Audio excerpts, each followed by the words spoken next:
Greetings, YouTube munchers. Welcome out to my first ever React Andy stream. This is the subathon. This is day 12 when we are doing this. What is a React Andy stream? It's basically, all the time I get chat being like, hey, Jared, have you seen this? Or whenever people are like, hey, have you seen this video? That's what this entire stream is. There is an entire Discord channel and a tweet that I made. Sorry, X'd. Don't want to upset any X-heads here. Just saying, hey, recommend things you want to see me watch. That's what we're doing today. I'm just gonna watch stuff. I'm gonna either laugh at it or get angry at it or make fun of it or whatever it is. So just gonna make some React content. That's all it basically is. So that'll be the entire stream. It'll be a chill hangout time. You know, we're just basically gonna be chatting for quite some time. So as we're watching through this, I'm gonna pause things to talk about it, to insert my own thoughts. I am gonna rewatch things. Not everything in the suggestions is going to get watched because I'm not going to watch anything that's like derogatory, incendiary, cruel, mean. Like I have no interest in that. And frankly, a lot of people have submitted stuff that I actually have seen before. Like a lot of people want to submit memes, which, you know, I got it. So we'll try to get a mix of memes, but also like some stuff with like a little bit of meat on those bones. So that's what we're doing today. And we're going to start off strong. I've got one already queued up, chat. Since a lot of people were bringing this up to me, let me do some suggestion or some adjustments here. I'm actually going to increase my camera size a little bit. So a lot of people are asking me if I saw this. It's a it's like a new Pinocchio movie, or not new, but newish. Here, I'll get this chat on screen so it's not. But basically, it's like the Pinocchio movie, but it stars Pauly Shore. That's all I know. We're just gonna start with that. Okay. There you go. Now, what should we name you? Maybe Leonardo. No, he'd grow up to be a turtle who only cares about...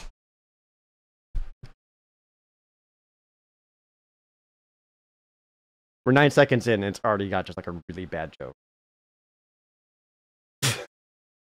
I can't name him Leonardo. He'll grow up to be a turtle. Ha ha. Oh, God. Yeah, I already feel like that's going to be the entire... All the humor in this movie is just going to be like... Huh? Also, this looks like ass. Who? Alright, sorry. Pizza. I don't believe my eyes. Your name will be Pinocchio. Father, when can I leave? Oh, that's really bad. Oh, no. Oh, that's not good. Oh. To be on my own.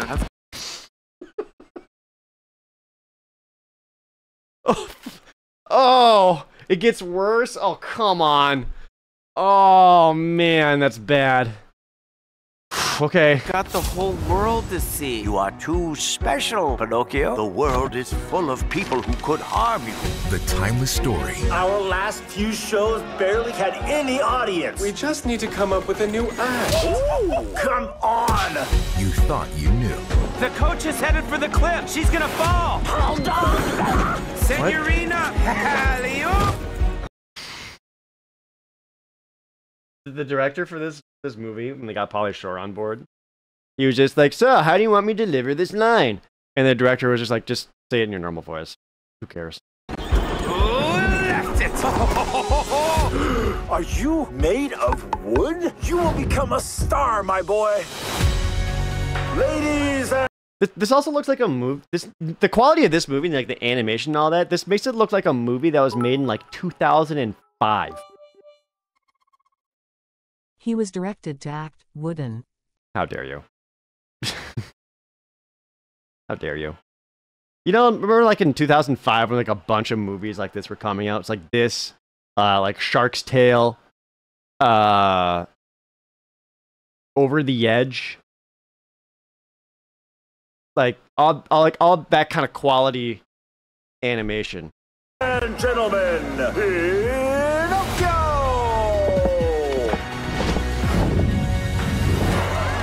It looks like our wooden Romeo is in love with Bella. Did you seriously think that you and Bella... That is a fairy. So you're saying, would. I'm not saying would. No. No. Would not. Absolutely not. No. Also, I realize I can't tell which character it is. It might be like the circus announcer guy.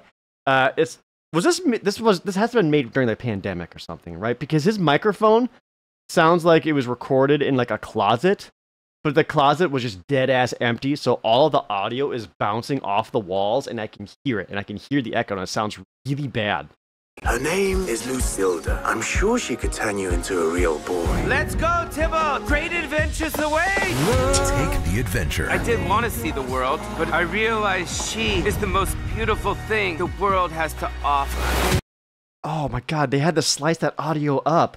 Oh my god, like there are a lot of pauses in that delivery, and they just like removed the pauses, and it actually makes the delivery sound less natural because it's Pauly fucking Shore. With no strings attached. Bye bye bye bye bye. Pinocchio is not just a Yeah, listen how bad this microphone sounds compared to all the other ones. It sounds so bad. Beautiful thing the world has to offer. With no strings Not attached. this. Pinocchio is not just a puppet, he's a miracle. And miracles That guy. are priceless. That went straight over my tongue. Featuring the voices of Pauly Shore, I'm made out of high quality material. John Heater, I promise to look after him at all times. John Heater's the horse? The Napoleon Dynamite guy? Hey, this might sound like a little mean, to be honest, but I'm kind of glad John Heater didn't, like, get a huge career after Napoleon Dynamite. Okay? I'm just glad for that. and Tom Kenny. I just need you. Tom Kenny, why do I know that name? Why do I know the name Tom Kenny? SpongeBob? This is the voice of SpongeBob? You, Pinocchio. Pinocchio, you'll be a star someday, no Explain doubt. why he sounds the best. I don't need another human performer. I need a talking puppet. We'll put on a show that won't soon forget. Pinocchio, a true story. Gotcha. You've only seen my good side, but now you'll see my bad side. Mamma mia. Brighten up the world. DVD, not even Blu-ray.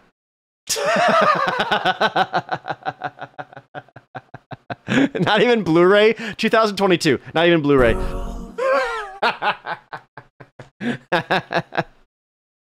Oh, Lord. Has anyone even seen this movie? Oh, God, it's bad. Look for it on VHS. Honestly, I would watch it on VHS. Blu-ray didn't exist when this garbage was made. It was 2022. That's 2 years ago. Who made this? Oh, he said it's supposed to say world to see, but it sounds like he's saying world to see. Oh, let me hear that again. Pinocchio. I hate to do this, but let me hear it again. Father, when can I leave to be on my own? So bad. I've got the whole world to see. You are.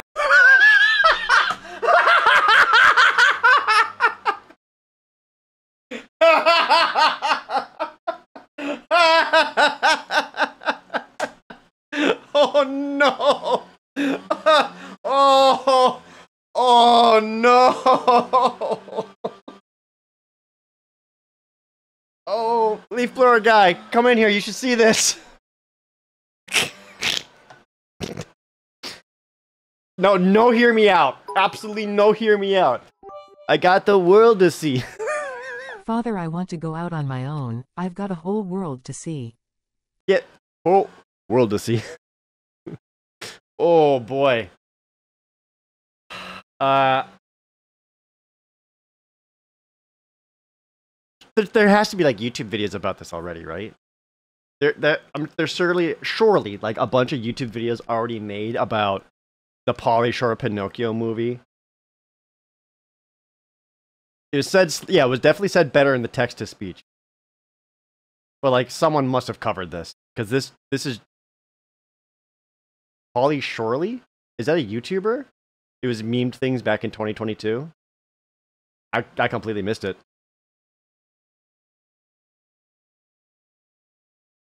This seems like this seems like absolute. It's ripe for content for someone to just really make fun of. And surely someone, I would not be surprised if someone's already done it. Anyway, so that explains why right here in the movie, or the trailer, is the most replayed, because of the world to see. Father, when can I leave to be on my own? I've got the whole world to see. You are... Who wanted Pauly Shore? So, like, there was some producer somewhere like, we gotta have star power to this, but we don't want to spend a lot of money. Who can we get for like $3,000? Huh? Wait, play World SE at 0.75 speed. Oh no. Do I really want to do that? World to see at 0.75 speed? Okay. You say so. Father, when can I leave to be on my own? I've got the whole world to see. You are... It's like even more enunciated as world to see. There is no letter T showing up in the entire sentence. I've got the whole world to see. Ooh, girl. Glad we started with that one. This was brought up on. I can't remember which stream was brought up, but I was like, "What are you guys talking about?" And everyone's like, "Oh." And then it was like the very first thing suggested in the React Andy. So, well, there we go. There we go. All right, we'll get the next one. Domino's app featuring Hatsune Miku.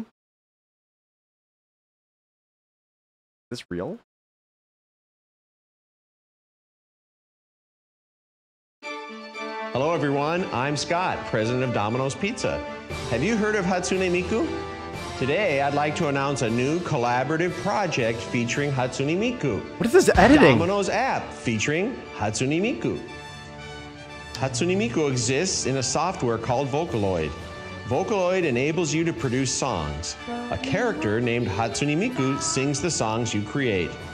A great feature is you can create songs as you like. What does it have to do with Domino's? Our talented Domino's Pizza crew could work together and create great Vocaloid songs.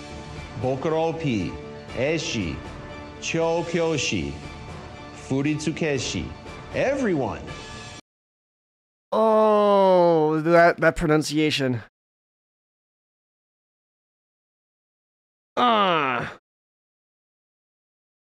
Oh boy.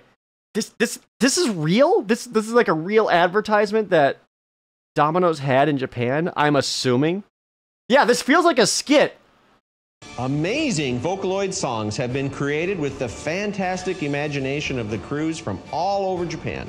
The challenge was successful. Stop showing his eyes! Why are you, like, the editing is so weird, like the fast-paced editing between like the slight movements of his hands and his eyes, like you don't need that, knock it off. Successfully carried out, and this new collaborative app was produced.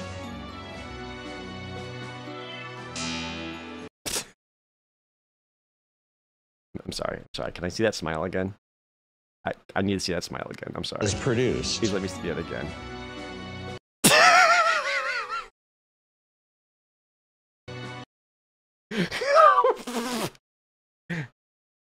He looks like someone who had to go to like a seminar to be taught how to smile like a human. And this was the best he could come up with. You know? Hey kids, I have some candy. Oh, yeah, it gives a little bit of that vibe too, doesn't he? That's the face of a man who has the world ussy. No, don't. Come on, man. Wow.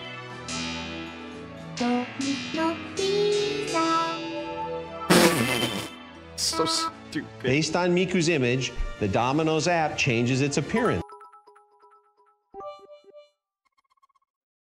This reminds me of back when small business owners would make their own advertisements on local access TV, like for used cars or mattresses or something. Oh my gosh. Real talk though, I kind of miss those commercials.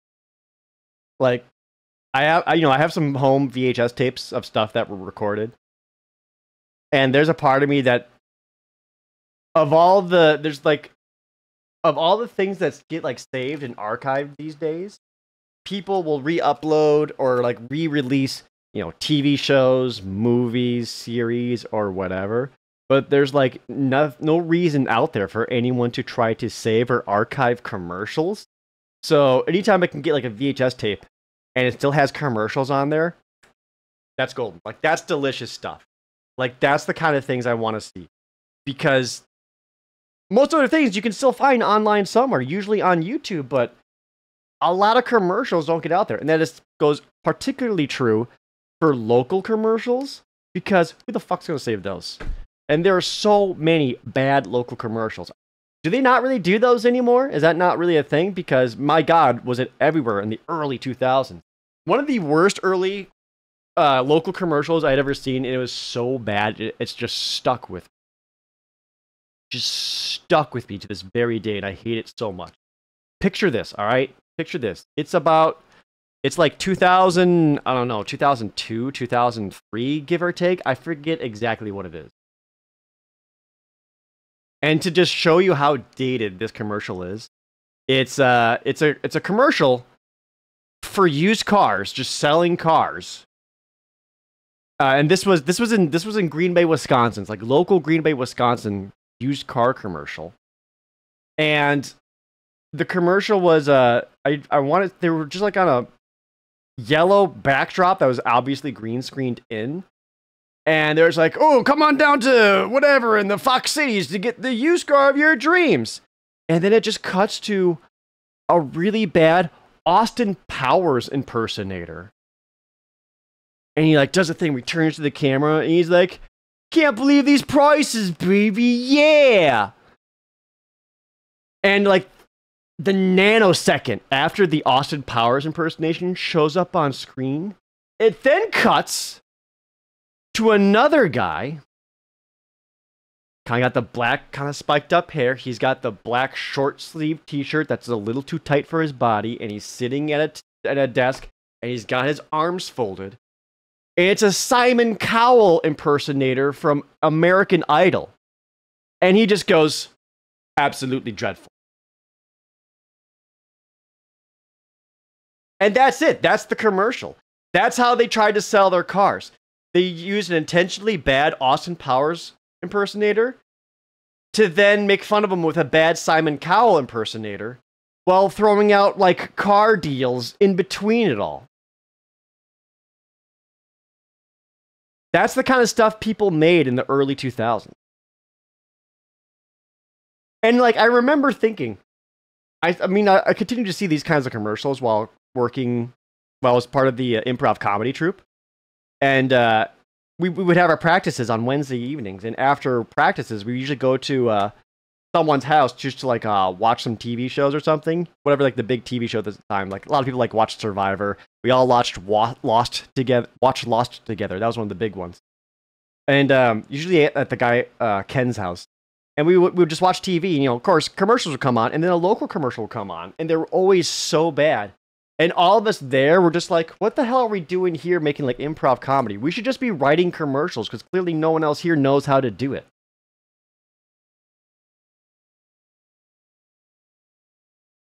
But yes. I missed like the awful local commercials too. Don't worry, if I saw that exact same like Simon Cowell, Austin Powers one, I would cringe so hard because it's so bad and I would never want to watch it again, but I also missed it. Anyway, we're like only halfway through this stupid Domino's one.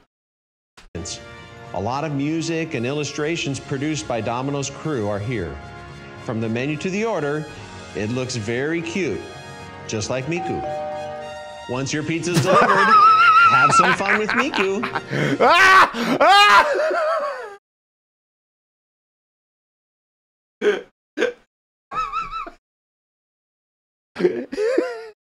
Have some fun with Miku.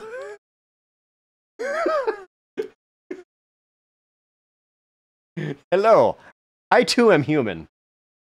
It comes with a social...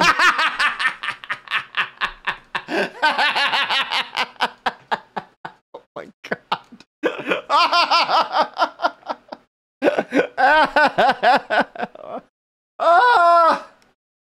Oh god, help. Social camera function, and you can take various fucking brilliant poses. Pictures of Miku. Very cool. Oh god. And last but not least, the live performance. No. Come on. Don't do it. Don't do it. Start the pizza stage live and point the camera towards the pizza box, and the pizza box will turn into a live dancing venue. Who's gonna do this? Who's gonna do this? Why did they think this is gonna be a good idea? If someone orders a pizza, the first thing they're gonna do is not pull out their phone so they can watch Miku dance on top of their pizza box. You know what they're gonna do? They're gonna open it up and eat the fucking pizza. A live performance of Love for Night, produced by Domino's Crew. Here we go! Is this gonna get me copyright claimed? I don't actually know. Who knows?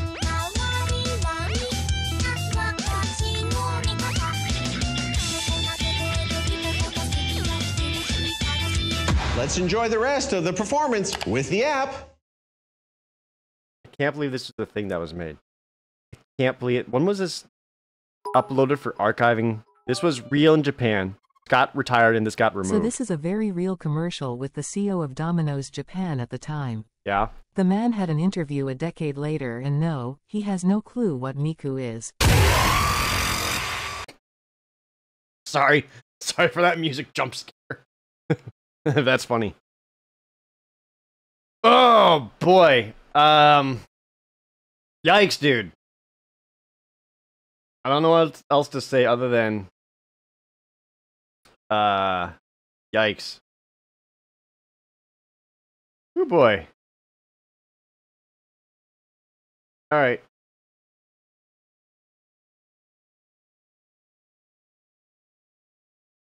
See if I can't find some other ones. Oh gosh.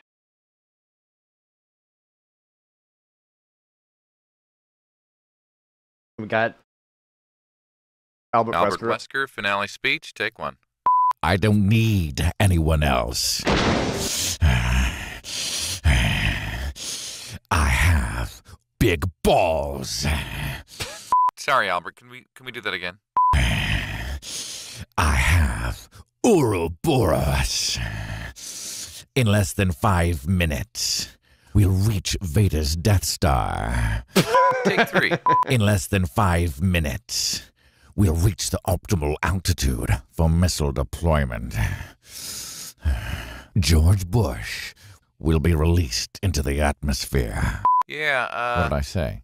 Ouroboros will be released into the atmosphere, ensuring complete global penetration. No. What was wrong with that? Saturation's way better. Saturation? Ensuring complete global masturbation. Not again. It's okay, take a breath. We're rolling. Ensuring complete global castration. Oh, I mean, fuck it. We'll do it live. Okay. We'll do it live. It's all good. I know there's like Resident Evil remakes and stuff coming out, and they're also making new games, but man, I really wish they would just keep DC Douglas as Albert Wesker. He kills the role. He does such a good job. Yeah, we should play Resident Evil 5 again. Man, it's a fun game. I don't care what anyone says. That's a fun game.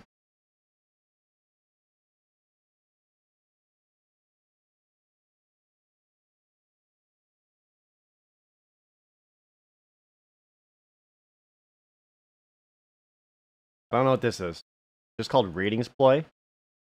In an obvious ratings ploy, the new powers that be here at World Championship Wrestling have ordered you to make your in-ring return this evening here on Nitro. And Kevin Nash, judging by your reaction earlier this evening, you don't seem too pleased with that decision.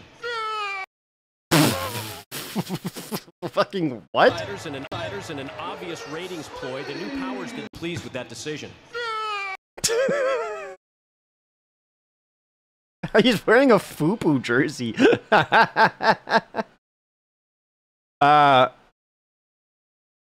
Kevin Nash. This is wrestling? I don't know wrestling. Aside from like very limited knowledge of like early 90s wrestling when I was like, you know, Hulk Hogan, Undertaker, who wrestled for 40 fucking years. Yokozuna, I remember.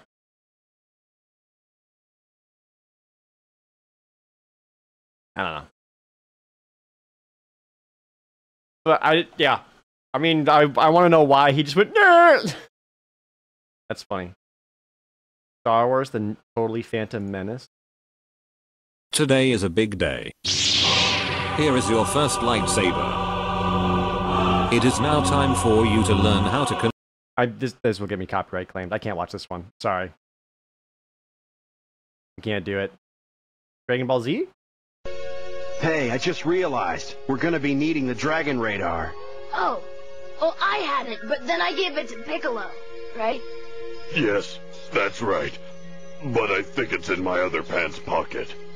Only, it doesn't make a bit of difference, guys. 10 days gone, remember? Oh man, the like... This is the Funimation dub. Which, like, these guys do an excellent job. Now they do, because they had a few decades to kind of, like, perfect their roles, but, like, early on, like, the actual dub, and not great. The balls are inert. Wait a second. I think we're jumping the gun a bit. Go back? It doesn't make a bit of difference, guys. 10 days gone, remember?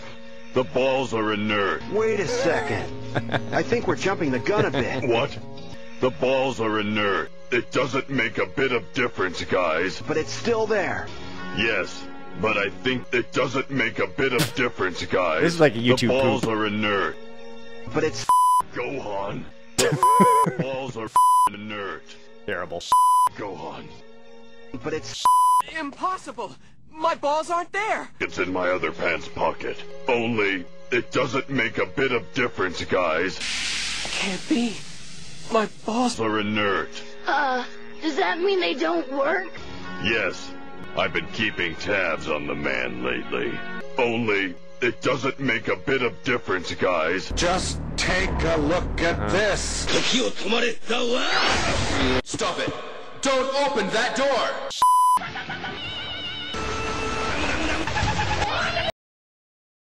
There's another minute of this. Hey, I'm gonna be honest, guys. YouTube poops, they don't do it for me. They don't do it for me. It's like I don't know.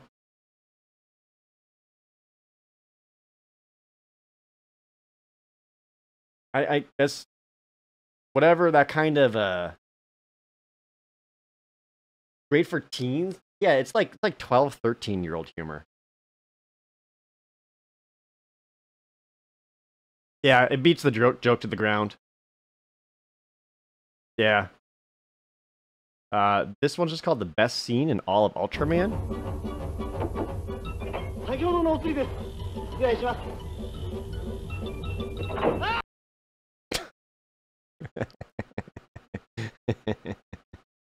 Alright. Perfectly cut screams, though.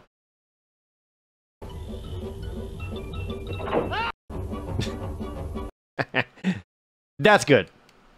Perfectly cut screams are good. Oh, real life Yu-Gi-Oh battle with amazing effects? Oh, that sounds sick.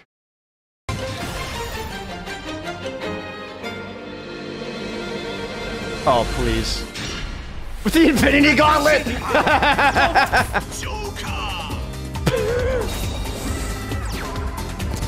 Oh my god. There is so much effort put into this. Oh no. She counters with a tarot card.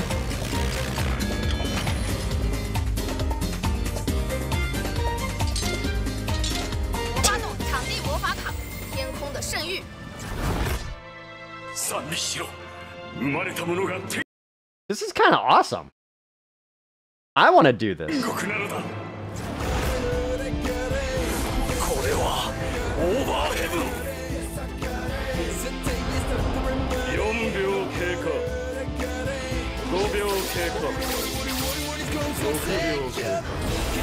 Whoa.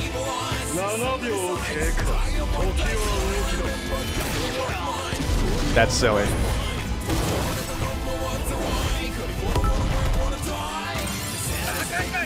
Oh, trap card! It's way better Wait, than the hold on. Pauly Shore movie. It really is. I couldn't read what the card does. When a monster is sent from the field to your graveyard, even during the damage step, target one monster on the field and destroy it. You know Yu-Gi-Oh cards have too much text on them these days when they have to shorten the word graveyard to GY just to save a little bit of space.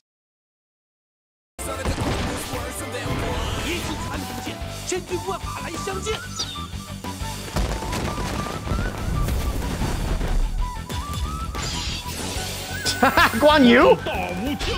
Whoa!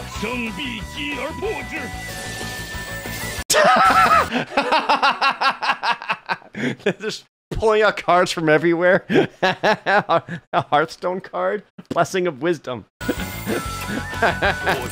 Oh, this is brilliant. Unlimited attacks, and she gets to draw a card for every attack. Infinite draws. It's brilliant.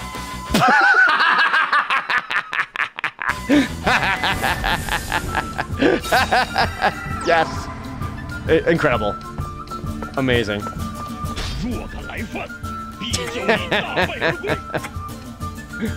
Why is Guan Yu smiling like that? And now they play Gwent.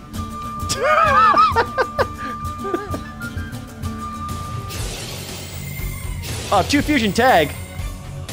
Oh, shit. Polymerization! To make Dragon Catapult Cannon Machine Fusion Effect. Fucking, Must be first be special summoned from your extra deck by banishing the above cards you control. Once per turn, you can target one card your opponent controls, banish that target. When this card declares an attack on an opponent's monster, you can target the attack target, change that attack target's battle position. Jesus. Uh-huh.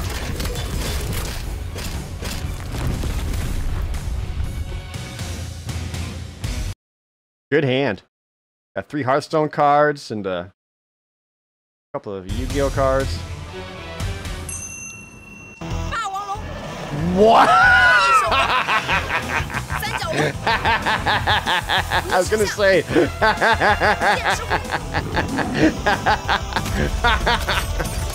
Oh fuck! It looks awesome.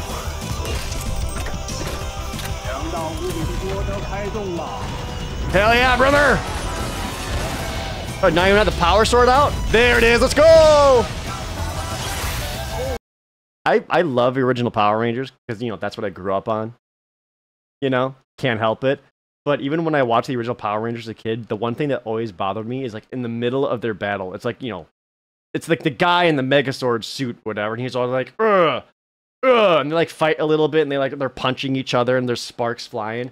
But then he calls the sword down, and as soon as he picks the sword up, his, like, giant mastodon hands just becomes, like, these tiny little hands, just because, like, it's the guy's, like, just wearing, like, a black, like, latex glove, just so he's able to actually, like, move his fingers and pick up the sword. But as a kid, I'm like, why his hands get so small? Where does his hands go? Why are his hands so small?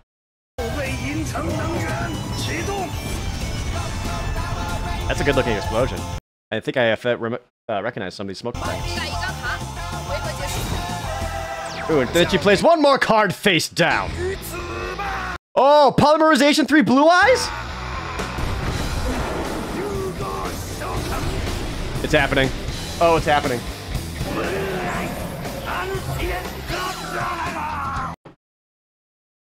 I love that sound effect. For as much shit as like to make fun of the original Yu-Gi-Oh! that sound effect of that whenever like the overlays come up. That's such a good sound effect. Listen for it again. I love that. So good. Oh, super polymerization! It's a spell card, but it's a quick spell, allowing her to use it at instant speed. Discard one card, fusion summon one fusion monster from your extra deck using monsters from either field as fusion material. That's kind of fucked. Neither player can activate cards or effects in response to this card's activation in a split second.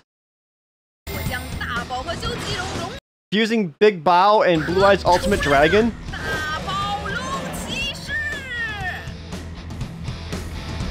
What? Wait, is that a real card? I guess so. More Hearthstone. A Harpy Lady, I think? I don't know. This is wacky. Fucking what was that? Divine Arsenal AA Zeus Sky Thunder. Just... There are 4 names in the card title alone. Just pick one. There's so many. Once per turn, if an XYZ monster battled this turn, you can also XYZ summon Divine Arsenal AA Zeus Sky Thunder by using one XYZ monster you control as material. Transfers materials to this card. Quick effect. You can detach 2 materials from this card, send all other cards from the field to the graveyard once per turn. If another card you control is destroyed by battle or an opponent's card effect, you can attach 1 card from your hand, deck, or extra deck to this card as material.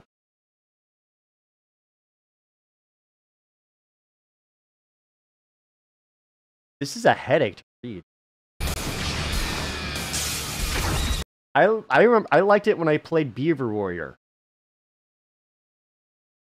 And he had 1200 attack and like 2000 and 1800 defense or whatever, and that's it. Do they even have like normal monsters anymore, or are they all effect monsters?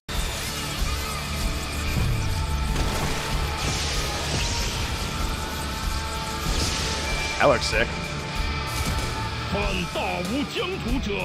That like textured smile. Oh, you're so cool!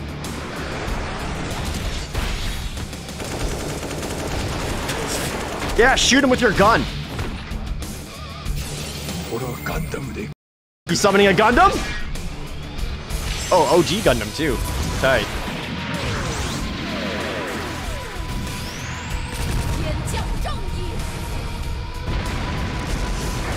You know how much effort would have gone into this, just storyboarding what you wanted to have happen?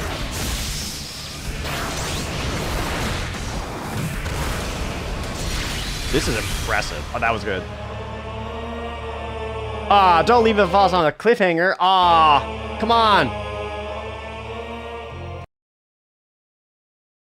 That was really cool. That was really cool. How many views does this have? This only has 391,000 views. That's a crime. That's a crime. This needs way more. This should have like millions of views because this is so impressive. Yeah, that's like legit fantastic.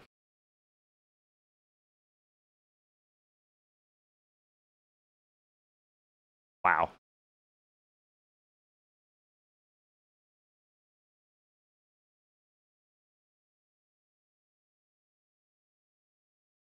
A team of Hungarian video makers made a really good series called Yu-Gi-Oh! Real Life.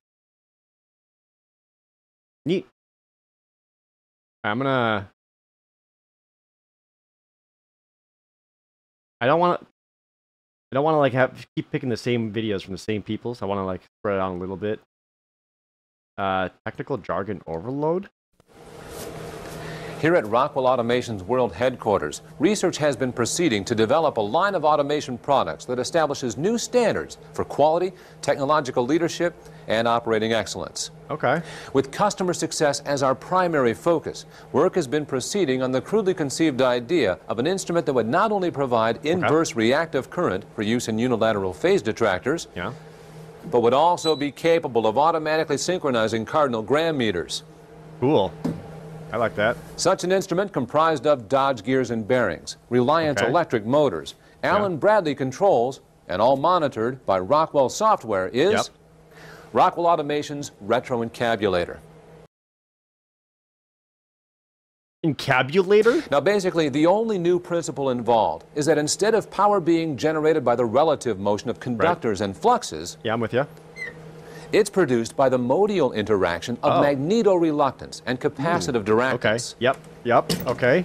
The original machine had a base plate of prefamulated amulite surmounted by a malleable logarithmic casing in such a way that the two spurving bearings were in a direct line with a panometric fam. The lineup consisted simply of 6 hydrocoptic Marsal vanes, so fitted to the ambifacient lunar wane shaft that side fumbling was effectively prevented.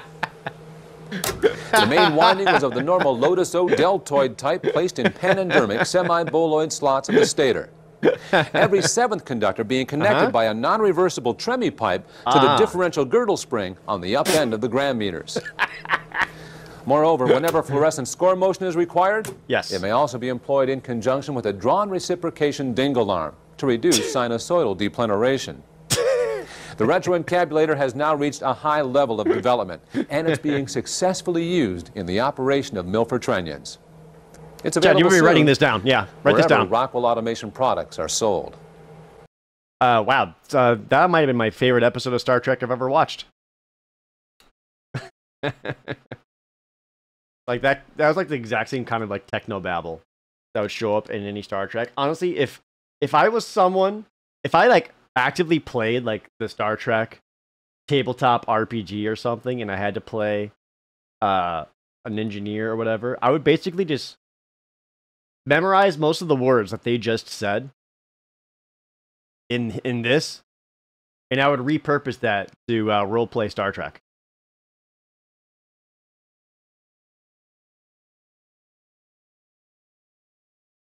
I like when you said Wayne Shaft.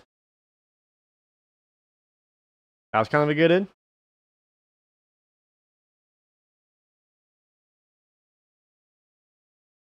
Okay, let's see. Quack?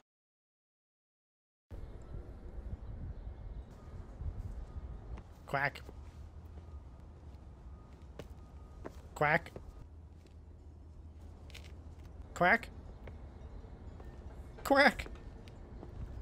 Quack. Please. Quack. I'll suck your dick for some quack. Okay. Yeah, I can see where it was going. Nintendo Wii official safety video. This is official. Thank you for choosing the Nintendo. Oh, this is an old G4 skit? Dude, rip G4? Sweet. Remember G4, y'all? Danthobia, thanks for the Twitch Prime. Nintendo Wii. In accordance with video gaming standards, we have prepared a safety video for your enjoyment. Congratulations on your purchase of a new next-generation Nintendo Wii console. This is like 2006, 2007. G4 still kicking. We hope it will bring you much enjoyment and happiness. There are some rules you should follow to ensure your safety in the unlikely event of a mishap. Please follow along in the safety cards included with your Nintendo console. Some games for the Nintendo Wii may require physical movements. It is wise to stretch before playing such games to reduce the risk of pulls and sprains. When fastening the nunchuck attachment to your new Wiimote, thread the nunchuck cord through the Wiimote for optimal safety. Be sure to pull the wrist cord tightly around your wrist. If slippage does occur, do not panic. The Wiimote is designed for light impact and should remain safe. Do not attempt to twirl any part of the Nintendo Wii controllers above your head like a lasso. Difficulty in breathing may occur. If difficulty in breathing does occur, be sure to clear your own airway before helping others. When flicking your Wiimote backward, be sure you are aware of the position of your face. This will help prevent head injuries and embarrassment. The Wiimote should not be used to spread butter, margarine, or any other spreadable food item. Don't do that. If doused with gasoline, the Wiimote may catch on fire. In such an event, remain calm. Do not attempt to extinguish the Wiimote with your hands. Do not attempt to eat the Wiimote. It is not edible. Do not bury your Wiimote in the ground in an attempt to grow additional Wiimotes. Do not offer your Wiimote as a burnt offering to your ancestors. The Nintendo Wii was designed to be played by the living. Do not substitute your Wiimote for a child care specialist. It should be noted that being stupid enough to hurt yourself with a Wiimote will not decrease your enjoyment of the Nintendo Wii, or of floating cluelessly through your shortened lifespan. Thank you, once again, for choosing Nintendo. This is such a product of its time. Got a couple good jokes in there, though. But, like, this is just, like, a huge reminder of when the Wii was coming out and how everyone, like, made fun of it because they didn't understand. Yeah, I don't know about extremely funny.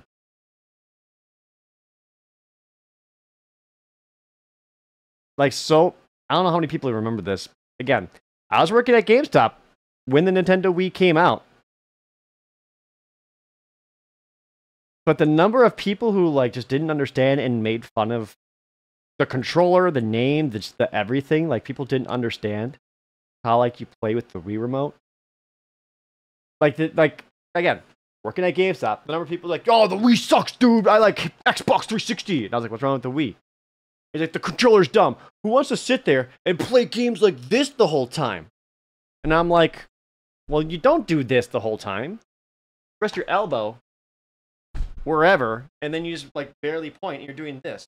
And it's just fine. You don't need to be like.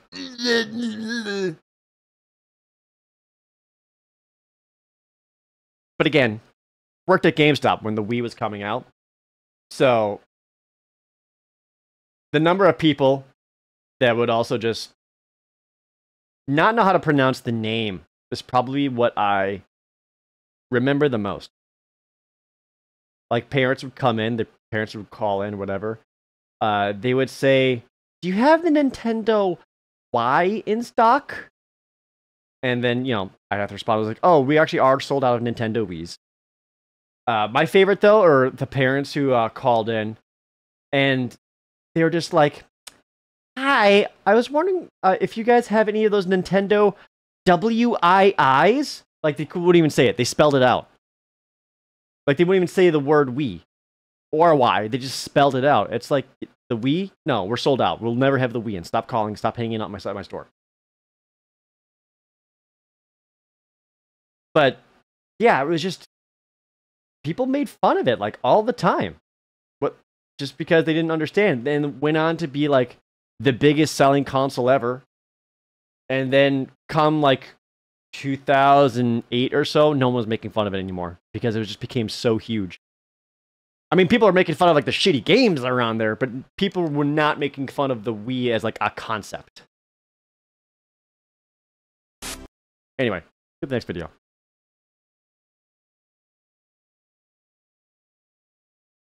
Oh, I know these.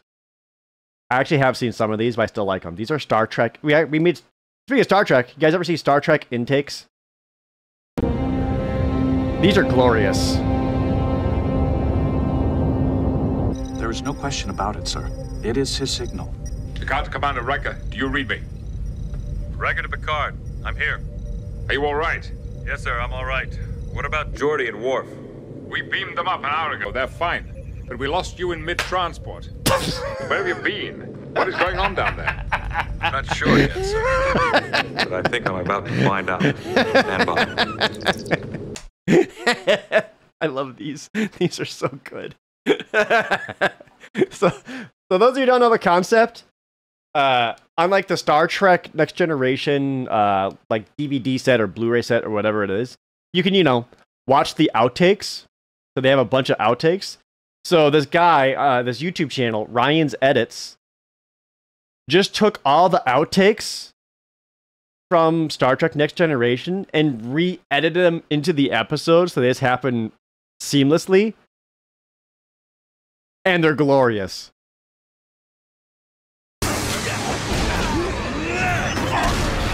I remember this scene.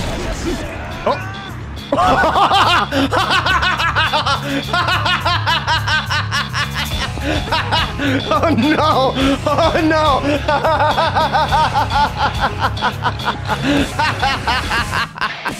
Go get him, Kiryu! That's really funny. That was awesome.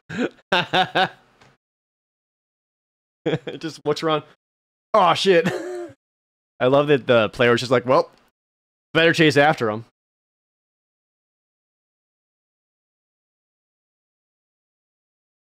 I gotta play Yakuza 4.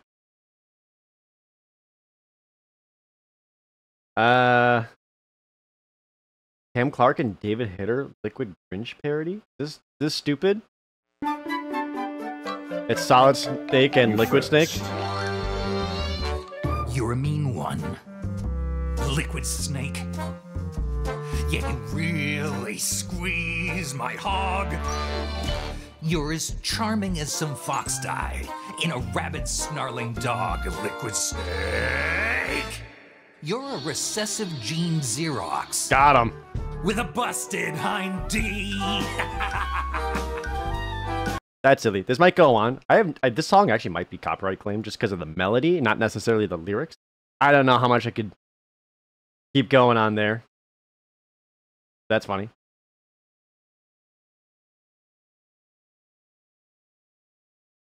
Oh, who's posting? Don't post clips of me. I don't want to watch myself. There's so many. There's so many Star Trek intakes that I could do. So many. Austin Powers and Mass Effect. Like, I've seen that one.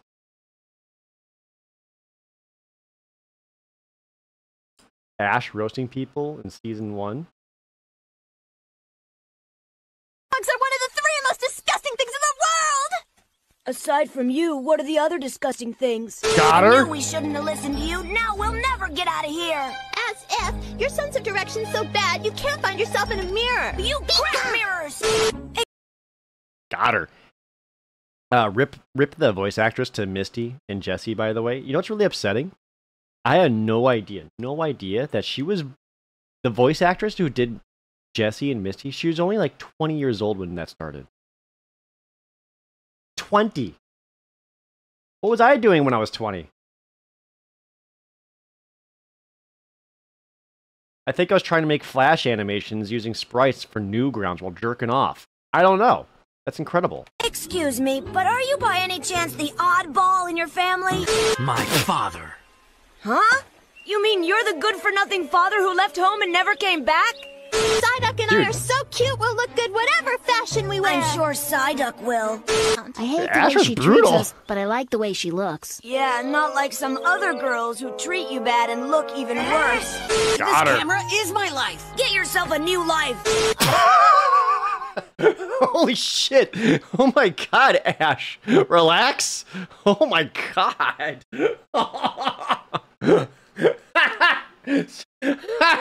Someone saying, this is my passion. This is the thing that I love the most. And this is what I want to spend my... This is what matters most to me. And Ash is like, get a new life. Damn, dude. Don't see any beautiful girl. Just turn around. Misty, please, only one of us can hallucinate at a time. I hope Wow. I'm not becoming heartless. You were always heartless. Hey, don't sit there ignoring us! Their show is pretty boring. It'll get canceled pretty soon. Damn.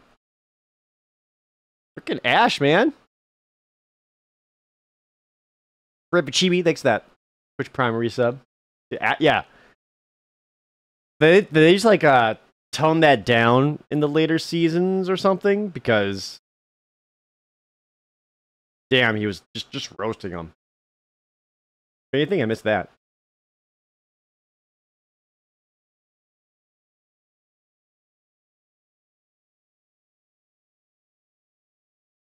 My watch history is completely destroyed, by the way. Oh, what is this? Zeldoom Echoes of Wisdom. Hey, Zelda. Oh.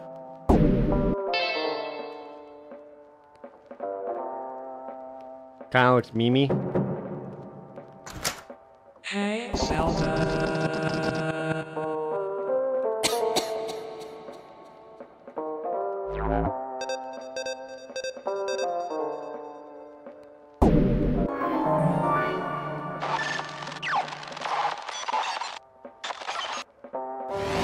What?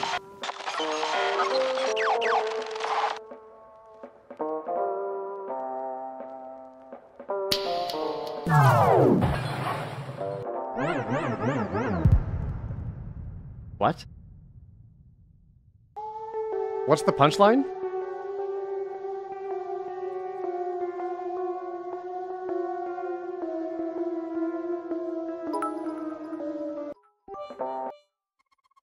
Oh. This is some MTV Liquid Television shit. Holy shit, what a throwback.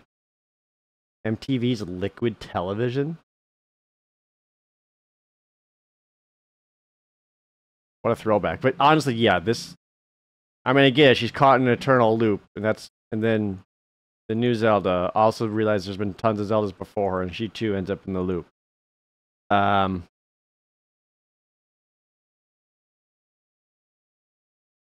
got nothing to say. I don't even know what to say to that. We got a bunch from Sprinkles.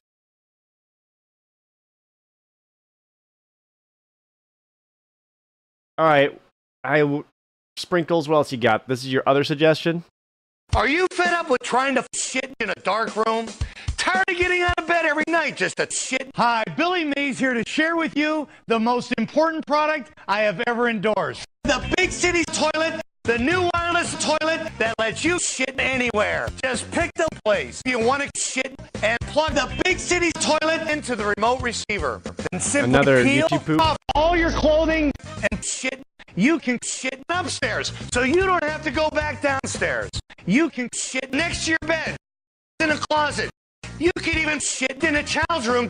I know what you're thinking. What about the rinse cycle? The Big City Toilet uses lots of suds and always rinses with your ass clean. The double-sided non-stick surface is so slick, not even burnt on shit will stick. It has the strength to hang and hold 80,000 pounds of shit. Now that's the power of the Big City Toilet. Call now and receive the Big City Toilet for just $19.99. We'll also include the handy toilet, perfect for shitting in your car. So call ICANN right now and tell them Billy sent you. I think what bothered me the most was how bad the editing was. Yeah, ban Sprinkles twice. She's got one more. I swear to God, Sprinkles. I swear to God.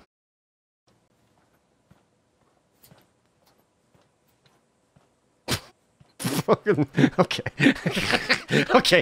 Okay, you want me back? I love refrigerators.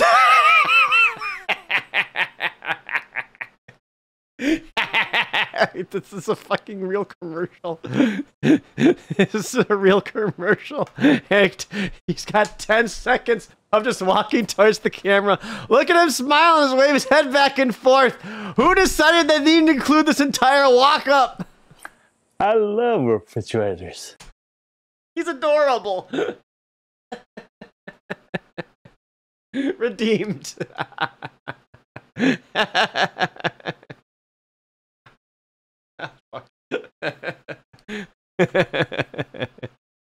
Oh, I love him. I love him. He's wearing jorts? I would buy a fridge from this man. I also would do that. He loves them. He's like the foremost authority on refrigerators now.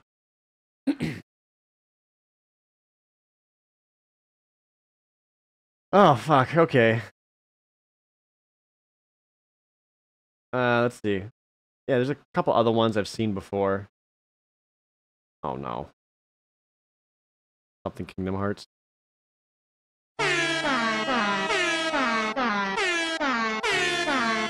It's just,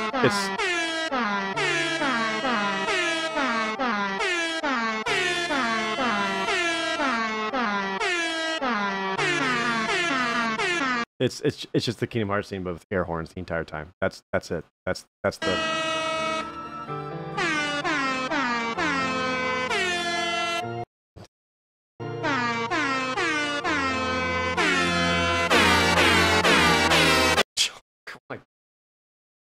Yeah, this sounds about some humor for 8 years ago. That sounds about right. Yeah, I think we've seen. Oh, okay. So this one, I've seen this one, but it's just a classic. It's so good. I love the kind of woman that will actually just kill me. You know, when I left the house today, I was thinking, damn, I really hope some hot chick paints my brains all over some fucking hallway. Same, dude. And here we are. I mean, really, just absolutely destroy me. This edit right here is what makes the video work so well.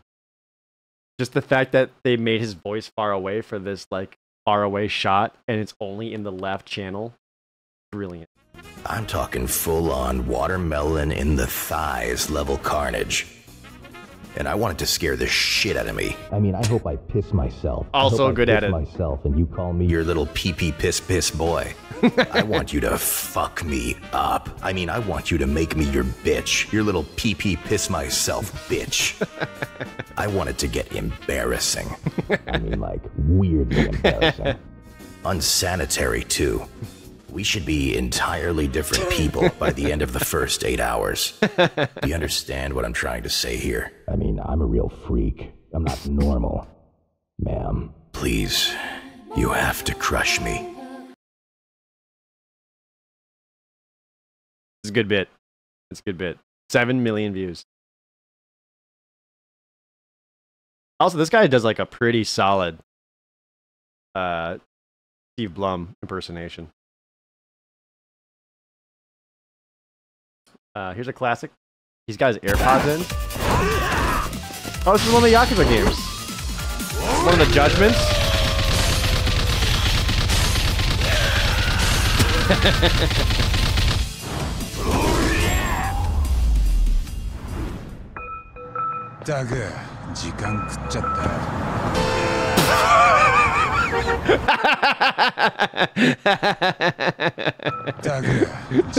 You did not see him?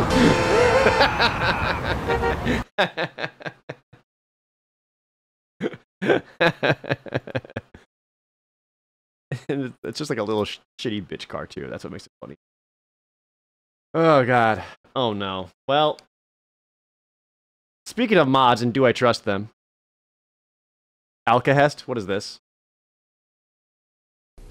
Fuck you, Baltimore! If you're dumb enough to buy a new car this weekend, you're a big enough schmuck to come to Big Bill Hell's Cars. Bad deal. Okay, that's funny. That break down. Thieves. If you think you're gonna find a bargain at Big Bill, you can kiss my ass. It's our belief that you're such a stupid motherfucker. You'll fall for this bullshit. Guaranteed. If you find a better deal, shove it up your ugly ass. You heard us right. Shove it up your ugly ass. Bring your tray. Bring your title. Bring your wife. We'll fuck her. That's right. We'll fuck your wife. Because at Big Bill Hell, you're fucked 6 ways from Sunday. Take a hike to Big Bill Hell, home of challenge pissing. That's right. Challenge pissing. How does it work? If you can piss 6 feet in the air straight up and not get wet, you get no down payment. Don't wait. Don't delay. Don't fuck with us or we'll rip your nuts off. Only at Big Bill Hell. The only dealer that tells you to fuck off. Hurry up, asshole. This event ends the minute after you write us a check. And it better not cost you. You're a dead motherfucker. Go to hell. Big Bill Hell's Cars. Baltimore's filthiest. And exclusive home of the meanest sons of bitches in the state of Maryland. Guaranteed.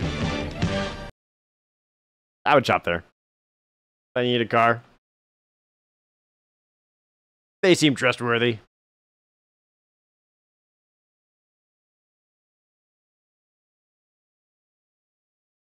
Ah, boy.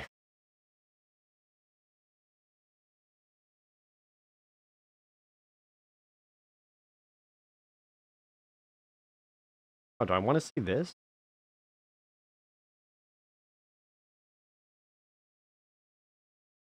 You don't have a wife, you just get to buy a car yet? I mean, you have to like piss 6 feet straight up into the air without getting wet, but yes.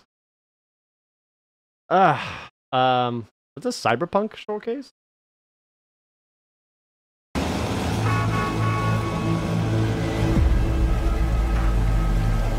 Damn, that looks good.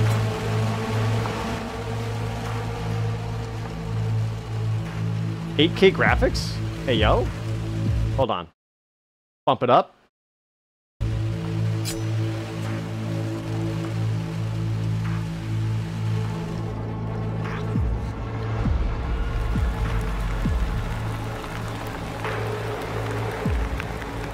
That's upsetting how good this looks.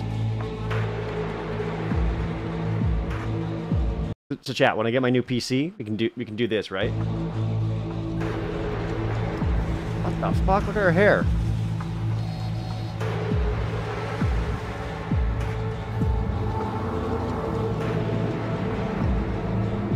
got windshield wipers on his arms. I haven't played this game since its launch. I hear it's like much better now.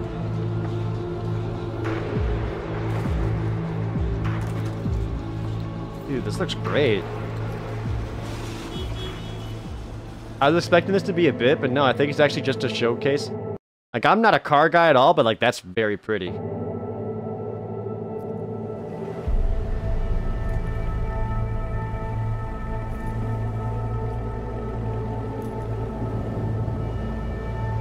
Damn.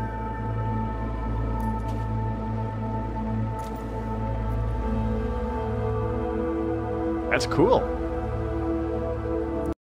Is it just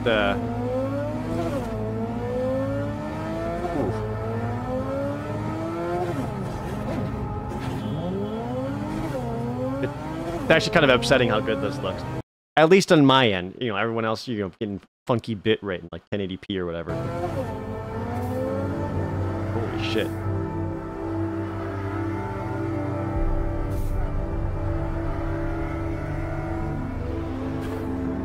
Sick, dude.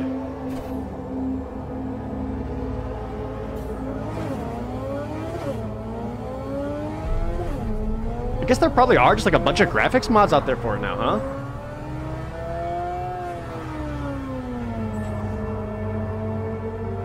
The motorcycle weaving between cars. It looks too good. It's giving me anxiety.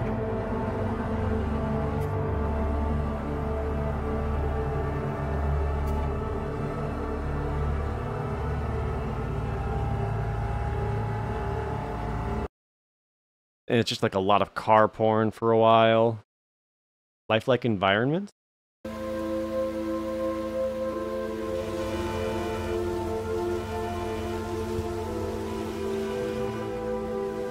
That was good.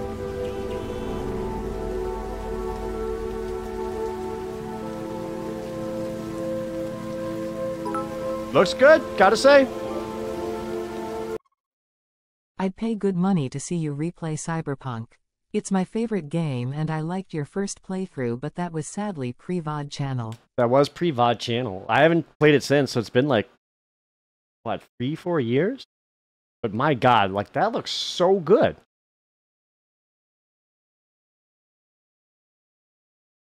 I would replay it. You know, once I'm done playing some other stuff. You know? If we ever get there.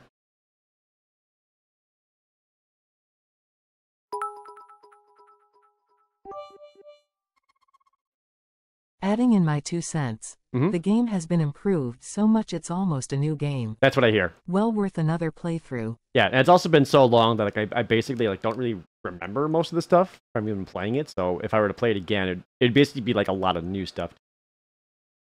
Oh, here's chat trying to convince me to play Bloodstained Ritual of the Night. That was just the graphics improvements trailer.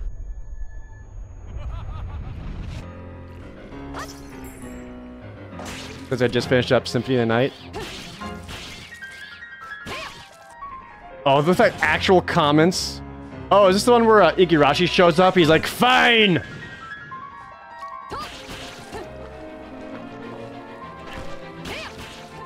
This is a good trailer. Looks like poop. Like uninvited clothes. Yeah! Dude, look at this fucking stud.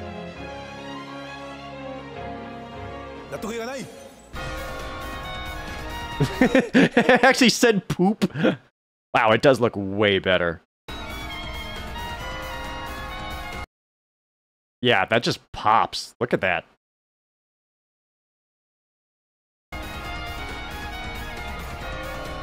Ooh!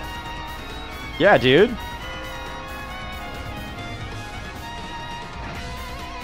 That chat was warning me that there's a lot of booba in this game, and seeing this monster lady just for those brief seconds, that was some booba.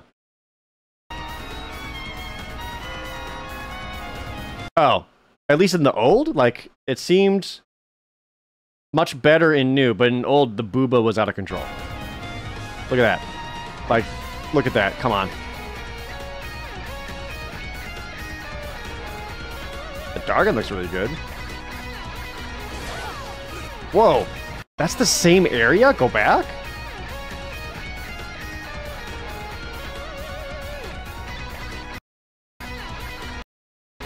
This is the same zone. That's wild. That is a stark difference. Wow. That looks so much better. Ooh, yeah. I'm glad so many people said something and they listened to the feedback and chose to make improvements.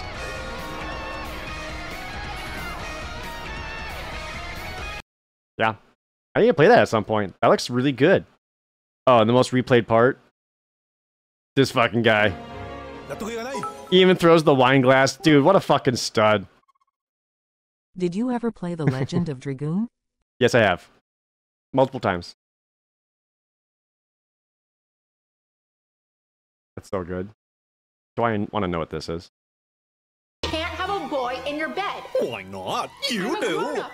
I'm pregnant. With Max. No, you're not. Uh-huh. Max is in my goofy uterus. What? Oh, this is kind of appropriate just based on... Die, monster. You don't belong in this world. What the hell was that delivery? What? God, that was awful. You just destroyed the moment. What are you talking about? Where's the emotion? Where's the drama? This is the final battle after 12 stages of hell. And you come here with delivery so wooden you could drive it through my heart and kill me. Wow, that one hurt. See, I can't even tell if you're being sarcastic. Why do you even care? Look at this place! You think I set this up because it was the best way to protect myself from a maniac with a morning star? No! I made it because it's fucking awesome! I don't... Our conflict for the fate of the world deserves an incredible venue! Nobody's going to remember Dracula's underground Belmont shelter, but they're sure as hell going to remember Dracula's fucking castle! Dracula's what castle? And a place like this deserves performances! Theatrics, Richter! And you're not even trying! Why am I supposed to care anyway? I went to Juilliard, Richter! Can't you just let me have this? No. You steal men's souls and make them your slaves. Oh, now you start the theatrics. Look, I am just here to kill you. Fine. What is a man? A miserable little... You know what? I don't even care anymore. We ironically need a block set aside for anime openings. For like cool ones, not horny ones. Okay, maybe some horny ones. I don't know if I can handle that much anime openings. Is this a Dorkly bit? What the hell is Juilliard? This feels like a Dorkly bit.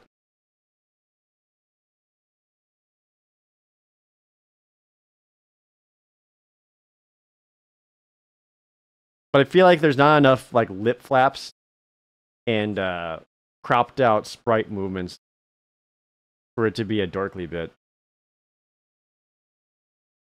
Is Dorkly still around? Dorkly keeps their things briefer? Do they? Because I've seen some Dorkly videos and I remember like this goes on for way too long and the joke was over like 5 seconds in.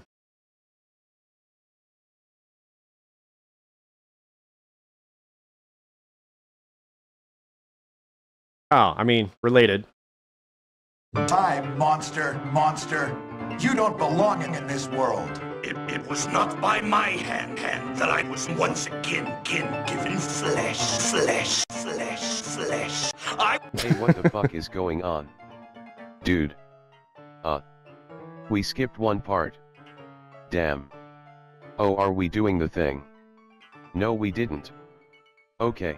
Mary, we're doing the thing. Yes, we did. Where's the die monster? We did thing. H. O. ... Istvoldsavksbdaskst. Scroll up, homie. Skashdabasabst. Okay, again. Time, monster. You don't belong in this world. It was not by my hand that I'm once again given flesh. I was called here by humans who wish to pay me tribute. You steal men's souls, and make them your slaves. Perhaps the same could be said of all religions. Your words are as empty as your soul. Mankind ill needs a savior such as you. What is a man? A miserable little pile of secrets. Gamer. But enough talk. Time, monster. Fuck. JK Sach Stabs Sack Sads. Chew. Sorry. Where am I? I don't understand. Yes. I was called. Oh, this is the actual clip. I mean, Time, monster. cool that they use like the Smash Brothers models to do all this, but also like they had so many good jokes in there that if they just let the jokes be, it would have been great. But instead, they like the weird like stutter glitch thing. Don't understand that. But like a lot of the other animation was good. Like honestly, my favorite bit was where was it? I don't know. The robots were talking, and Richter Belmont was just sitting there smoking a cigarette. Scroll up home. Like that's funny. Up homie. Skate dab Yeah. Why? Because it's subdued, and he's not like flipping out all over the place. You know. That's a good bit.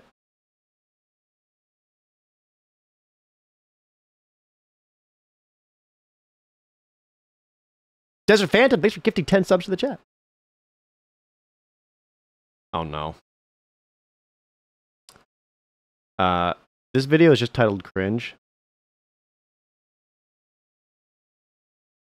Chat, I have a very low tolerance for cringe. How could you post this? I thought you were based. I thought you were my little Poggy. Okay. Turns out that you were cringe. Oh no! Alright, no, that's good.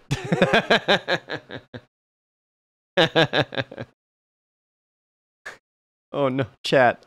I thought you were my little PogChamp. It turns out you were cringe. Yeah, this one works. Only 17 seconds long. This has 6 million views, by the way. My god.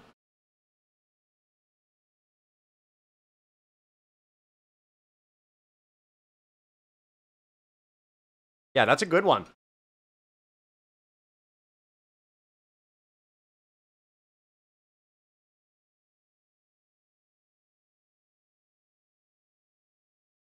Yeah, you love that PogChamp has outlived the use of the PogChamp emote. PogChamp will live on. One of my favorite things that I like to do whenever I'm watching YouTube videos in particular is when I'm watching like YouTube videos, especially like, you know, gamer reviews or whatever, or like I guess even some animation. A lot of times, my favorite game to play while I'm watching those is a little game I like to play called Where's the Joke? Because if you really like pay attention to some of these and discern what it is you're like absorbing, sweet. It's not sweet. A lot of it's cringe. Paladin A, thanks for the Twitch Prime. Like there are so many like videos out there where it's just like I can't help but ask like what's the joke here? Like they're just kind of doing it or like saying like repeating a line over and over again, and it's like, what's the joke?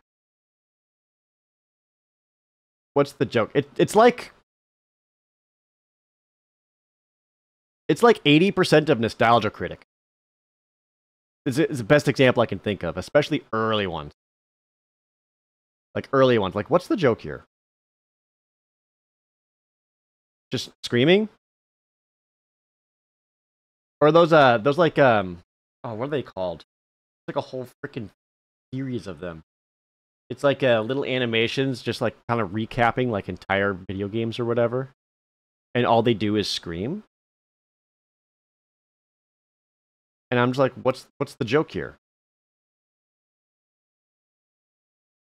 Comedy wasn't invented until 2016. Yeah, there's it's a lot of jingling keys and not like jokes or humor or punchlines or setups, you know?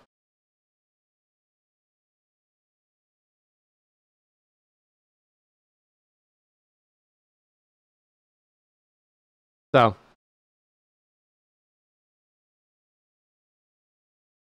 that's a lot of things I like to do.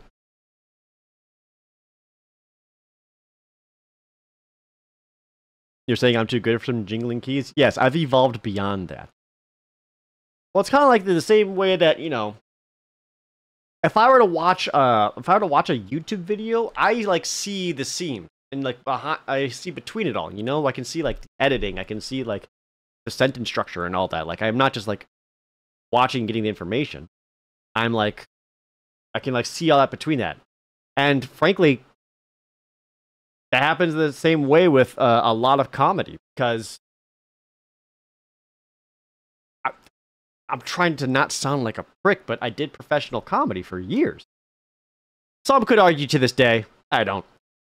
So even then, like, I can see the joke coming, and even when the joke happens, I'll see it, and I don't laugh, I'm just like, that's a good joke.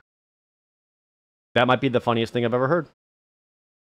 Because I can, like, I see the building blocks putting into it, like, there's a lot of technicalities that go into it. And I see so many people who, like, make YouTube videos and somehow got really successful, and, like, there's no jokes there. It's not even, like, anti-jokes. There's just no jokes. It's just jingling keys. So, a lot of times when I watch videos, there's a big part of me that's like, where's the joke here? And if I can't find it, I absolutely judge people. Alright, I lost my place where I was looking.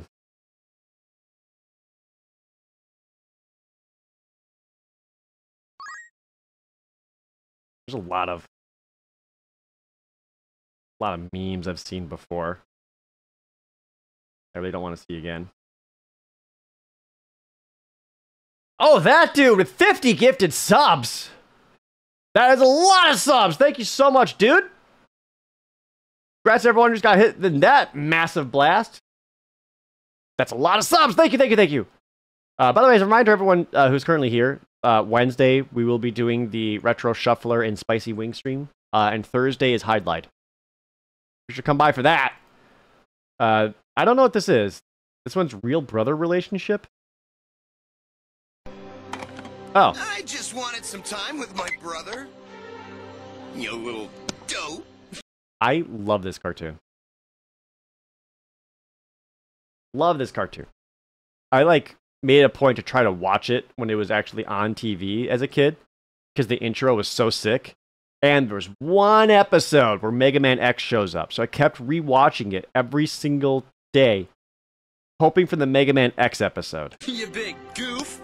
You're more twisted than a car wreck. And you're full of Hey, I'm doing my best it's a YouTube to go poop. straight and you still mistrust me? You think you're too good for your... It's also because of this cartoon, so many people believe that Proto Man is evil in the Mega Man game series. Brother, you've got it all wrong. I've always wanted a real brother relationship with you. Fun story, this Mega Man, same voice actor, original Goku. You do? I'd like nothing better.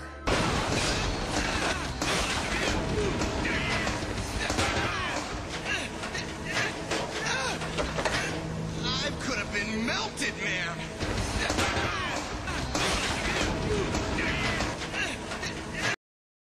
So the joke is that it's like they're sexing. Getting sentimental? Now we're even. I hope my body can take it. I want to take you down. The fucking mouse cursor just left in the recording. Come on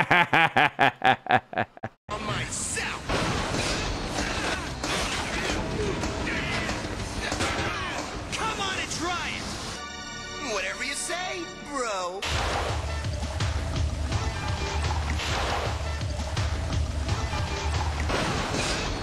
It just keeps going. Can remove it.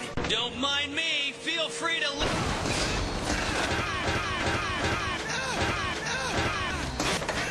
I could have been getting sentimental, man. Getting milk, getting milk, getting milk. Getting milk, getting milk. Getting. Where's the joke? Don't mind me.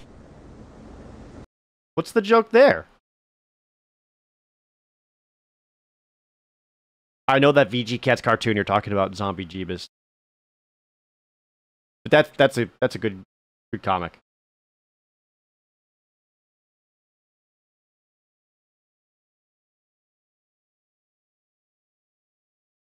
Yeah, this is almost 2 minutes.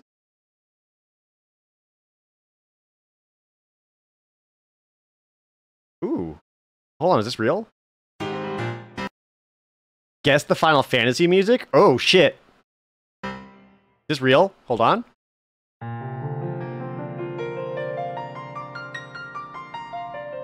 Hard mode named the game as well? Or is this a bit?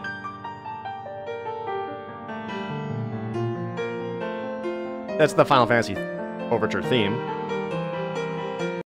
For every single Final Fantasy, except for 2, 10, and 13.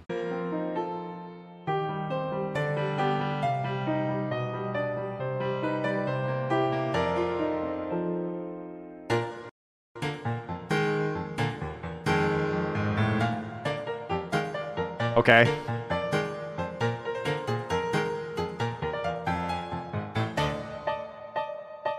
Dang it, dang it, dang it, dang it. So this is baby mode?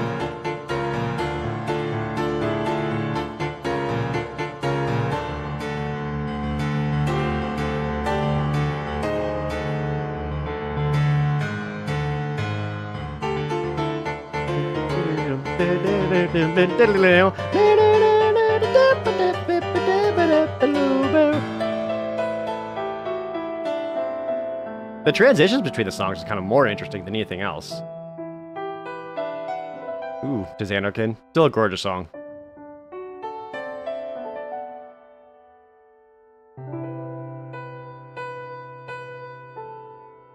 This piano program was kind of mesmerizing to watch. That was the Dissidia art for Tidus. Level 3 is Aerith's theme?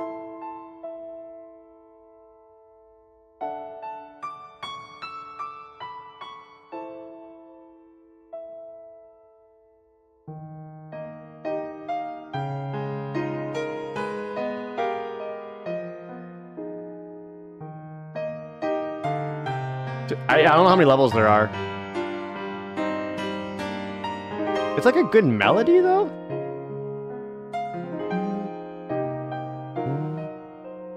No, I'm not playing this. God, no. No, I'm watching a YouTube video. Are you kidding me? Nah, I can't play piano.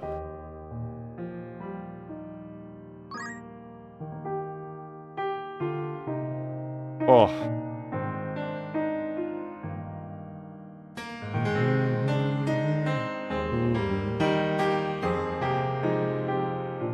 A good song. Cracks. Hears me up. Playbird, thank you for gifting out a sub.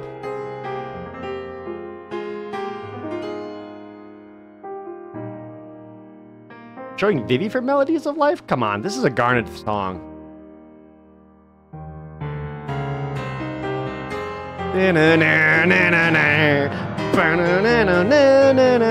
Wow, they popped up the answer pretty fast. Going straight into Celis.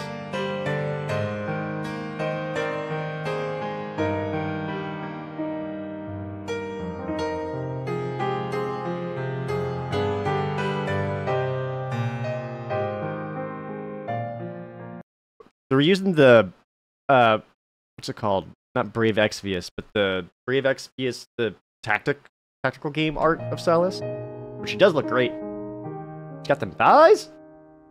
I did go to the Final Fantasy concert. Where are the Visions? That's it. Thank you. Mm-hmm. 14.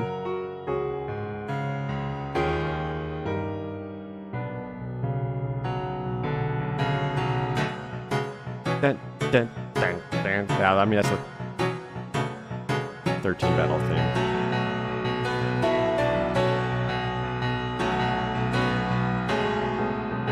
Oh, sorry. Hunter's Chance. I've been bamboozled. Wait, what? No, this is Hunter's Chance.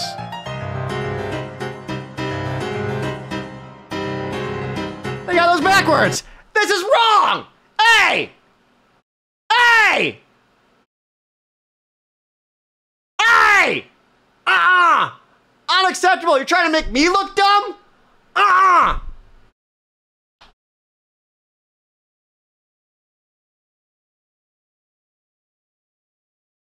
Leave a comment. Hold on, top comment. You swap Blind by Light with Hunter Chance.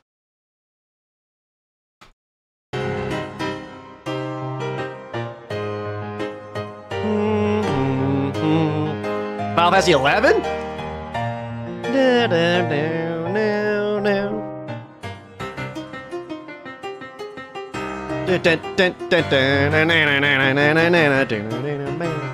This is like the most repeated, aside from like Chocobo theme and fucking all that. They do Battle on the Bridge all the time. Bam, bam, bam.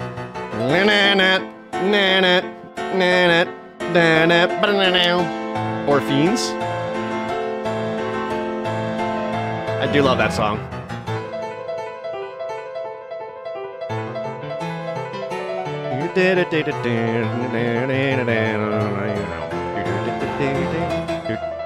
Final Fantasy 3. Or sorry, 2.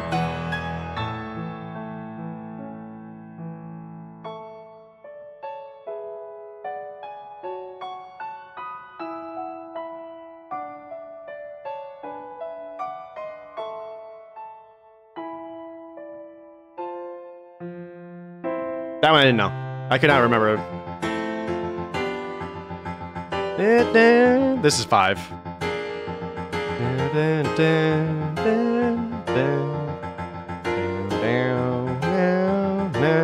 Hey, Kyle.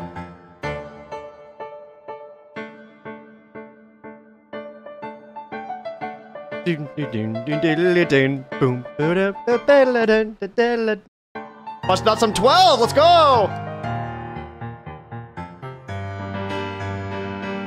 Tactic close, same composer.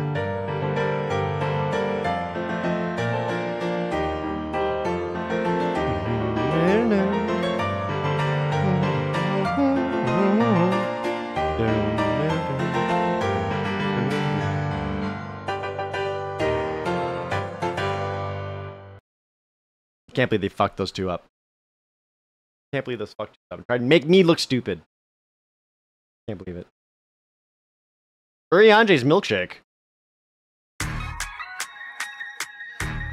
Oh my god. Oh no? Never mind. I'm in. Let's go. Real quick, you guys know the Mr. Face videos? From Final Fantasy 14?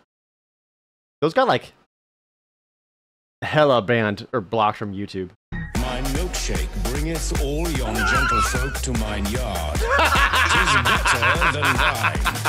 Verily, I could apprentice thee. Thines levy a fee. My milkshake. Holy shit. This is incredible. Milkshake bringeth all yon gentlefolk to mine yard. And lo, they reply, 'tis better than thine. Verily, 'tis better than thine. Fuck. Whew. I could apprentice thee. Verily. Holy shit. That was amazing. Dude, the people who play Final Fantasy XIV are some of the most creative people out there. Like, all the Final Fantasy XIV G-Poser stuff and all that, like, people have made some of the most absolutely incredibly... Yes, Thiggy, please show that to Ray Ray. If she's not already still watching. Because that was amazing. Like, they make some absolutely incredible stuff. Like, amazing.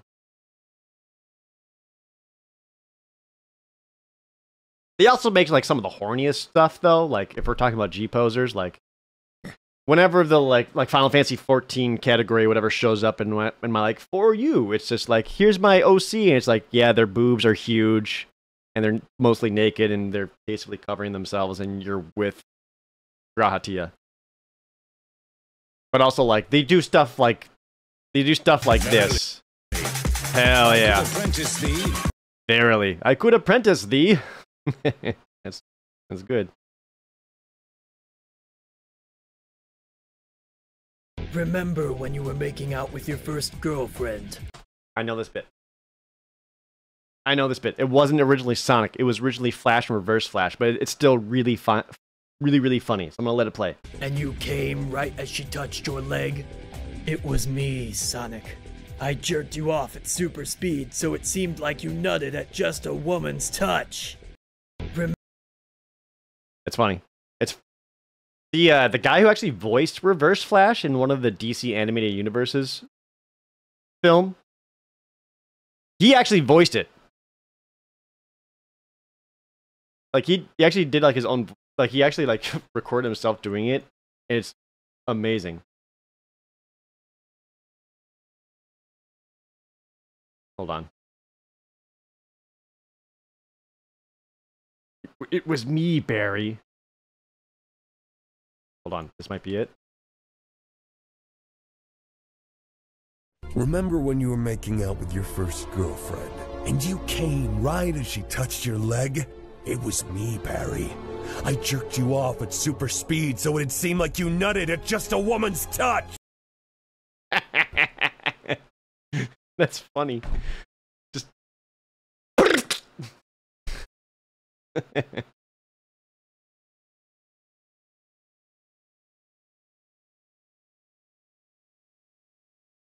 get fucked, Barry.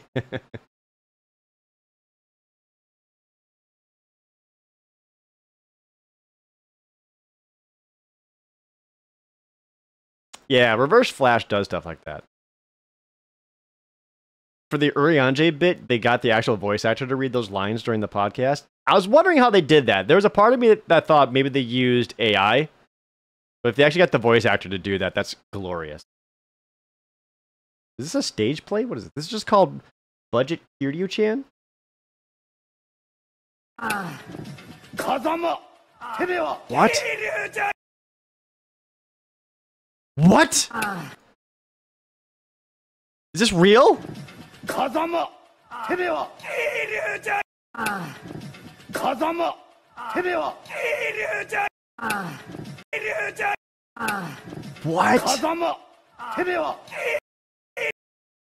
I want to see this.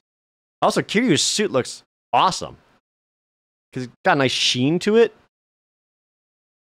Yeah, it says Budget Kiryu-chan, but like... What do you mean? This looks great.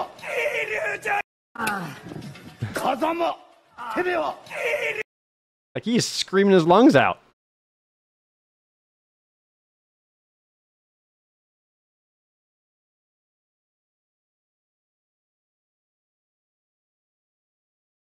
I want to see this. Do they have any like recordings of it? Japan does do like a lot of cool stage plays of video games, and some of them are great. I know they're like there is like the Sailor Moon stage production.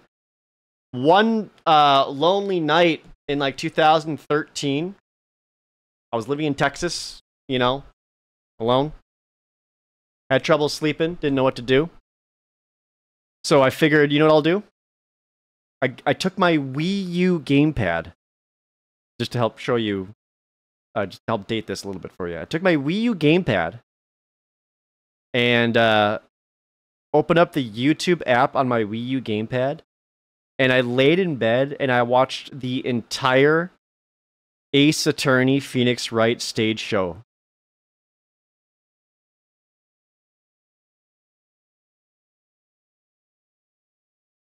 And you know what? It was great.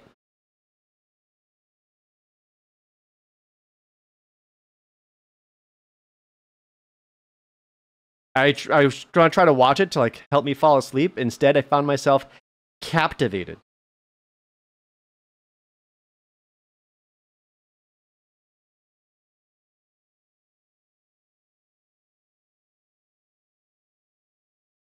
Why do you keep saying schlong alert? What's happening?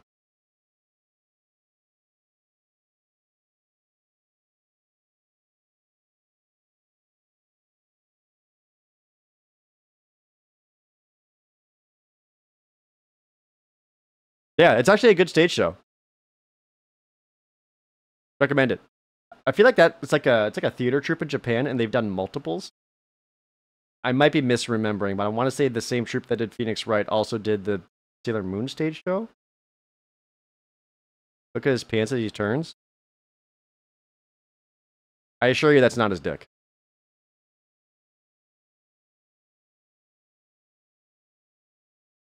Amazon's Yakuza series isn't even out yet. I'm not even going to judge it until it's out. So I'm not going to say this is pointless. Like, no, it could be fucking sick.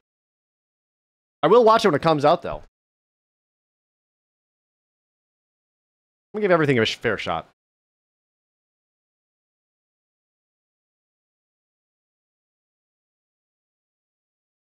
Is Phoenix and what's-his-face the prosecutor? You mean Miles Edgeworth? Do they hook up? No.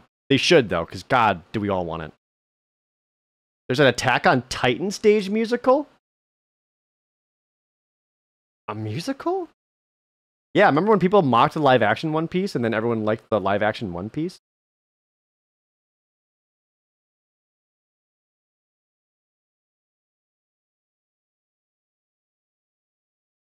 There's a Death Note stage musical? Jesus. I did hear there's a 2007 Yakuza movie. Haven't seen anything on that.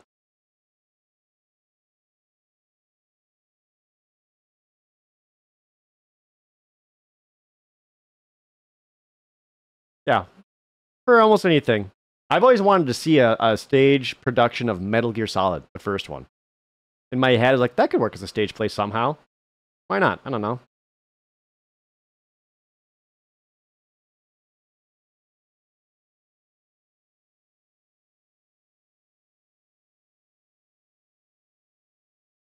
You watched the Yakuza movie on a flight and Majima was great? Oh, that's all you need, really. Metal Gear. Oh my god. You guys remember when there was like the rumored like Metal Gear Solid movie coming? And that was like, that kept getting brought up for like 6 years. I can't remember what time frame that was happening, but there was a long time where it just like forever. Everyone's like, Metal Gear Solid movie's coming. Who's gonna play Solid Snake? And there was just constant like debates, and I remember like magazine articles actually of all things talking about whose would be the best Solid Snake from Metal Gear Solid, the movie. I don't know. And I remember for a time there were people like, David Hayter could just do it. He's got the voice and he kind of looks like him. Like, Although someone did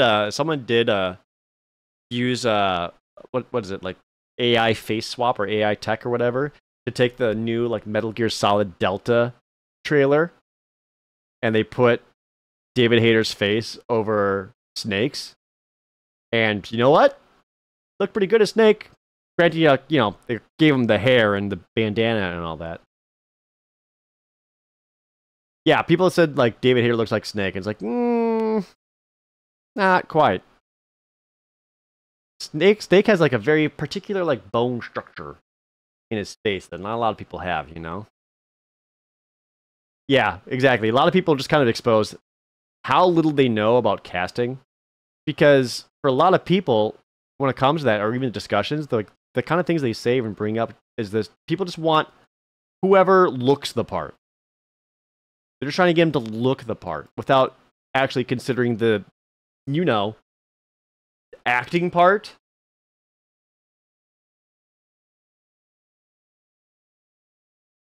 So then someone looks good and then they act like shit on screen. They're like, oh, why didn't that happen?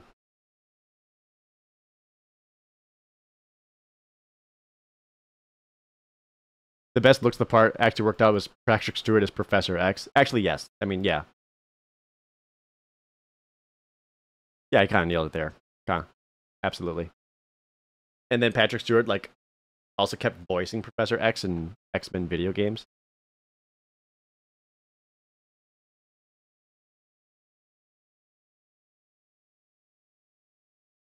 The director of Kong Skull Island was attached. Some people have said Oscar Isaac. Oscar Isaac could probably be decent. Yeah, I get Kurt Russell as Old Snake. Maybe a little too old. Anywho. I don't know what this is, but the art style's got me intrigued. It's called Red Flag.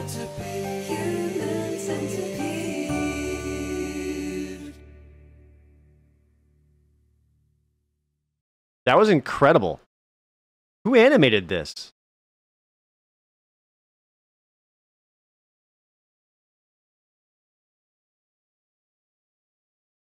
That was so good. Like, that art style is really, really good. I love it. Artist named Galoo. It's fantastic. Also upsetting, but like, that was really good.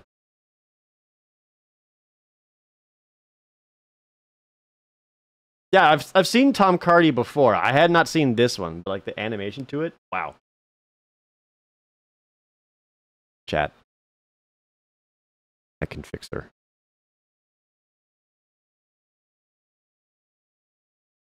Yeah. Good earworms.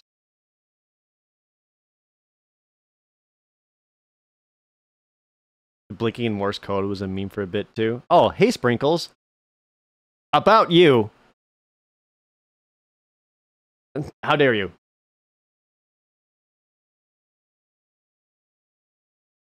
Let's see the return to Crocodile Isle Donkey Kong Country fan video from last year. Is that got good art? Return to Crocodile Island.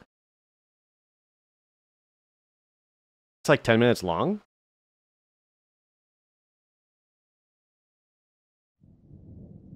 Oh, spare me an ale, and I'll tell you the story of the mad pirate king who was destined for glory. Through fire and fury, the king sadly failed. It seems his ambitions weren't quite up to scale. Why is it so good? I'd like to propose a toast to this very momentous occasion, as we're all gathered here today in memoriam of the Crystal Coconut. Once great leader. I thought it was your birthday. It was. But Glump, why are we celebrating a decade-long abscess? I said in memoriam of, not in celebration of. And that's absence, you boneheaded half-wit. So, what do you suppose ever happened to him? Hey, Clubba. Roaches, they be hard to kill. He probably tucked his feelers under whatever rock was big enough to seclude Sonic. Well, it's all a bit of hearsay. I'm like, I'm like invested. You want to know what I heard? I heard he got picked to the bone by a bunch of bloody sharks. Bro said electric barbecue. Hashtag slow cooked. I heard that a higher power determined that he, and by proxy us, were unfit to continue coexisting with our Kong rivals. Dude, this is too well done. For a Donkey Kong Country cartoon?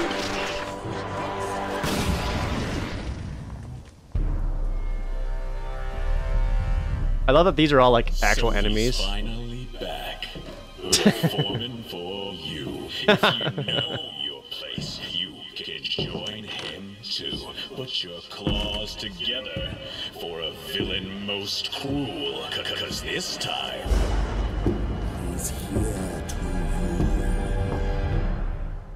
Holy shit.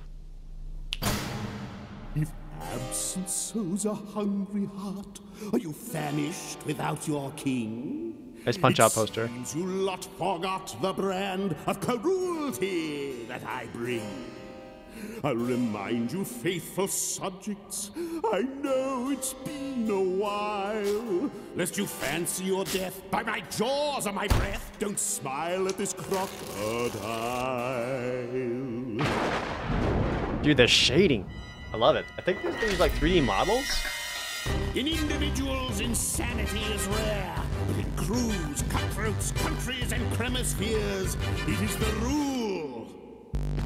There once was a Gremling dynasty. The land was lush and we ruled the sea. We lived our lives so peacefully as a harmonious crew. A quiet place. No monkey business. His conquest and vengeance cost this. Our dental was better too. No, I can barely chew. Yes, well, our paradise didn't last too long, 'cause our blood was rocked in our kingdom wrong. Shaped by the name of God, seal of family feud. From this loss and devastation, I will bring us to salvation. This is upsetting. Like once before, and all shall be restored. Also, chat, I want you to know, I see you. I see you in the chat getting horny over the crocodiles. Jungle jail must tip the scale. Let's make that cretin writhe and flail. We'll tip the scale, reclaim our land, our holy grail. We shall not fail. We'll end this monkey's tail. We'll tip the scale. Let's tip the scale. 10 years. That cellar dweller was in the basement for 10 years? Well, that does explain all the missing food. Why, it's true, I won't deny that they've hidden around my bell. This is the actual actor who voiced him in the cartoon? Failures running through my mind like monkeys jumping in my head. My finest hour cast aside and yeah, I hear it. And still I fought it like a hero, spite the tragedy and travesty. And now I have returned with light and glory as your majesty. And your disgraceful prattle while I was off secluded with a mutiny. Ha! I'd have you executed! Now I know what you're all thinking, and I know you must be down, but I'm here to save the day and here to turn the ship around. This is a good song! Gonna turn these monkeys into poet to banana daiquiris! Don't beg, just so theatrical. And your loyalty is sealed. Pledge for the fight, we'll show our Kremling might. With me, your sail and keel. That's a good joke. Now tip the scale, we'll fly, the wind is in our sails. Fight tooth and nail, invoke the strife that it entails. God, I hope Nintendo saw this. Try and fail, that Kong has run his final trail. We shall not fail, with whom we shall prevail. We'll tip the scale, we'll tip the scale. I knew you'd be back, fate entangled, destined forever, yin and yang. I did this all for you. Want another funny part? I don't even like bananas. Enough for you now. Am I? We are Kremlings. Hear our cry. Hoist the crossbones to the sky. Oh my God. We are Kremlings, and proudly we stand on the coastlines of our land. I am Kremling, I am king. We'll reclaim what's to be had. Tear Kong asunder as we cry blood and thunder. My command is ironclad. Bear thee witness to our redemption. I realize I'm not saying much, but I'm just like mesmerized. We shall take back what is rightfully ours. And that's it for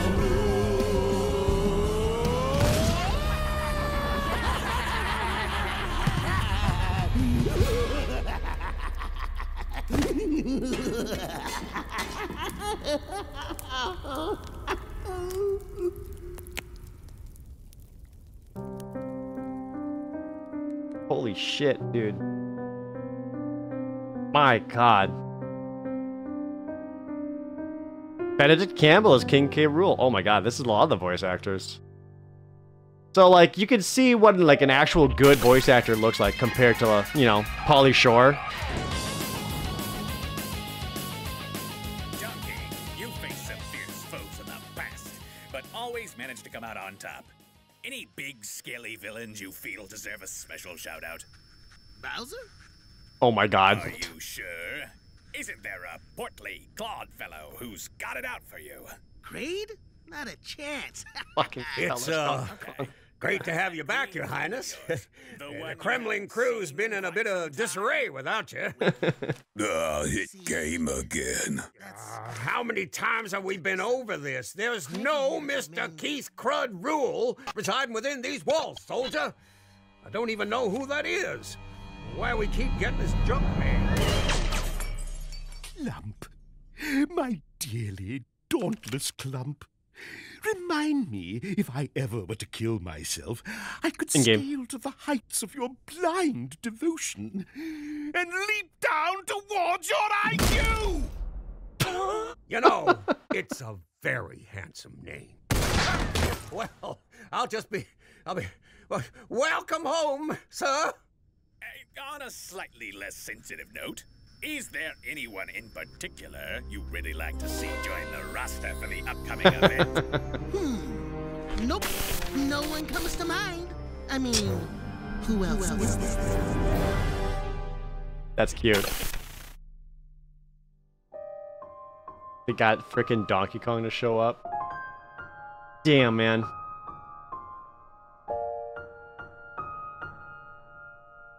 Yeah, you guys are right.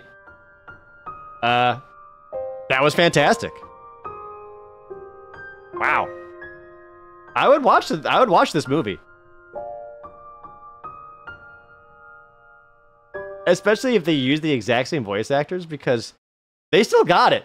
And like, of all the things I'd like to make fun of in the show, like, some of the songs in the show were honestly really, really good, and the performances of some of like the actors in those songs were really, really good. So, you know, wow. Sweet. My god. Sprinkles, thank you for the Twitch Prime. I'm glad you're unbanned. Is this a long video? Oh no. So this is just a video called Roller Coaster Tycoon, the most impressive game ever developed. We were just talking about Roller Coaster Tycoon on stream the other day. The original Roller Coaster Tycoon is a near perfect game in my opinion, as it's a great balance of simulation gameplay that's wrapped in an environment that promotes creativity. It's quite simply a game that appeals to almost every kind of player, and I know I spent countless hours on my family computer with it as a kid. Yeah, I had even this. Still have my original copy. The thing is, while I believe that many people will agree, especially Donkey Kong. So the only thing with Donkey Kong is that they had a separate singer to do the singing voice and a separate voice actor to do his speaking roles. So not the same guy that would sing, but you know, whatever. Still, that guy could sing. That Roller Coaster Tycoon is a classic PC game, I don't think a lot of people realize just how much of an achievement it truly is within the industry. A lot of work went into the development of this one game, and with the exception of some art and music, it was all essentially done by a single person in only 2 years. That's right. Chris Sawyer. Now, games being primarily developed by a single person isn't an unheard of concept, but Roller Coaster Tycoon simply takes it to a completely different level in two major ways. The first is through authenticity, as Sawyer traveled to countless different amusement parks across both Europe and the United States during this time, in which he conducted research on the fundamentals that comprise these amusement parks, analyzing everything from the way that common patrons would visit the parks to the very economic factors. This allowed Sawyer to create a kind of simulation game that was truly genuine in the ways that the player would run their individual parks. However, while that undeniably displays a degree of dedication that Sawyer had, there's one other thing that you may not be aware of that makes Roller Coaster Tycoon such an accomplishment: the way it was programmed. You see, 99% of Roller Coaster Tycoon was written in a programming language called x86 assembly, which is utterly insane if you know what that entails. But for those who don't, I want to demonstrate just why this is such a feat in itself. Now, we all know that all video games are made of code in some way. They tell a computer to do a series of instructions in a particular order, which will convey what you see on the screen. However, there are several different kinds of languages that syntactically make up that code that you write. and the language that you choose to write an application in will likely affect how you achieve your desired end product. Most modern games are written in languages that you may have actually heard of in passing, such as C++, C#, or Java. While not necessarily easy to pick up and learn, these specific languages are designed in such a way to abstract certain aspects of computers and make it easier for us as humans to read. Yeah. Take this small snippet of code as an example. Even if you don't understand entirely what's going on behind the scenes here, a human can read this and probably get a decent understanding of what's happening. We put the number 2 into the num1 variable, the number 4 into the num2 variable, and then add them together, while putting the sum, which would be 6 in this case, into answer. This is a large reason why languages like C++ are used so much in video games and software development in general. Human readability. It's so much easier to... When I was in high school, I actually took programming class. And, which is quickly how I learned that I don't like programming, because that was when, like, I remember that was freshman year or sophomore year. I can't remember exactly what. But Jadale and I took the same programming class. We had the same class. And that was when I was like, I kind of want to be a game developer. Like, I want to make my own video game. And when we got into it and we started playing it, our programming class, we basically started using a programming language called QBasic. Which, if you haven't seen QBasic before, like, it's called that for a reason. School FreeWare's QB 64.1 looks like this. And run for the file name. The program prints what I told it to print. Yeah. It won't work for your system. Like, the first thing we're told is just clear all lines, print, and then it's just going to make this text show up on the screen when you run it. Go to file, and QBasic happens to be. And that's all programming language was. It looked like this. Like, you couldn't use your mouse at all. It was all through keyboard commands. This is what I first learned QBasic on. But that's also, like, you saw games like Gorillas. Like, people made this game in QBasic.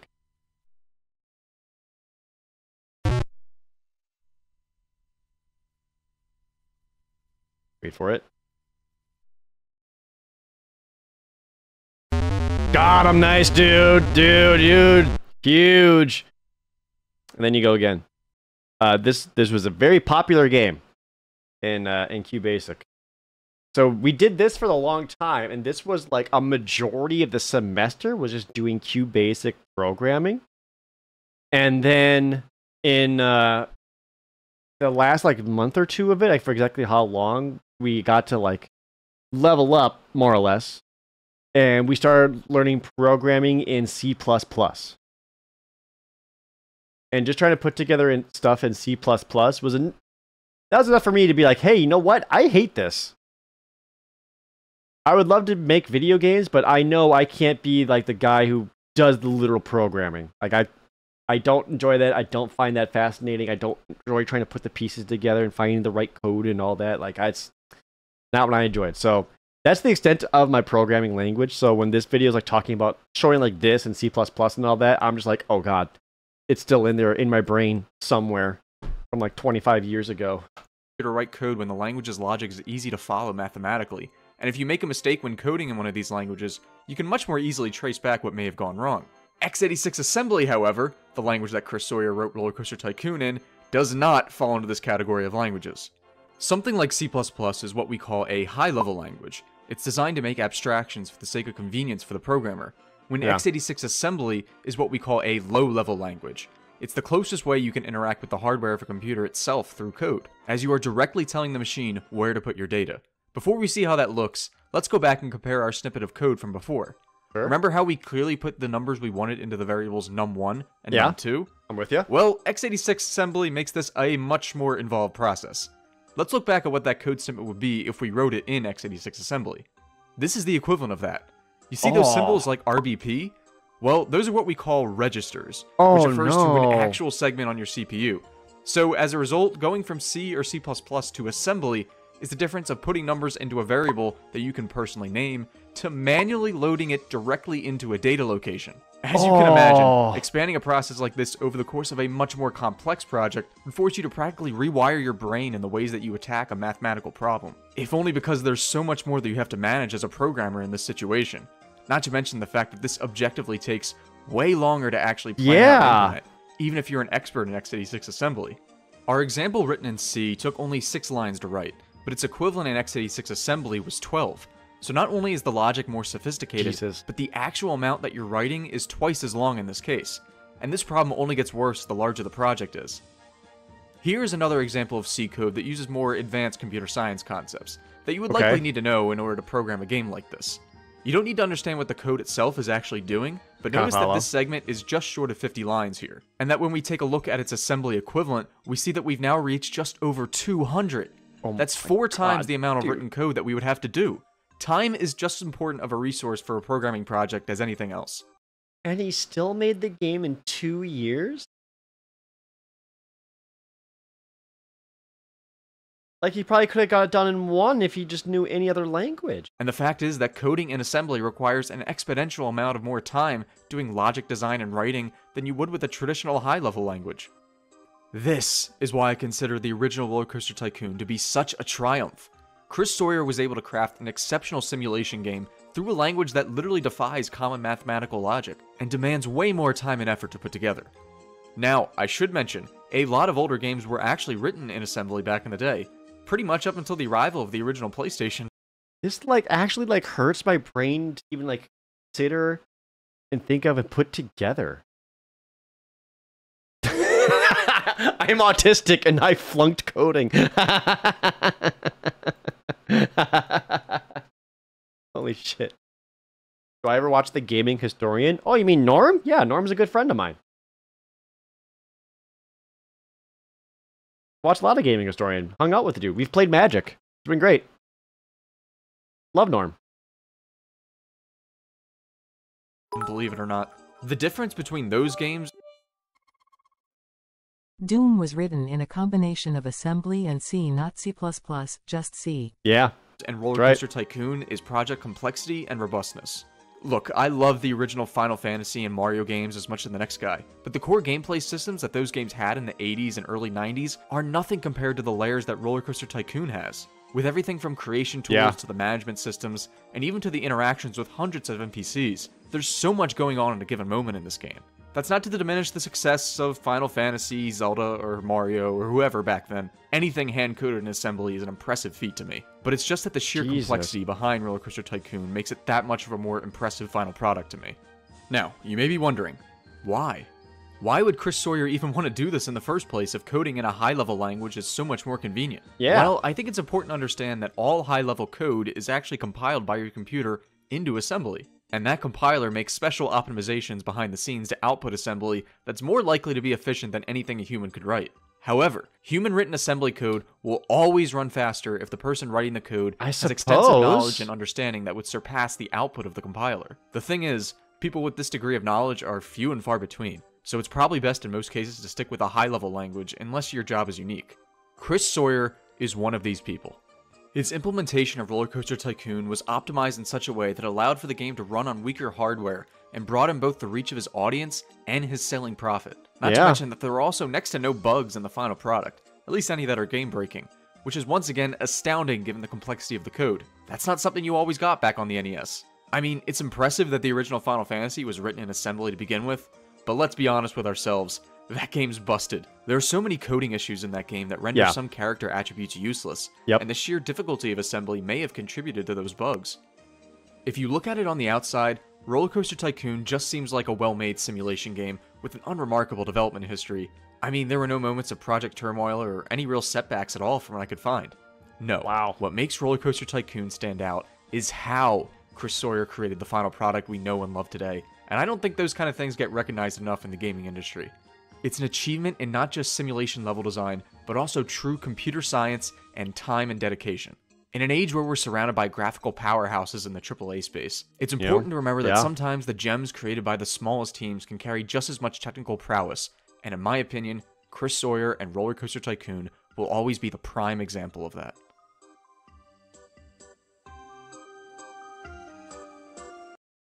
Damn, that really does put it in perspective. I kind of always heard about it, but I never knew the specifics.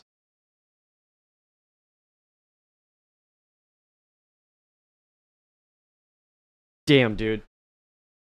Honestly, pretty wild. And like, again, he made this in 2 years, and it was just like a pure passion project. Like he just wanted to make it, and so he did. The fuck? What have I made with my life? Fuck.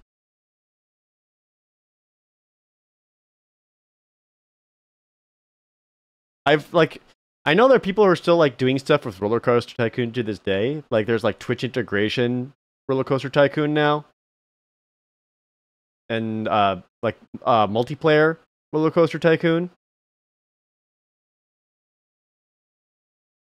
Like that's crazy. In 2 years? Damn, dude. I could probably do this in 2 years, but I won't. I wish I could make a product and sell it and just be done. Just like make that one, make $2 million, and then like, you know what? I'm good. No more. I want to be done working. No more, please. That's crazy. And you know what's even crazier is that I think another big thing that a lot of people probably don't even attribute to Roller Coaster Tycoon is that this game basically created the tycoon genre. There was no game called anything Tycoon before this game came out. And then as soon as this one comes out, and it's widely successful because, you know, it's x86 compiler, so anyone can play it.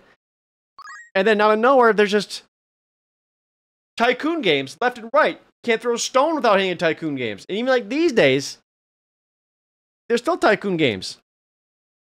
Now there's a lot more like simulator. Like just throw the word simulator in there. But now they're just Tycoons. Everywhere. Absolutely everywhere. MMO Addicted, thanks for the 5 gifted subs.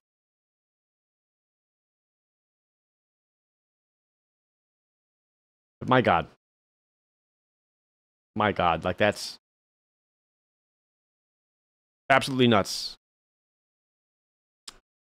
Dude is a legend. Anyway, let's lighten things up with Majima Tickles Kiryu.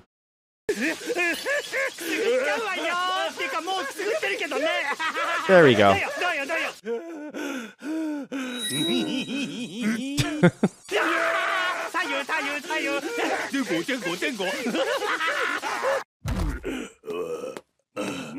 Oh, get him.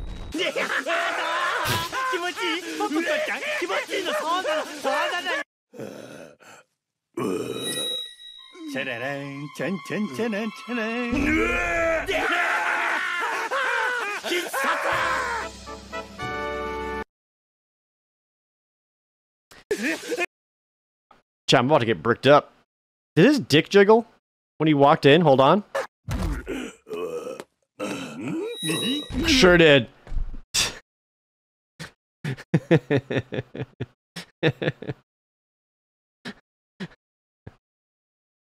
Watch out, Sonic. Your 9.5-inch cock's got nothing on Majima.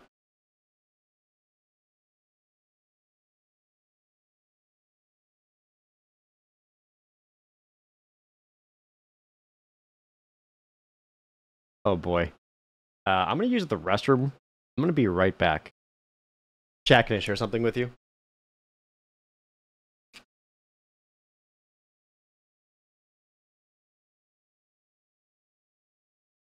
So, you know, do what you normally do. I go to the bathroom, but obviously take my phone with me. We all do it. Don't act like you don't. So I'm checking things on my phone just to be sure. Because I got like some emails and stuff. I wanted to be like, you know, what's going on here? And I got a DM that I wanted to share.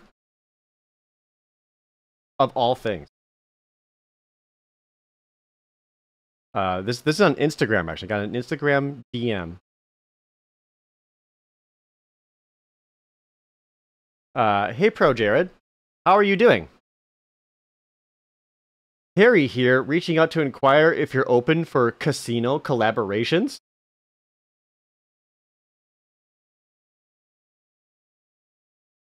Ayo, money making game? But then it goes on to talk about this casino that they want me to help promote. It's a crypto casino and sports betting platform where every player can become a hero. Among other casinos, it stands out with the highest cashback of 20% daily and a massive prize of 5 Bitcoin.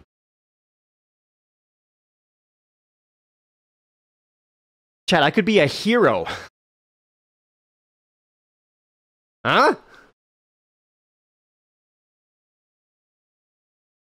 What's 5 Bitcoins and freedom use it? It's like $300,000. So obviously no.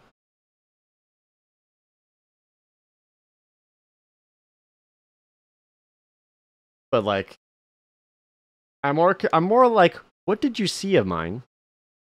Where they're like, maybe this guy, you know? Ask for 5 Bitcoin up front. Oh my God, please.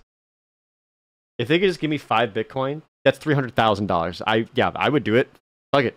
You guys can get mad at me, but I don't care. I'll be $300,000 richer, and I kind of need it.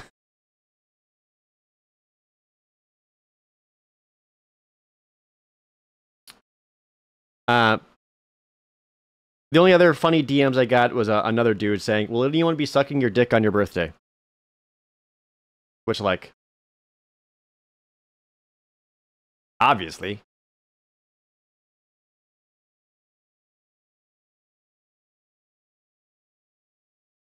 Are they offering? Definitely. There's actually there's actually one particular individual who won't stop.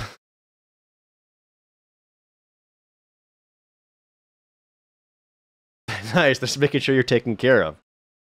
Right. Like, oh fuck, what's her name? Daisy? Daisy Duck?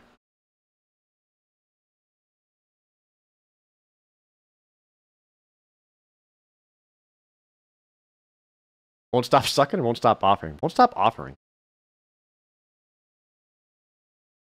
Anyway. Oh no. Oh, I don't want to click this.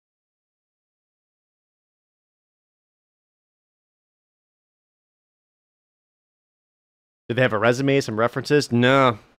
Nothing. Try to stalk their profile, and I'm like, you're giving me nothing here. What's even the point?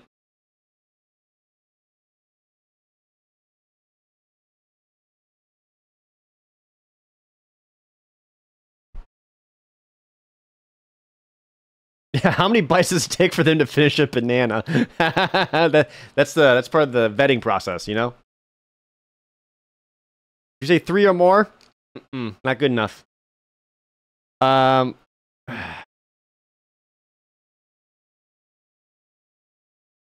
click this one, and I'm going to immediately regret it, aren't I?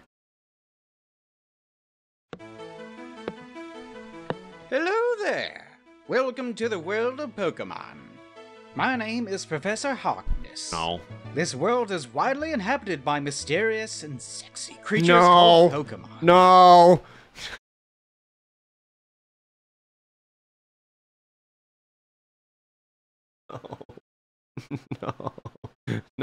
No, don't. No. What? Pokemon have mysterious powers. They come in many widely inhabited by mysterious Let's rewind. sexy creatures called Pokemon. What? Pokemon have mysterious powers over my dick. They come in many pleasing shapes. We humans live happily with Pokemon. Living and working and other things. No. Together, we naturally complement each other. I see that you're a boy. Got some good news for you, little bastard. As is tradition, why does he look like when Vegeta? a young man reaches maturity, he goes out into the world to expand his horizons and experiment with the help of his first Pokemon. Before returning home and getting married or whatever, the moment that you choose the Pokemon that will awaken discoveries within you, the true journey begins. Now choose your starter from this big-ass pile of legal consent. Usually you would only have 3 choices, but we have a lot of eggs. A lot of these are really human-shaped. Oh. You know, the Eevee evolutions are really popular. Superior is a great choice. I hate this. Ninetales. Always No. had a thing for Absols. No, why? Do the Pokemon want to be partners? Oh, yes. Some are very aggressive. I've researched it thoroughly. You ever hear about the Hawkness test? Look it up sometime. I'd rather not. I don't recognize some of these. Those are under research. Don't worry about them. Which ones are good for battle? Battle? Oh, actual battle. Who cares? Look, no matter who you pick, your journey hate will this. hinge on I hate cooperation, this so much. teamwork, and understanding. It's important that both of you should feel comfortable with each other, so no matter what changes or evolution either of you undergo, you will always have a foundation of trust and friendship. Well, Professor? Master, screw me onto your big dick and use me as a cock sleeve. Yes, and, better get used to eating eggs for breakfast. What? We all know what's going on out there. No one says it, but they know. You think this shit is popular because of Smogon? Fuck you. I mean, he's right. No, groom me into your first pick and use me on a top team. Oh. Now take off your pants. Hello. Yes, it's meant to be weird and uncomfortable. Your feelings are correct, don't worry. Okay, I good. do a lot of stuff, but all my cartoons are in a playlist over there. The Patreon keeps me alive, and... Oh, boy. Yeah, it was almost wholesome. Almost. That has 7 million views, by the way. I mean, he's right. We all know what's going on out there. We can all act like we don't, but, like, we know.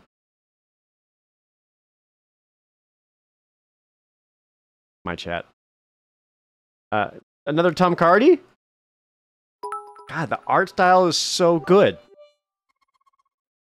Minus the hair, the guy kinda do look like Jared. I was so fucking afraid someone was gonna say that. Fuck, because I saw it too. And I was like, maybe it'd be fine. And like, we just kind of move on and be fine with it. And then you use the bits and you called it out. And fucking, yeah. Maybe that's why I like it so much. Like, just change the hairstyle. Like, do you see it? Can you see it? It me? Are you kidding me? Have you God seen damn it! Perception Check? Freaking rude it. Another Tom Cardy masterpiece. I have seen Perception Check. That's probably his like most well-known one at this point, right?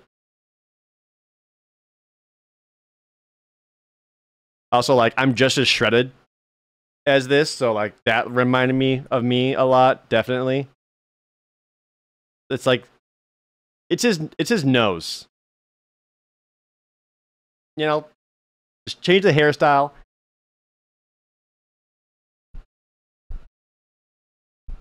Fuck. I hate that you said that. Almost moved on.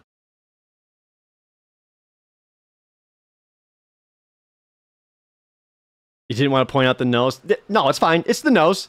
There's one shot where it was like full profile. Like, tell me this. You don't think that's not me? You think I don't know? I know. Where was the full profile face? I forgot where it was.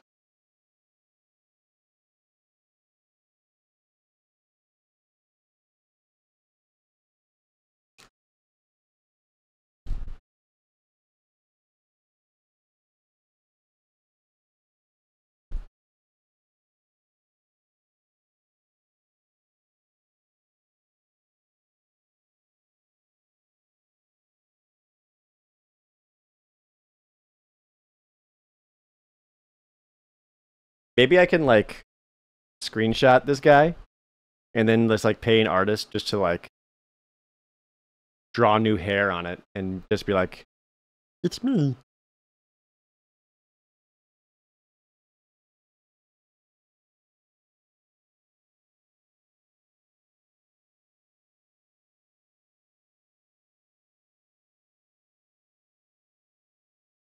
I hate that this exists. Or I could change my haircut to match. You really think that would be good? Get a yee ass haircut like this? Like, make it a low taper fade while I'm at it? You really think that would look good on me? It would not. No.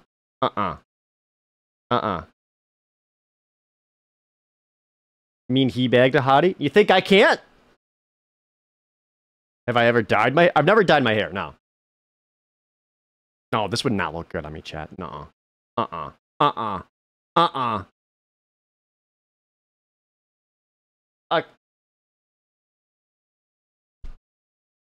Look. I keep my hair... Like, I got volume in my hair. I go for volume in my hair. I couldn't do, like, this... The shaved sides with, like, all just pushed back. This is, like, 2000... When was this video put out? 3 years ago? This is, like, almost 2014 style haircut.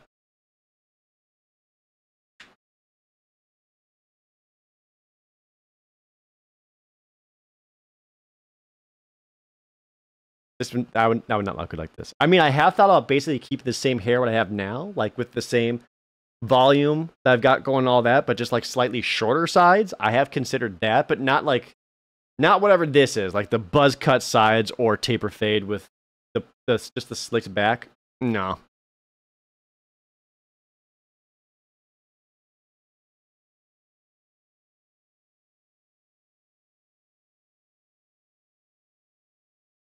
I mean, this guy fucks.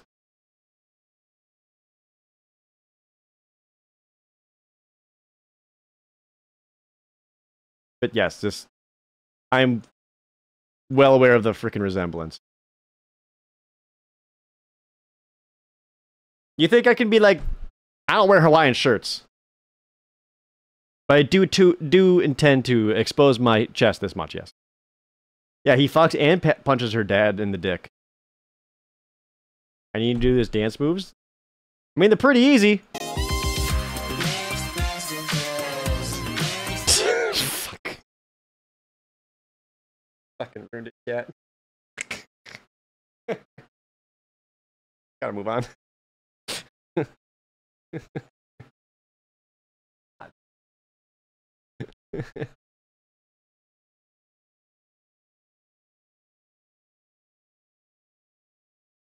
God, she's cute, though.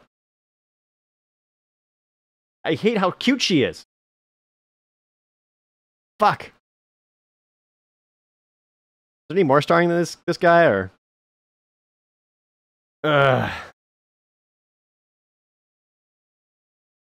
It's the boots. Her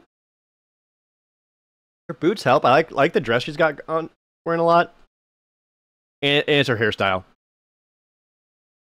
I'm not a fan of the lip ring, to be honest. Doesn't do that. That doesn't do it for me. We already watched Red Flags.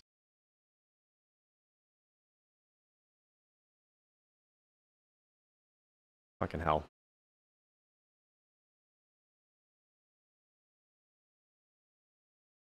Reverse red flags. I can fix her.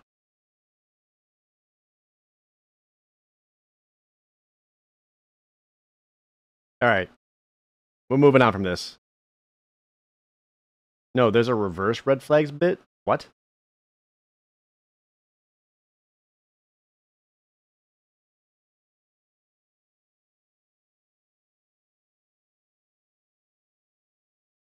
What?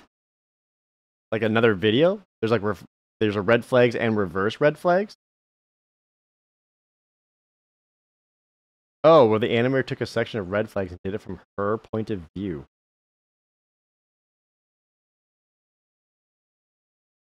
Hold on. Tom Cardy, reverse red flags. So we watched this one.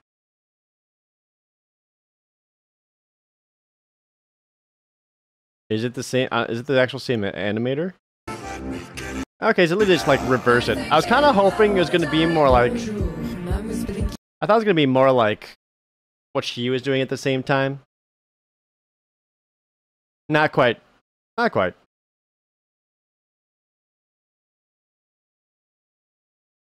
Chat. Tell me it doesn't look like me.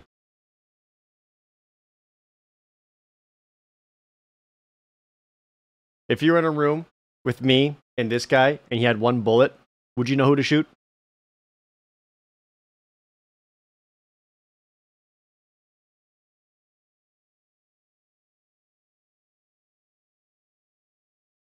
Let's watch some Castlevania glitches. We're moving on.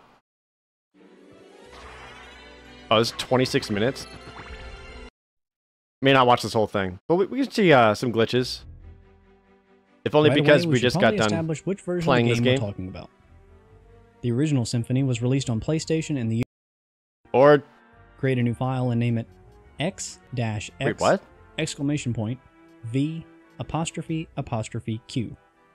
This is one of a few secret file name codes that allow Alucard to begin the game with altered stats. Whoa! This one sets his luck stat to 99, but heavily nerfs Oh, that all his keyframing others. was not good.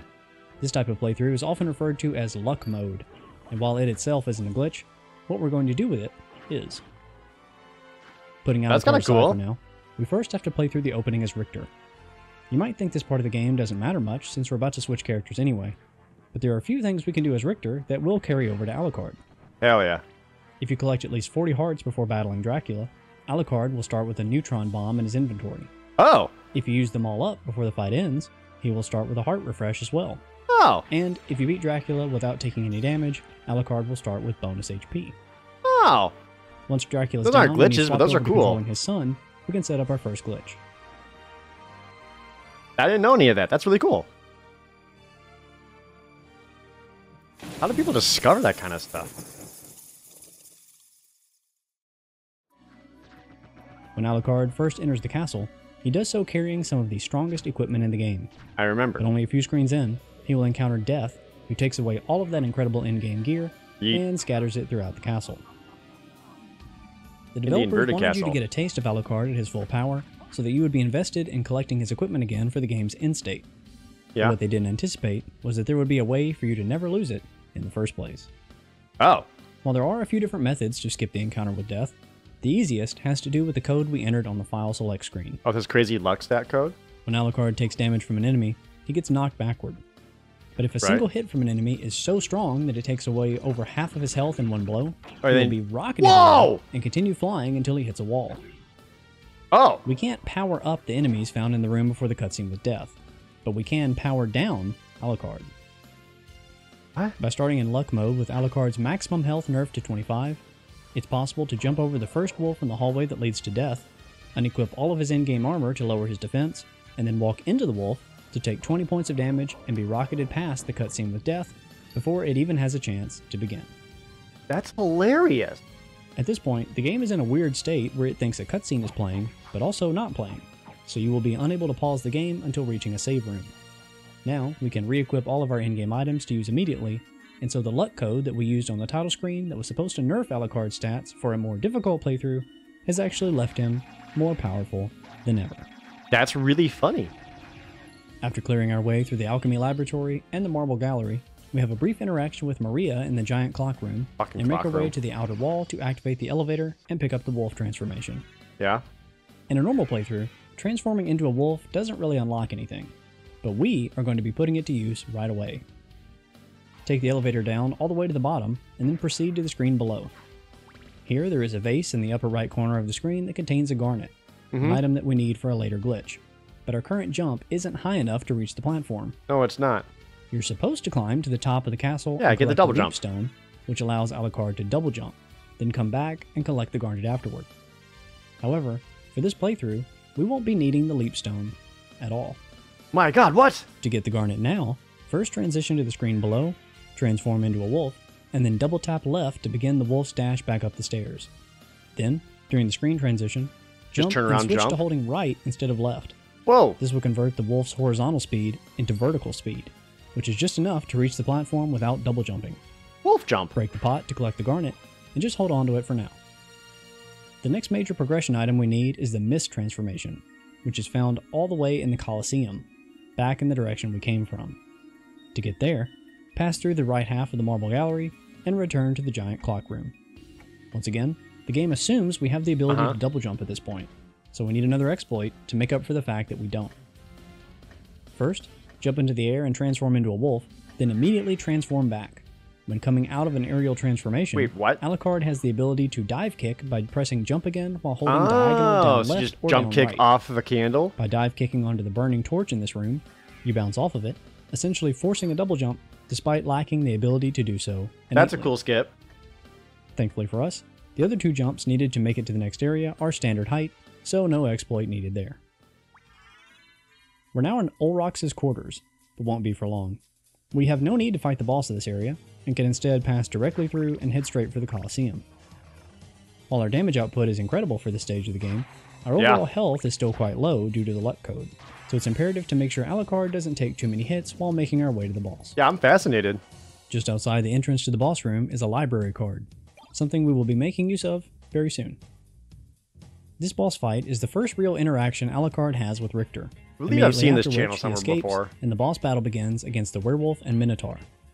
Once again, our damage output is... it's really gross. Good. So finishing these 2 off shouldn't take long. Once they fall, we can head into the following room to pick up the Mist transformation, allowing Alucard to pass through solid bars. But before leaving the Colosseum, we need to pick up one more item. Make your way all the way down to the bottom of the area, and enter the room on the far left. This room is absolutely packed with enemies, so I like to bring the stopwatch to freeze some of the weaker ones. On the pedestal at the end of this room lies the shield rod. Oh, this is the shield rod that has different effects based on what shield Alucard currently has equipped. This is the game. And an important item for defeating Dracula at the end of our playthrough. Our next destination is the library, which is, once again, back the way we came. I think even the developers knew this excessive backtracking might be a bit annoying, so this is a great time to use the library card they left for us, teleporting Alucard there rather than having to take him there ourselves. We appeared directly in front of the room with the librarian, this game's one and only merchant. He sells quite a few helpful items, including potions, spells, maps, it's 800,000 gold. Game before, Duplicator, which converts single-use consumable items into permanent items. Oh, that's how that works. We're broke. Right. Before conducting any sort of business with the librarian, we need to make some cash. Sweet. And what better way to do that than with an infinite money glitch? That's where the garnet is that for this glitch to work, you have to have never met the librarian before on this file, and you need a second already completed file on the same memory card. We need to skip the cutscene that plays when you talk to the librarian for the first time, and the game won't let you skip cutscenes if it thinks this is your first playthrough, so keep that in mind. First, make your way right a few screens until meeting the staircase. In order to perform the currency glitch, we need the help of the fairy familiar, which is found on a platform at the top of the stairs that must be flown to. Something Alucard definitely can't do at this point in our playthrough. Oh, we need the fairy. The exploit we'll use to get around that fact is a combination of the wolf jump we use to collect the garnet back at the outer wall, and the dive kick we use to pass through the giant clock room. Okay. Starting from the base of the staircase, transform into a wolf and double tap right to begin running up the stairs. Before you reach the gray colored pillar at the top of the stairs, jump and switch to holding left to convert the wolf's horizontal speed into vertical speed once again. Oh, and you bounce off the book? Now we need to buy ourselves time in the air for this book enemy to begin chasing us so that we can dive kick off of it. To do that, transform from the wolf into Mist, then float diagonally up left for as long as you can until you are automatically forced back into Alucard. Finally, perform a diagonal down right dive kick into the book, and then immediately hold left. This exploit is deceptively tricky because it requires several fairly tight timings, and relies on getting good RNG from the book so that it moves to the right place at the right time. That's cool. Thankfully, it's easy to set up again if you fail it, and if all else fails, you can come back here after collecting the bat. These are cool little skips you can do. Directly to the left, there is a room with an anti-venom, a potion, and the fairy card, the last item we need to get infinite money. With the fairy in hand, return to the librarian, and just outside his door, pause the game and equip the fairy card from the relics menu. When the fairy enters the current screen, she will begin speaking. The moment that happens, pass through the door to have her dialogue be cut off by the librarian's dialogue. Now press start to skip his cutscene and interrupt both of them. Doing this allows you to pause while interacting with the librarian's buy and sell menus, which is what makes this next glitch possible. First, select Sell Item. Now, pause the game and equip the garnet we picked up in the outer wall. The librarian only checks how many items we have in our inventory when we first open the sell menu, so he thinks we have 1 garnet. But since Alucard is now wearing that one, we technically have 0 garnets in our current inventory. So when we sell the 1 garnet the librarian thinks we have, the game subtracts 1 from 0, and because this particular variable is not allowed to be a negative number, the garnet quantity rolls over to the maximum possible that can be carried, which is 255. Now, by backing out of the sell menu and entering it again, the librarian will check our current inventory once more, but this time see that we have 255 garnets, all of which can be sold for a total of 1,275,000 gold. which Money. is more than max cash. With only performing one instance of the glitch, you can already afford everything the librarian sells, with the Jewel of Open and Duplicator being the most helpful. Okay. But if you're only interested in the bare minimum needed to finish the game, nothing from the librarian is technically necessary when glitches are involved. Something we cannot skip, however, is Alucard's bat form. To get it, make your way back to the stairs to the right of the librarian's room. We need to make the jump to another platform, this time around the midpoint of the stairs. This one also requires the double jump to reach normally, but just as before, using a wolf jump into the mist transformation will allow us to skip it. Thankfully, this platform is closer to the staircase than the one from before, so dive kicking off of a book isn't necessary this time. In the following room, you will have a short encounter with the Lesser Demon, and can then use the mist form to pass through a metal barricade and collect the bat transformation. With that, we now have everything we need to finish the game. In a normal playthrough, you could use the items we have now to reach Richter at the top of the castle and defeat him to see the game's credits. This is how people beat the game in like 17 minutes. Knows that everything we've been through so far is only the first half of the game. If we were to fight Richter now, we would get the game's bad ending, with Alucard never finding the inverted castle and never defeating Dracula. In order to avoid this, we would need to travel to the underground caverns and defeat the succubus for the gold ring, then go to Olrox's quarters and defeat him for the Echo of Bat, then use the Echo in the catacombs to collect the Spike Breaker, then use the Spike Breaker to make it through a booby-trapped hallway in the chapel to collect the Silver Ring, then take both the gold and silver rings to the giant clock room to meet Maria for the Holy Glasses, and then finally use the Holy Glasses to see the Dark Priest that's controlling Richter. That's a lot of work to do all that just to make it one room left of Richter's boss room. I'm sure you're way ahead of me at this point, but yeah, we can use a glitch to skip all 5 of these items and go to the inverted castle right now. To start, go through either the chapel or clock tower to reach the castle keep at the top of the map. Use the bat form to fly up the collapsed staircase that leads to Dracula's throne room. And Yeah, I stop at the figured entrance. speedrunners Since we don't have the Holy Glasses, just don't get the proceeding echo at forward all. from They here know would lock exactly us where into to the fly. bad ending and send us to the credits as soon as Richter was defeated. However, the good ending is actually the game's default, and weirdly enough, the place where the game checks which ending you should currently receive is an invisible box along the floor at the top of the stairs. What? Meaning that if we're extremely precise, we can just jump over it. Huh. First, break this brick in the wall to reveal the hidden switch that unlocks the staircase to the castle loft. You don't actually need to go there, or even push the switch, but we are about to perform a very specific jump, and we need that brick to be out of the way in order to get the correct angle. Now, align Alucard's back foot so that it is perfectly square with the edge of the top stair. Now transform into a wolf. While in wolf form, you want to double tap left and jump at the same time in order to get this exact jump arc, in which the wolf does not leave a trail behind. If your jump looks like this instead, your jump was too late, and if your jump looks like this, it was too early. The correct jump arc is low enough that it just passes beneath the stone wall, but high enough that it passes over the invisible trigger along the floor. Among other things, this trigger locks the camera vertically in preparation for the boss fight up ahead. So once you perform the jump correctly, you can check if you have the glitch active by flying up toward the ceiling. If you see the sky clipping through, you've done it correctly and are ready for the next step. Now that the camera's unlocked and the ending check was never made, you can simply walk forward, and the cutscene that plays after the inverted castle has been revealed will start. Then Alucard will automatically walk through the portal on his own, despite the fact that we have none of the required items, and have never battled Richter, period. That seems relatively easy to do.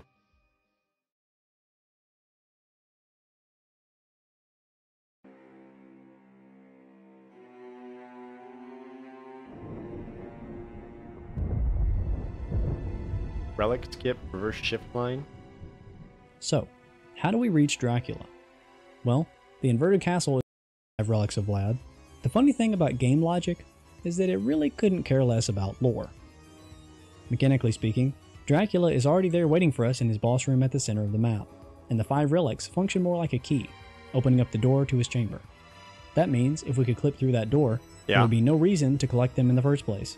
No reason to complete any of the inverted castle, period. Just don't play the game. We do still have to get to the castle center. To do that, the route I like to take is to the right, through the Antechapel, past Medusa, who can be defeated fairly easily if you locate your duck button, and then left through Deathwing's lair. Yeah, Medusa is super The easy. reason I like to go this way is that you pass by a hidden room in the floor that contains a heart refresh. This is a required item to perform the next glitch, and so taking this path is an easy way to pick one up along your way if you don't already have one. It took me forever to find this room, though. Continuing forward, you will fly up a long vertical shaft and then climb up and out of the area to reach the inverted giant clock room, which is ultimately our goal, but without the 5 relics, the door is locked and it's impossible to reach Dracula normally. If we take a look at the map, you can see that a save room lies on the opposite side of the door, with an empty space where there is nothing, and then a second save room to the right of it, which is part of the Black Marble Gallery. Glitches do exist in Symphony of the Night which allow you to clip horizontally from one room into an adjacent one, even if it's through a wall. But in this situation, there is no way to get immediately horizontal to any room in this section. That means that if we try to clip from here, Alucard will be suspended in nothingness and immediately fall through the ceiling into the room below, defeating the purpose of the clip in the first place. However, when a clip like this is performed that places Alucard out of the bounds of the map, there is a single frame in which Alucard exists between the 2 rooms, in which the game hasn't yet decided which one he should be pushed into. If we can act frame perfectly, we can have Alucard travel along the border of these rooms until he's within Dracula's chamber, then allow the game to push us vertically back into bounds. Get ready. Here comes the most challenging glitch of the playthrough. How do people figure this stuff out? By going down the hallway directly to the right of the clock room, you'll enter the Black Marble Gallery, and can then use the bat form to fly up and to the left to reach the save room that lies directly to the right of Dracula's chamber. Make sure You to save the fucking game nerds. because if you mess up the trick, you might have to reload the game to try again. The exploit we're about to use is known as the reverse shift line. It involves desyncing Alucard from the camera that follows him by 1 pixel, so that the edges of rooms overflow and he's able to trigger the transition borders of multiple rooms at the same time while walking between them. Right, the pixels. Specifically, the pixel we want to manipulate is this last one on the left edge. Because the Black Marble Gallery uses tiled squares as part of its floor design, this specific column of pixels is really easy to see, so just keep your eye here. Okay. Now we need to identify the farthest point right that Alucard can travel without the camera scrolling and cutting off this leftmost pixel, which ends up with him being about here. Now, we need to move Alucard 1 pixel or more to the right without allowing the camera to scroll. There are a few ways to do this, but one of the easiest relates to the heart refresh that we picked up earlier. The heart refresh is a rare single-use item that restores up to 500 hearts back to Alucard's counter so that he can use more sub-weapons. But we don't really care about that. What matters for us is that the heart refresh also has a long, over-the-top activation animation that pauses everything in-game until it completes.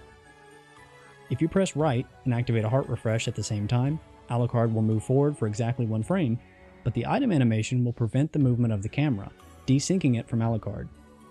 The timing of the heart refresh is a bit precise, but if you purchase the duplicator from the librarian with the infinite money glitch, you can duplicate your heart refresh and try as many times as you like without having to reset. Smart. Once you hit the correct timing and see Alucard shift forward without losing that ever so important left edge pixel, hold down the backward dash button so that it occurs on the first possible frame after the end of the heart refresh animation, putting you well within the safe zone in which the camera will not scroll, and ensuring that the desynchronization remains true. Now have Alucard pass through the screen transition to the left, which causes him to mistakenly appear on the left side of the following screen instead of the right. This in turn triggers that screen's transition to the next room, meaning that an entire room gets skipped. This would be fine if the room beyond this point were part of Dracula's chamber, but as we've established already, there's an empty space between the 2. So when Alucard transitions into this out-of-bounds location, he immediately falls through the ceiling and into the room below, which would accomplish nothing. To prevent this, we have to transform into a bat on the first possible frame after the out-of-bounds warp, catching Alucard as he falls and placing him here on the vertical line between the 2 screens, something that's admittedly easier said than done. If you transform 1 frame too early, you will appear as a bat beneath the ceiling well within bounds, and if you transform 1 frame too late, you won't transform at all, and Alucard will fall straight through. Sounds like it'd be really expect annoying this to take do. a few tries. Once we manage to hit the proper frame and end up stuck above the ceiling, we still aren't out of the woods yet.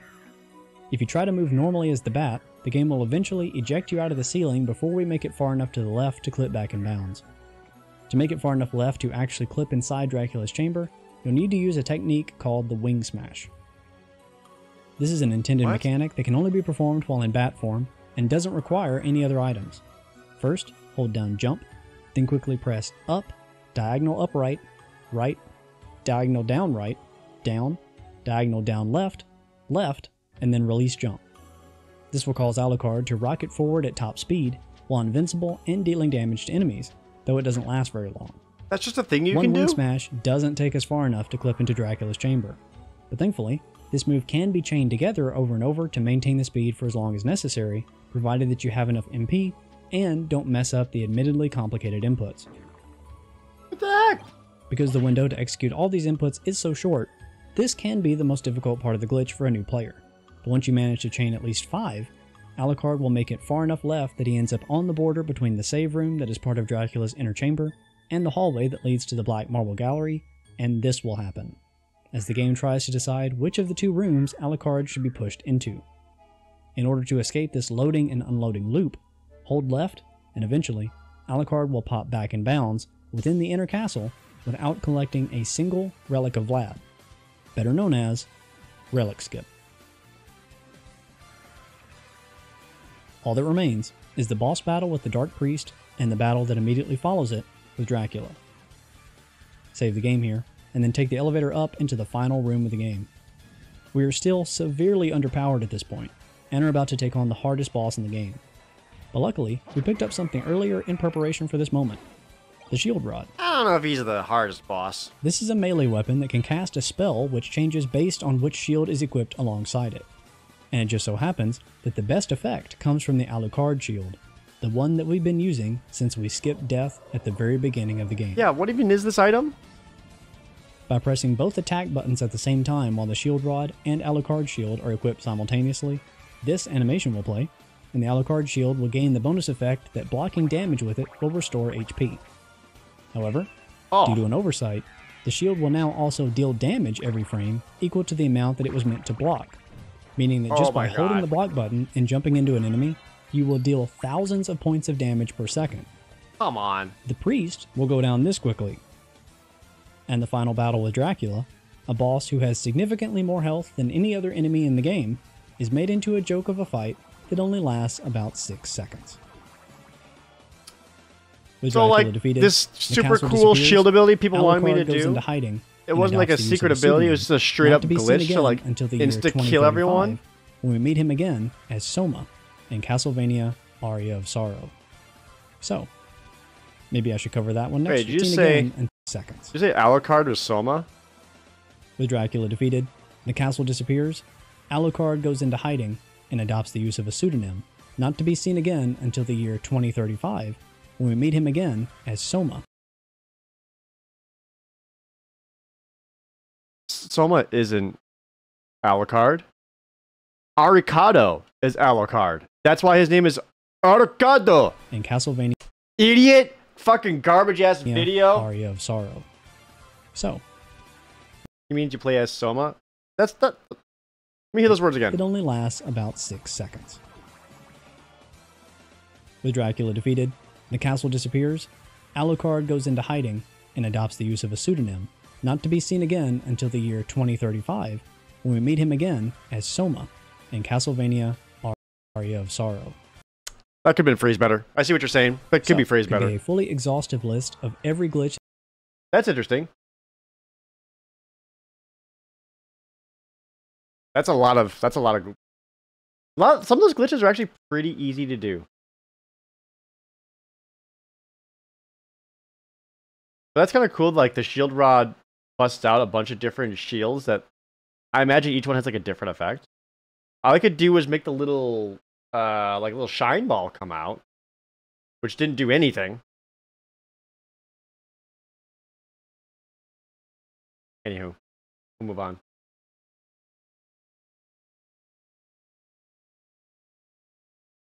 Themed hams, but no, that's memes.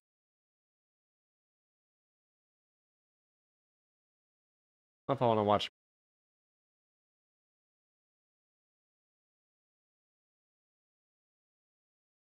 The balls are a Gladius reference? You mean Gradius?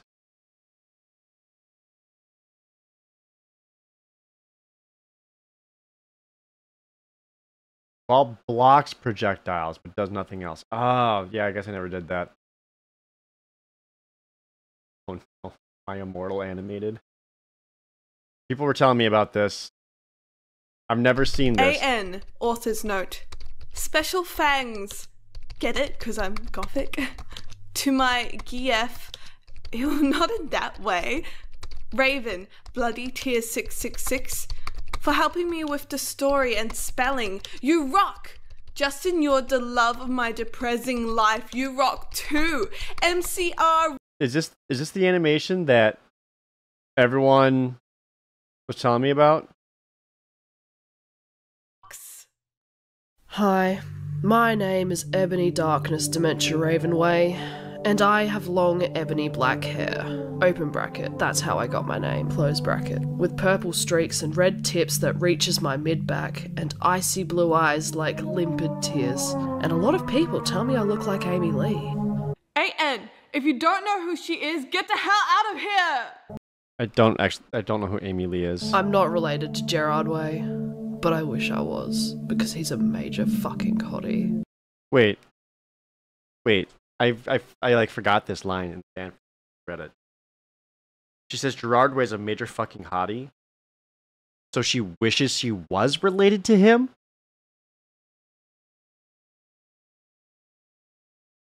For some incest, dude?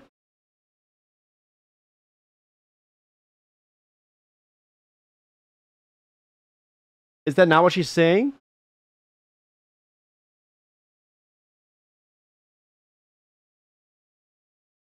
I'm a vampire, but my teeth are straight and white. I have pale white skin. I'm also a witch, and I go to a magic school called Hogwarts in England, where I'm in the 7th year. I'm 17. I'm a goth, in case you couldn't tell, and I wear mostly black. And this just kind of goes on. I've already read this, but like the fact that they kind of like animated all of this is hilarious. Where's the part? Where's the part where he pulls out a gun? Out of it. I walked out of it too. Curious. No, I've done enough of this. Done plenty. Thank you.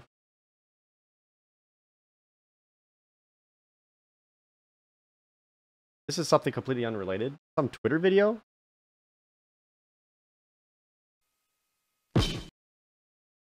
I don't know what soccer game this is.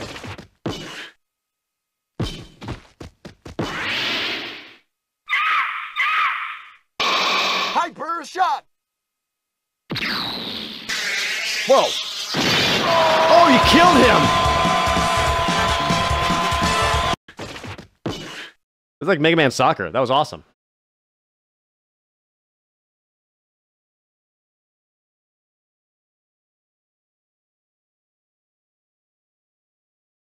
Why can't all soccer matches be like this, right?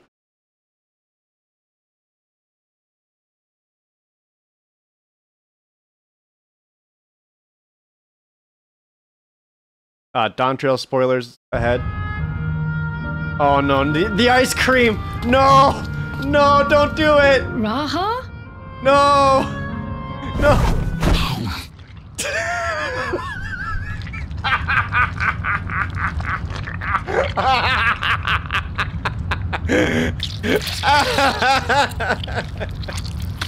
Oh my god. Your mother could do that too.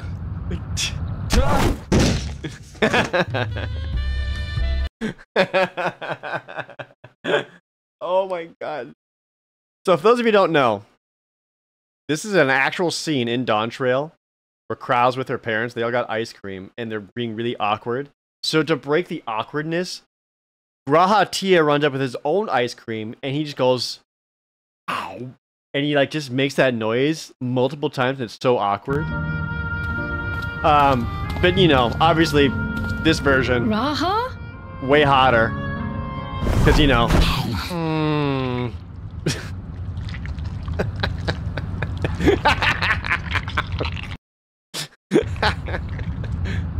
This is so well animated too.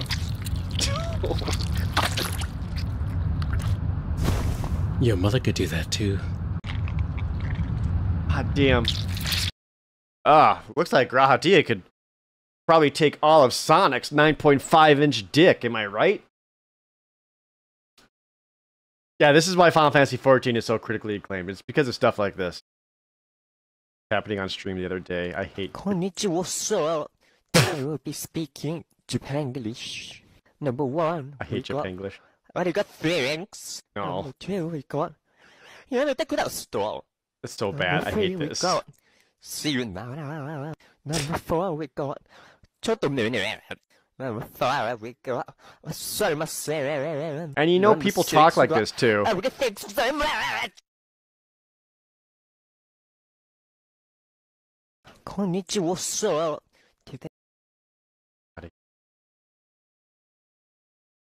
God, my recommendations are all fucked.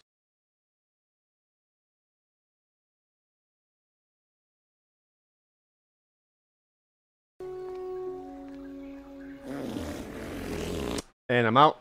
Yep. I'm good on that one. Good on that one. Good. Yep. Little YouTube poopy for me. This might be a mistake. Hello, students. My name is Professor Lando, and Hi, thank Lando. you for joining me for class today. Hi. We're going to be taking a look at a few different topics. Some topics that haven't quite found their way into their individual lesson plan yet. And okay. although these topics might be different, I'm listening. They're each peculiar in their own way. Yeah. Now, okay. the first of these topics that we're going to be going over today is stuck in wall. Okay. As the name implies, this is a genre where you have a person that is stuck in a, you guessed it, a wall. Right. So for you visual learners out there, Okay. I've drawn a diagram. Here you have a representation of a common situation, common scenario you would find in the stuck in wall genre. Here you have a person who is stuck in the wall, and you can see Right. here Happens that to all of us. generally speaking, when someone is stuck in a wall in this genre, they're going to be stuck at the waist, having their Yeah. lower half separated from their top half. Chat, write now, this the down, person write this who down. is stuck, the stuck-e, as you will, is often flustered by the situation, obviously unable to see what is taking place behind them as they are obscured by a wall. Who exactly is behind that wall? Who's to know? And what is this person doing? Taxes? Unlikely. And now, to speak on the popularity of this genre, I think we can look outside the sphere of Japanese explicit media and see that in real life explicit content, you have a common phrase that is known as, "Help me, stepbro, I'm stuck." Where in this situation, a person and persons find themselves stuck doing mundane household activities, such as doing the laundry and getting stuck in a dryer. Which, We've all been there. again, just to highlight, goes to show how common this stuck in wall genre really strikes the heart of readers everywhere. Yes. Now moving on, a more niche, but perhaps a more versatile subgenre of the stuck in wall genre is the wormhole genre. Now, what makes the wormhole subgenre so unique and different from the stuck in wall genre is the portability of where the separation takes place. You can see here in this example, being Rick from the popular TV series Rick and Morty, separated at the waist. But unlike its predecessor, the stuck in wall genre, these two halves are moved around. Actually, I already kind of know what this is.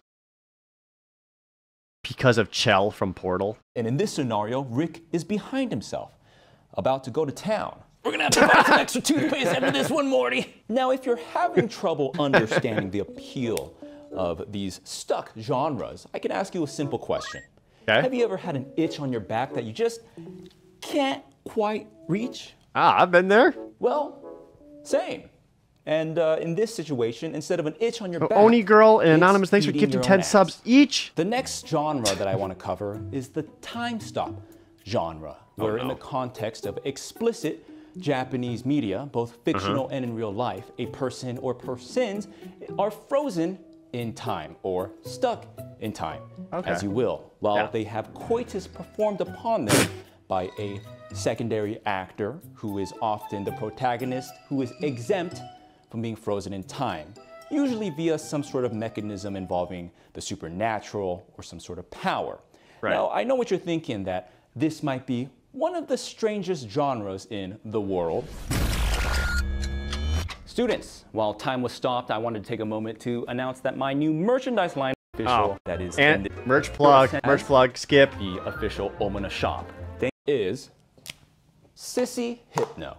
So I'm sorry, what? is Sissy Hypno? Well, although sissy might Gracie, be this a is your fault. derogatory term and has been used as such, sissy hypno is a type of explicit media meant to hypnotize a target audience or otherwise influence them to become more submissive and breedable. This is a widespread phenomenon on the internet. Now, these are bite-sized clips that contain a fast-paced slideshow of images of women partaking in very explicit acts. And this slideshow is interrupted by splices of text, instructions to the viewer to partake in very explicit and submissive acts. Examples of this text, these instructions, could be something along the lines of, good girl, get on your knees. Can I unlearn this? Don't come. These clips are set to very trance-like music, and the beat of the music spliced with the very fast cuts in the text give this sort of media its hypnotizing nature. Now, if you're not quite understanding this genre of media, I offer you an What the fuck did I just come back to? What do you just come back to? Okay. ancillary comparison. Have you ever seen the Marvel movie Captain America, Winter Soldier? Good movie. Yes?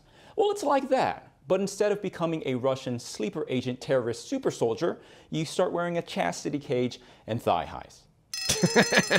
Oh, you hear that? It's time for gym. Physical education is a part of every important curriculum, and it's time for you to get some exercise. Students, settle down, settle down. I'm Coach Sugamoff, and it's time for some physical education. Coach Here at Sugamoff? Ligma University, we offer a very well-rounded curriculum. Not only are you gonna work out your mind, but here in my class, you're gonna work out your body. You can learn about sissy hypno, but until you start my regimen, my submissive and breedable program, you're not gonna get anywhere. So let's work up a sweat. All right, it's time to work out a sweat with this, my submissive and I suppose that's all his content is that. I imagine. Here he is explaining the different durée types, which there are numerous, and I certainly don't understand them all, so perhaps some of those would be educational. I've never heard of.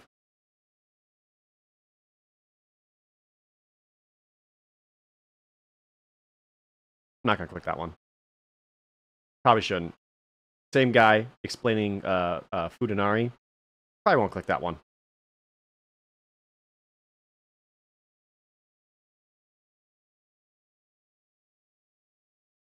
No, it's funny. Ah, come on. How's it funny? It's hot. Hello, students. My name is Professor It's Lando. 20 minutes. Welcome to the esteemed Ligma University.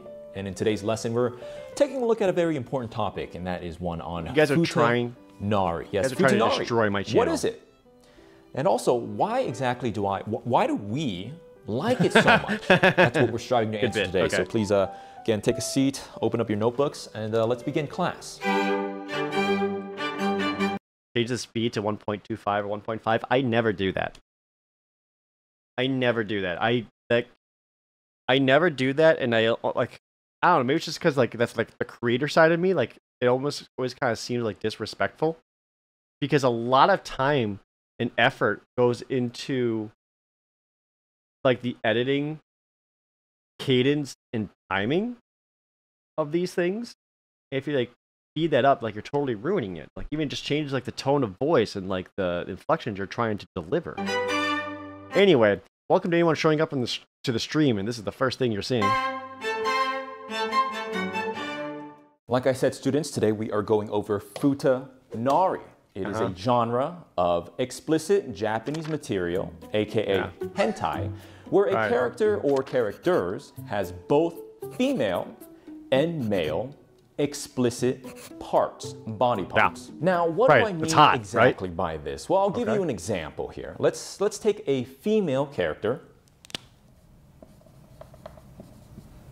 Chun-Li, and we compare it to a male character. Sure. For example, someone like Naruto. Now, when it comes to Futanari, in its most basic description, it describes a character that is intersex, having both parts. Now, you could take this as a traditionally female character like Chun-Li, having a phallus, or a male character having breasts, for example. But when it comes to Futanari in practice, out there on the field, we find that more often than not, the majority of the media is going to be female characters with the addition of male parts, conceptually speaking, and not male characters with female parts. Yeah, he's right. Now, don't get confused. There could be some crossover here with Rule 63, male characters and or female characters being changed into the opposite gender in fan-made media, fan art and whatnot. But we are talking about Futanari. Now, before we get deeper into this subject, I'd like to get deeper into the subject. You know, Futanari is a genre of Japanese explicit fictional works. So when we talk about Futanari, it is in the context of fiction. And although there might be some loose associations with this word to some real-life cultural things many, many years ago, today, in modern times, and in the context that I'm teaching you about, Futanari is not to be used to describe real-life people, trans people specifically. Now, there might be some trans people that associate positively with this word. Who am I to say? Who am I to really know? But generally speaking, I think we would all agree that Futanari, to describe real-life people, would be pretty distasteful. All right, you hear that? It's lunchtime, students. So before we get onto the rest of this lecture, let's get some brain food in us. Oh, I don't know about you students, but I am starving. This sounds like a Luckily, Ligma University offers a very nutritious diet plan for its faculty, and it comes to Futanari, there are 3 main types of physical appearances of a Futanari character. We're going to use these food items as stand-ins for the explicit body parts you might find on a Futanari character. First off, we have a banana.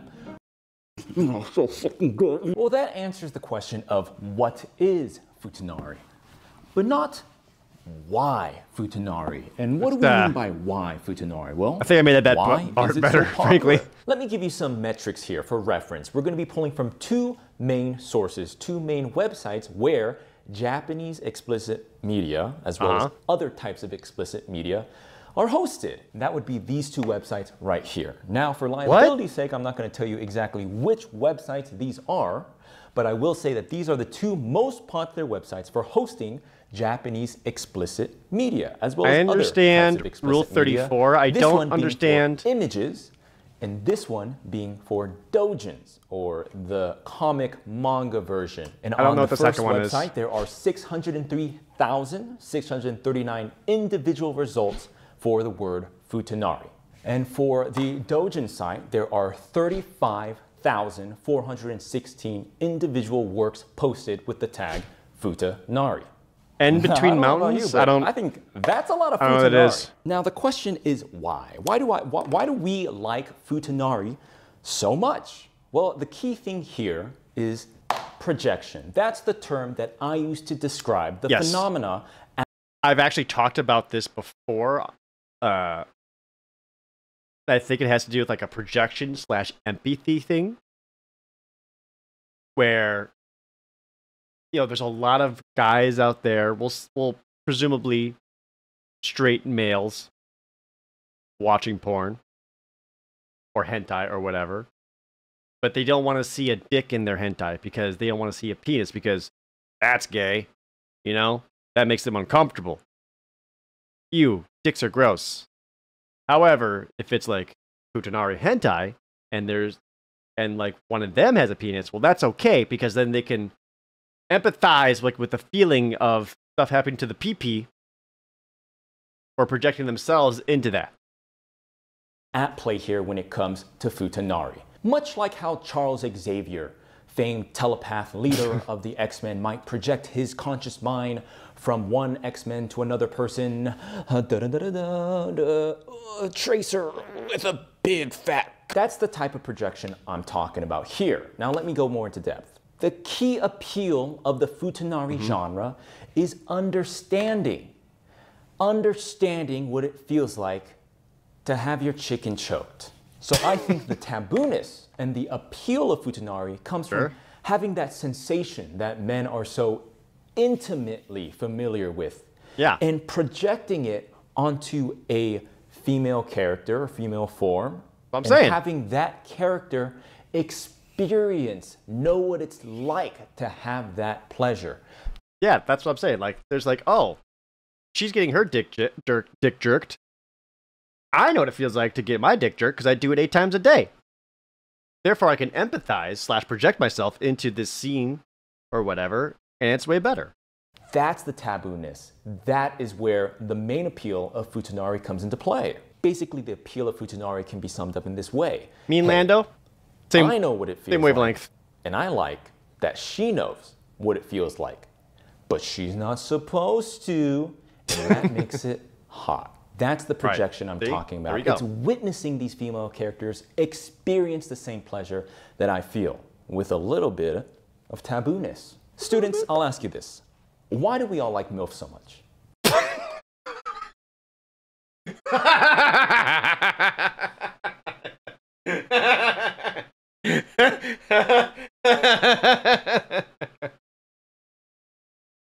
You know what?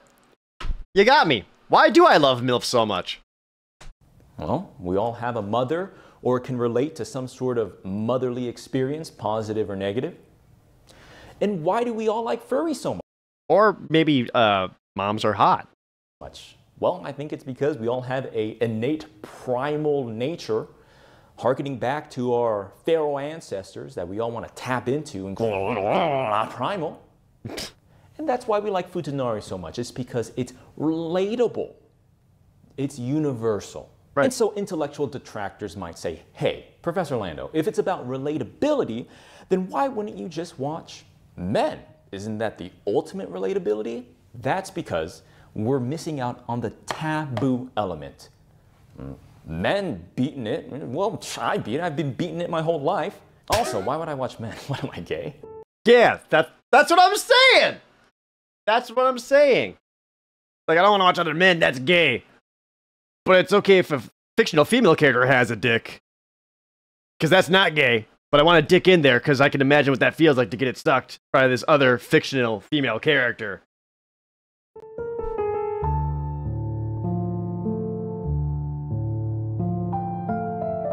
To answer this question, I want like bits aside, jokes aside, like everything you're saying makes a lot of sense and I agree with. I'll take a look at one of my favorite scenarios.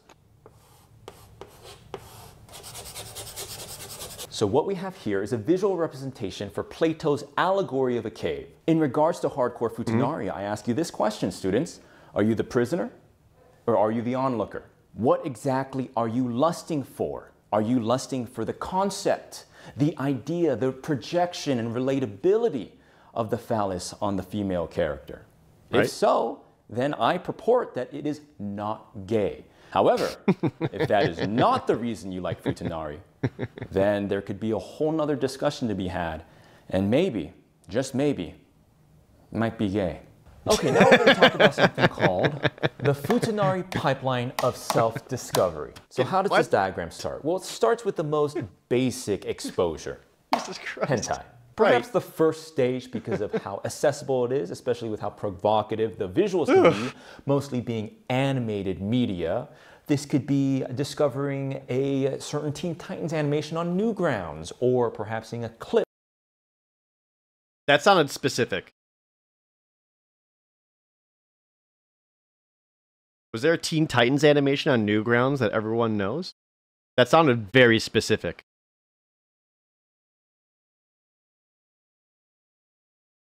There's a few. Yeah.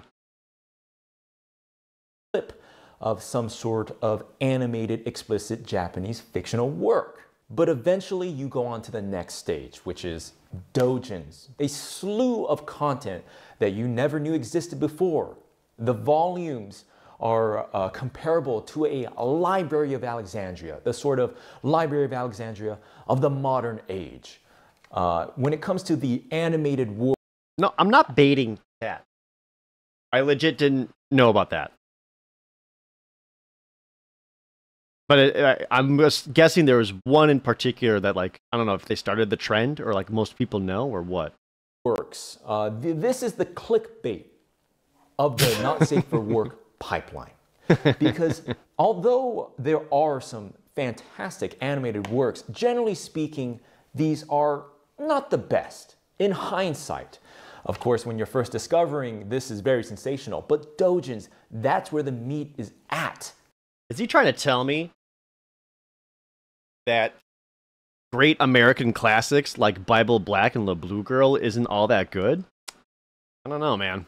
The care each panel has, the amount of work that can be explored is why doujins is the next stage. Where do we go from there? Well, now we discover SFM or 3D animations. Never underestimate the human potential for evolution, students. SFM, or Source Filmmaker, which is a 3D software developed by Valve, or other 3D programs such as Blender 3D, most popularly, I believe, allowed people to create a whole new world of not safe for work media. 3D renders, 3D animation, taking the 2D planes, which have been available in doujins and in the animated 2D works, and bring them into a whole new dimension. I feel like because of Overwatch in particular, that Source Filmmaking erotica has exploded. Poor choice of words. But there's a lot of it. Source Filmmaker and Blender. Part of this is being able to take community-made... It was actually Elizabeth from BioShock? How do you know this? 1. 2, was it really? Was Elizabeth from BioShock, like, first?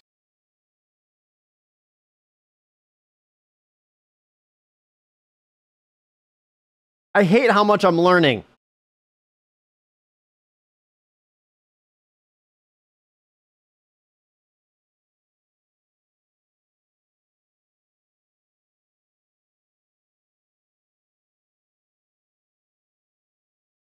Overwatch isn't native to Source, so it came a fair amount later. BioShock is what you're telling me? Some people are saying the Elizabeth thing is inaccurate. I don't know, man.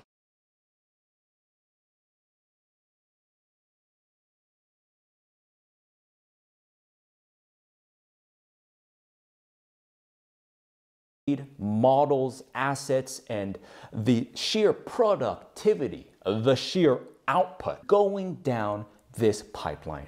What is inevitable as a next step? If you are consuming SFM or 3D media, you are bound to discover Futanari. Yes, Futanari. Because Futanari, although apparent in both doujin works and in animated works, for some reason seems to be particularly present within 3D works. Now, not saying that you can't skip a step here. Right. Perhaps you might find your way more prevalently in doujins than animated, but still possible. Perhaps there are some works I'm not too familiar. Maybe you can send me some just so cross-reference. So what are we talking about here? Well, when you go down this pipeline up to this point here, you might be somewhat normal. As normal as you can be after discovering what these are. But upon discovering Futanari, I think, as a newly initiated person, you might be thinking, oh,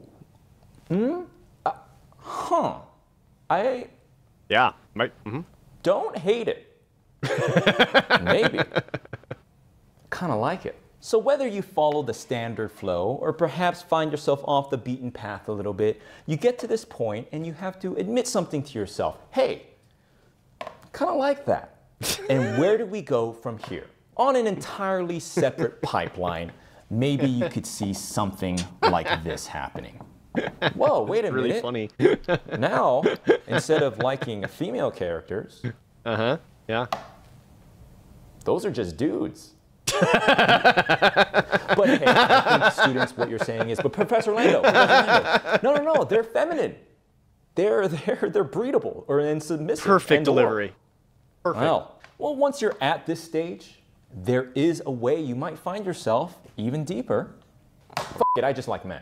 Obviously, what I'm trying to say here is not that Futanari is going to turn someone bi or gay. You can't turn someone into something they're not. You can't change them. You can't turn them into being gay or bi. But maybe this might reveal what's inside. Okay, now we're going to talk about the different types of subgenres within Futanari. There's still more. Keep this all in mind for the Hear Me Out stream. I'll do my best. My God. My God. There's a, like, it's kind of hard to learn all this, you know? I feel like I need to do some homework. Chat, can you share your homework with me? Like, send me some of your research and your references. That you might run into. Just send them to me so I can... So the first subgenre that you're probably going to run into the most is going to be Futa on female. And an example of this would Gracie be... would help. I believe it. Tsunade and Shizune from Naruto.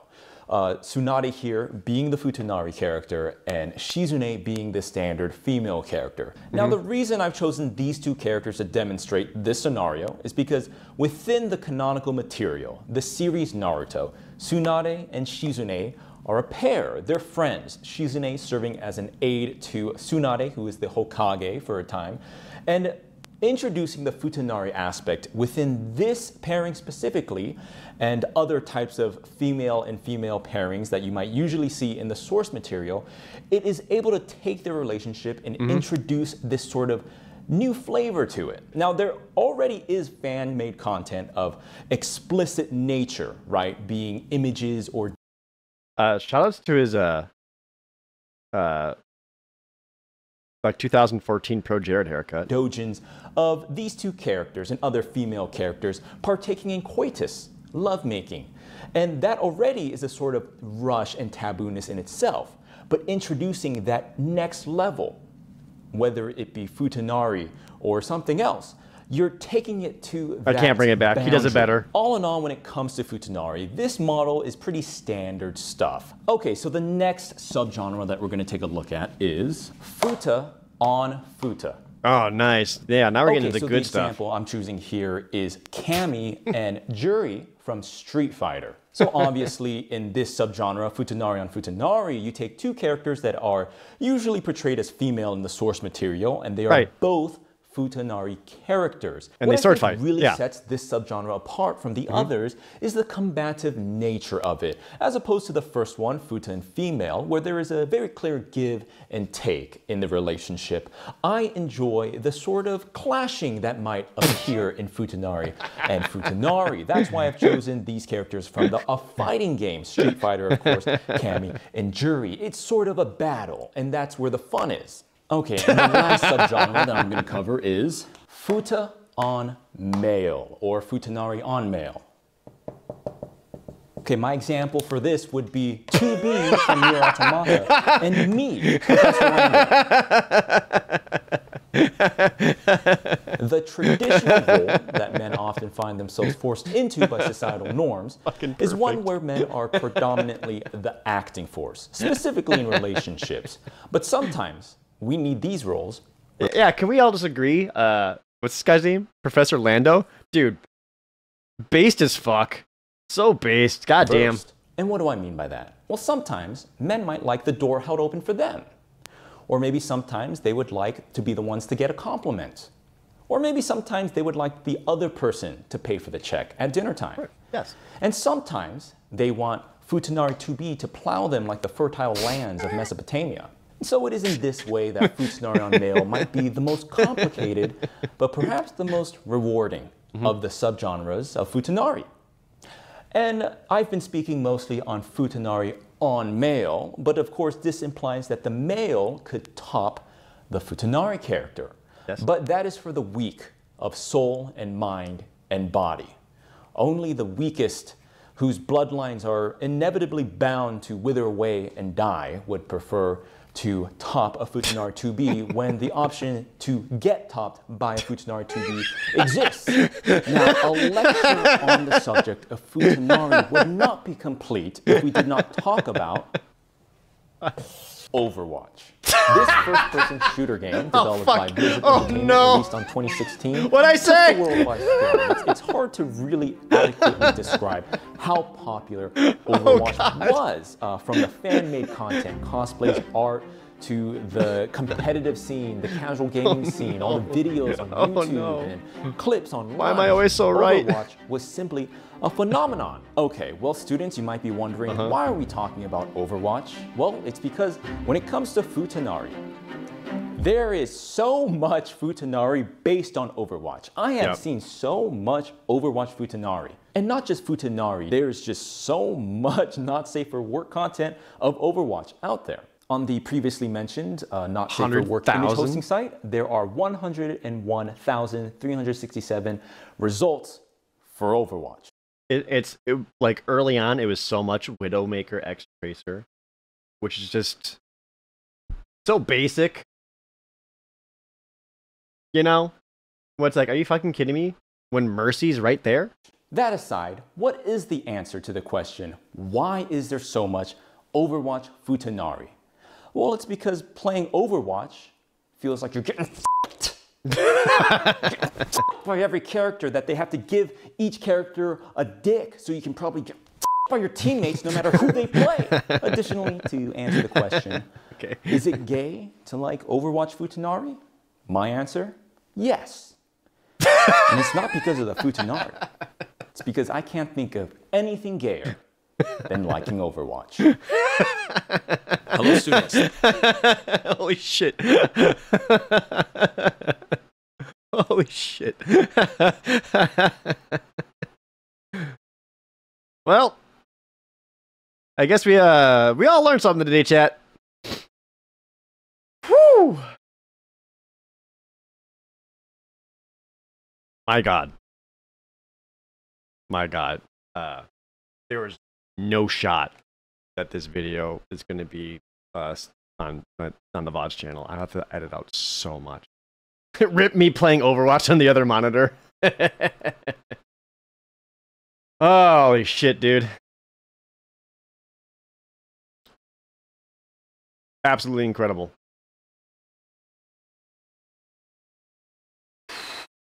Oh boy. We should maybe we should get a palate cleanser after all that. That was great. That was absolutely great. I'm glad that went over so well. Me too.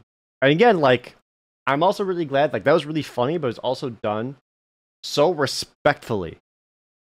You know? Like, this it would have been very, very easy to make this, like, cheap or, like, lowest common denominator kind of stuff. Like, no, this was great. Anyway, what's this? This is a mod for Yakuza called the Silly Mod.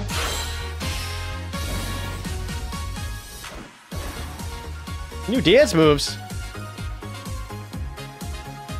in battle.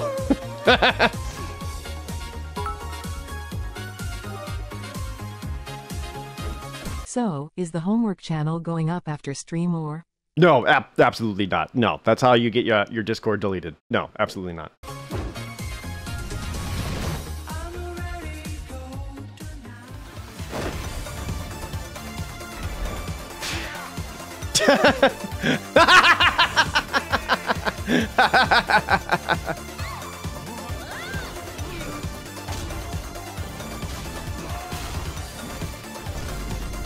Oh, kiss a homie?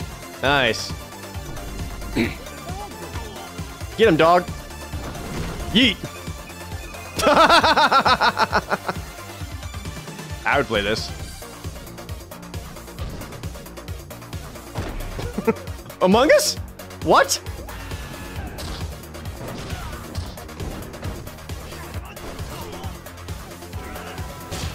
Oh, got him. Yep.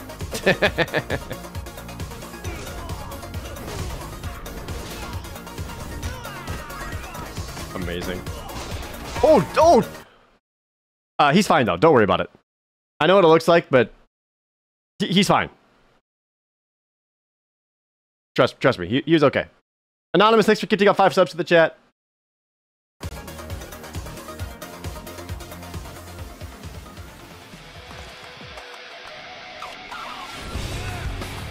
Ooh. Dynamic intro QTE.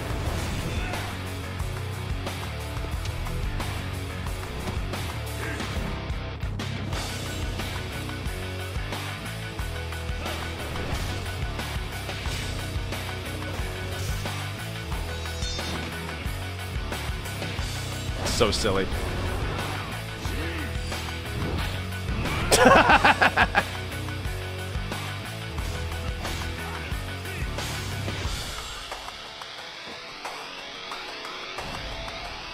Apparently the mod's actually playable?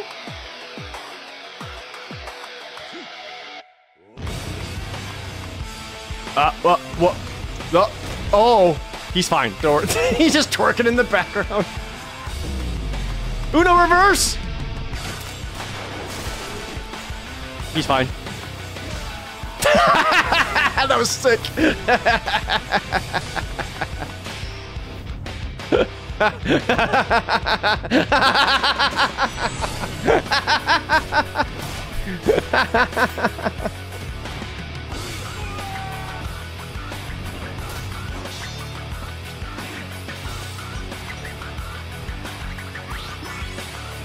Oh my god.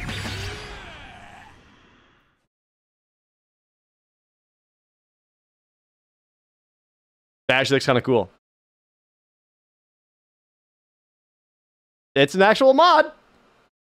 This silly mod for Yakuza Kiwami 2. Excuse me. 45 new heat actions, 28 new intros, new sound and music, new models and assets.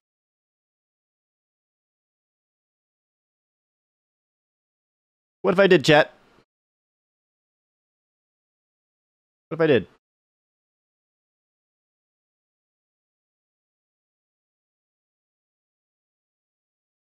Maybe. I still have to get to like Yakuza 4 and stuff.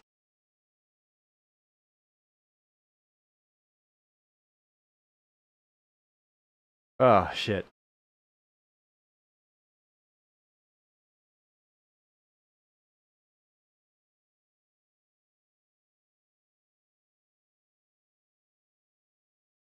This one's just called first-person shooter.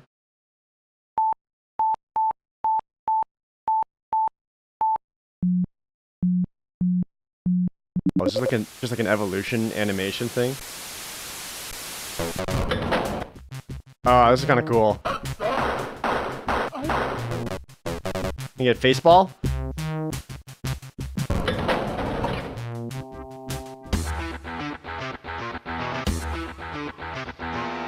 This is actually really cool.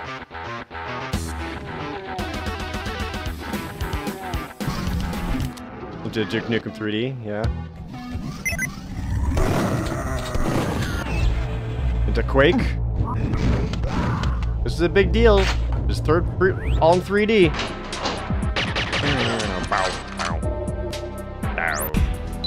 Get some objective-based into Half-Life 1. I don't know if you guys were ever around for this. But I did my first ever playthrough of Half-Life 1 forever ago on like, I don't even think it was Twitch yet. I think it was still like Justin.tv. Never played it before. So I did Half-Life 1, then did Half-Life 2 in the sequel episodes. It's skipping a lot. It skipped Blake Stone, and it skipped Unreal. I want to say Unreal was after Half-Life, but I might be wrong. But yeah, I think they're just kind of going for a little more generalized. No, I never played Black Mesa. I mean, when I played through Half-Life 1, I did in like 2012 or what it was. And, honestly, I was whelmed. Just whelmed. I was kind of like, whatever. It was fine. Not crazy about it. Half-Life 2 was really good. I did like Half-Life 2. I guess one of the bigger things, like when I did Half-Life 1, the final like alien world, whatever, you got like to literally jump around and all that. Dude, fuck that place. It was stupid. Like, that sucks.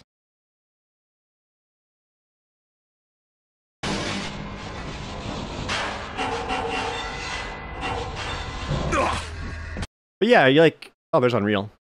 But you gotta keep in mind, like, before Half-Life, like, I understand its importance, because before Half-Life, you were playing games like this, which is just find the key card and shoot some dudes.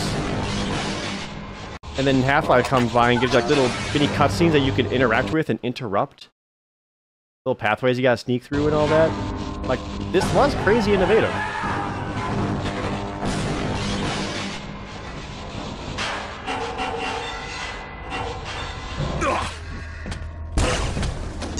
Oh, this is Quake 3. My bad. Ooh. I'll cover you. That was a really smooth transition. Can I see that transition again? That was like really smooth. Damn. Yeah.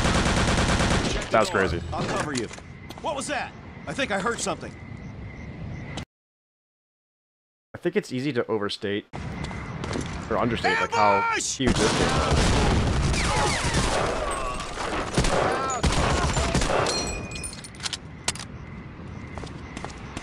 Watch it.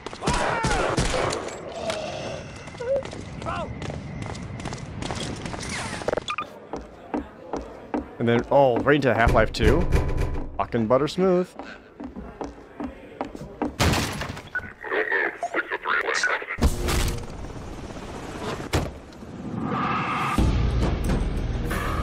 God. I know it's like fun to meme on Call of Duty these days, but Modern Warfare Call of Duty 4 was...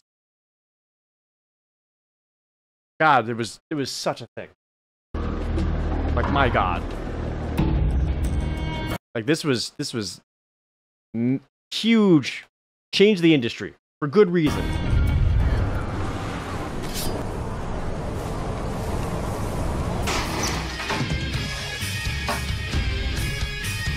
I don't know what this one is.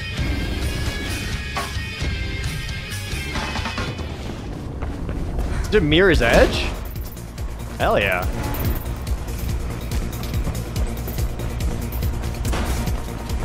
Mirror's Edge look kind of cool. Too bad, like, nobody played the second one, including me. Ha, that's cute. Cute transition. I should replay Portal 2.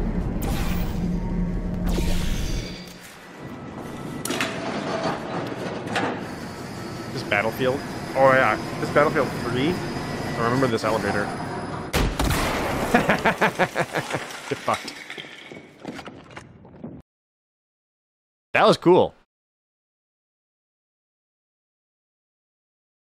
Here's all the list of the games that showed up. That was Battlefield 4. I was close. That was a really cool, I guess not animation is the right word. No Halo? No, they're only showing good games. Got him.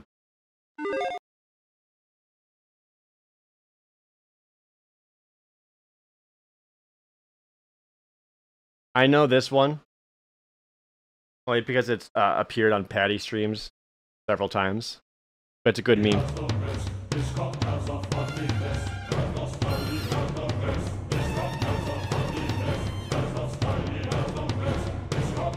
I forgot Kazuya's in Smash.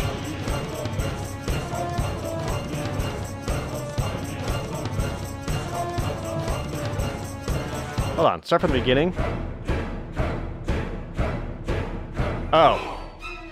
This is actually a serious take on it, never mind.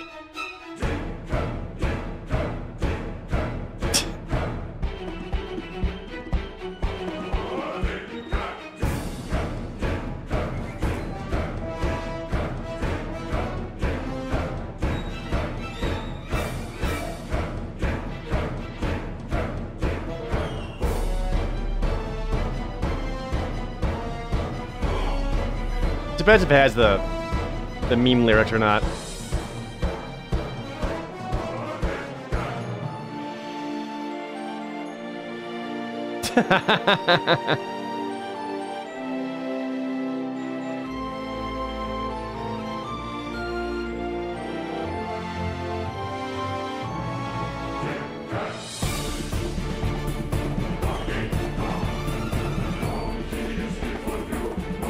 Words join into. Want to clap, hands together, not to clap. Monkey Kong. Donkey Kong.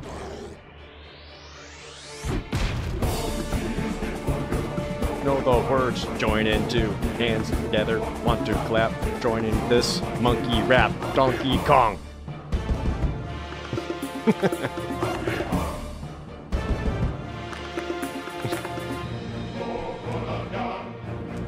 Yeah, this guy keeps going. That's funny.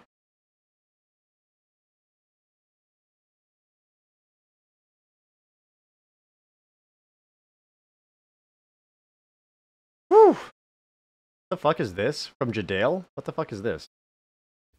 And now, another Tycho Superblocks adventure. The dam has broken, the road's out, the town's in danger. So you grab your Tycho Superblocks and quickly build a bulldozer, Hell yeah. a backhoe, the dump truck, the giant cranes, and the construction copter. Rushing to the scene, you clear Hell the yeah, road. dude. You've saved the town. You did it. Another great adventure with Tycho Superblocks. They work with Lego too. Tycho Superblocks, Road Builder Adventure Series. 9 building sets, each sold separately. New only from Tycho. It works with Lego, dude.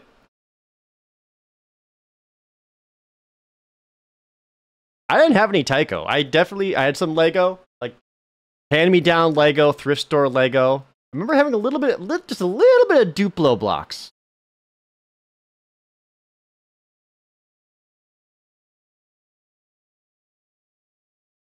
Jadale, if you're still here, why'd you submit this? There's something to this. I know, I wish commercials were still like this. I didn't really have Lincoln Logs as a kid. I remember having some, but I never connected with me. You know, eventually I moved on to Constructs and Connects.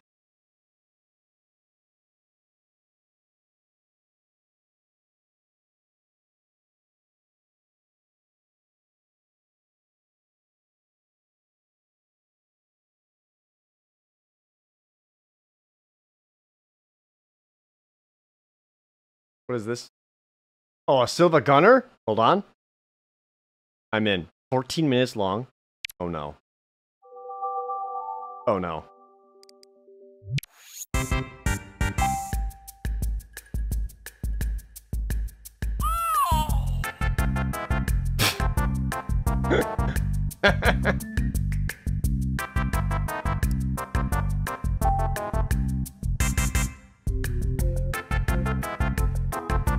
That's pretty cursed.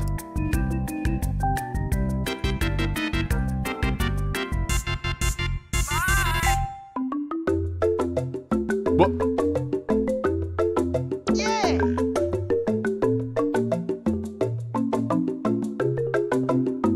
Is it just? Oh, that I'm tripping balls.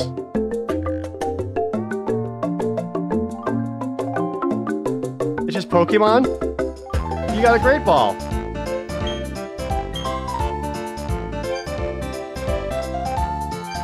Buy Sonic CD. Buy Sonic CD.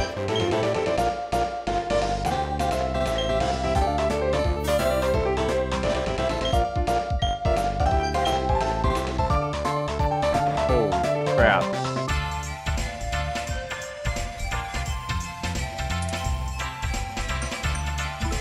This is kind of incredible.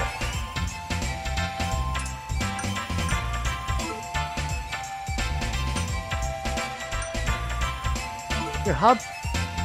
I love it. To Night in the Woods.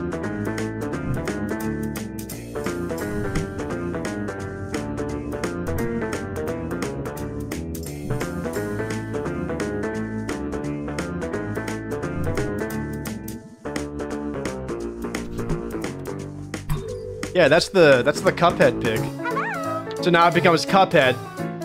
There's Mr. Saturn, so next is going to be Earthbound. Complete with Earthbound's music. Oh my god.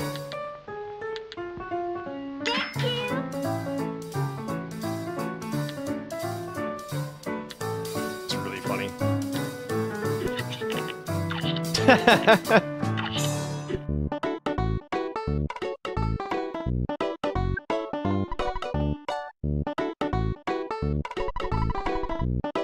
I was gonna say, is this Harvest Moon?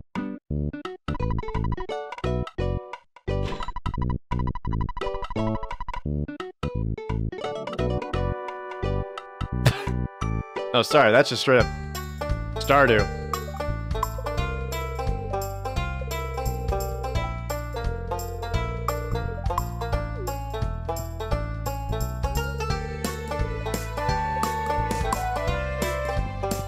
This is...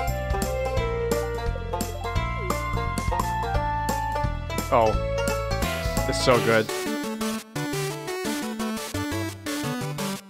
What the fuck? Not the thought where I thought we were gonna go?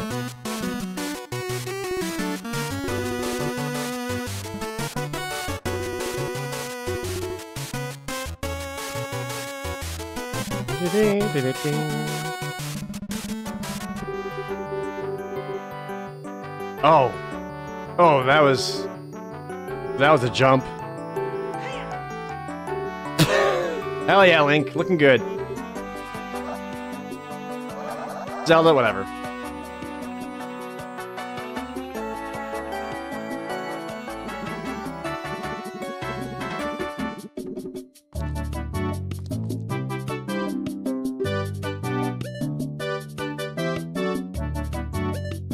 I don't know this one.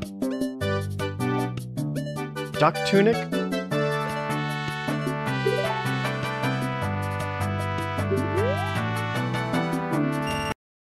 Who's Germa? Who's Germa, chat? Help me out.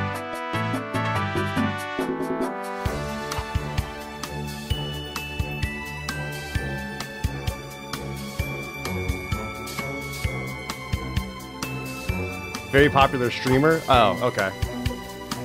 Oh, that's a real person. Oh, that was freaky. Into Omori.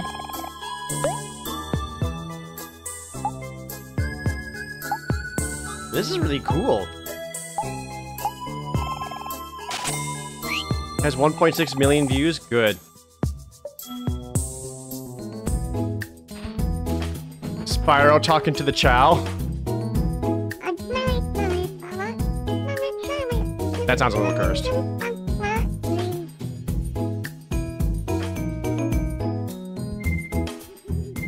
What's kind of crazy is that like the currency's been updating.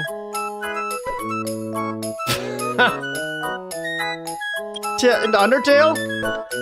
But Chow?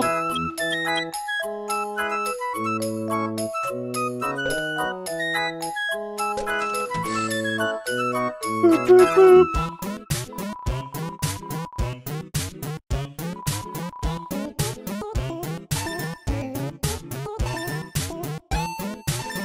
Yeah, this slaps.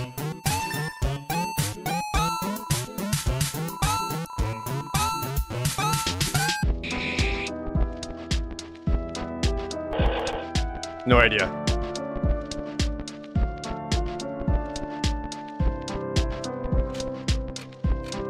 Oh, dude, buy the Game Boy Advance SP?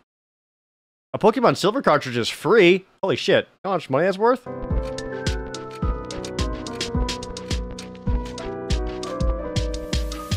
My nose is weird, I know.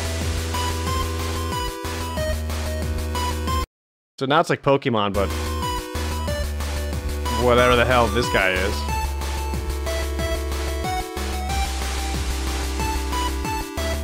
Oh, this is supposed to be Binding of Isaac? Jeez.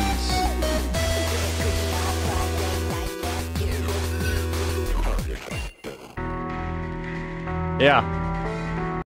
Well, now it's Binding of Isaac, obviously.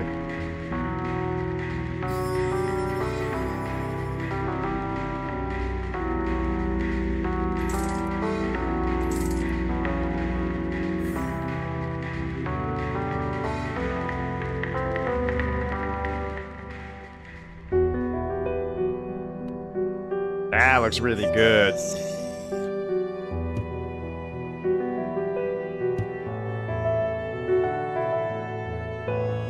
Damn, this animation though. Wow.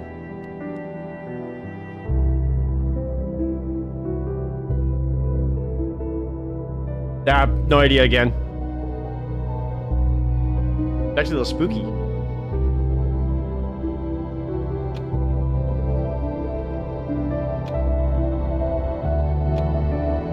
Darkwood?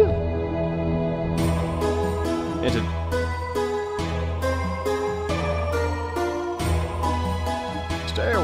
Listen.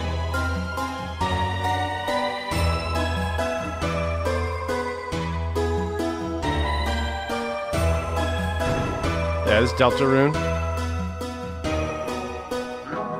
Just slay the Spire. Hell yeah, dude. Just slay the Spire is so freaking good. Castle Crashers?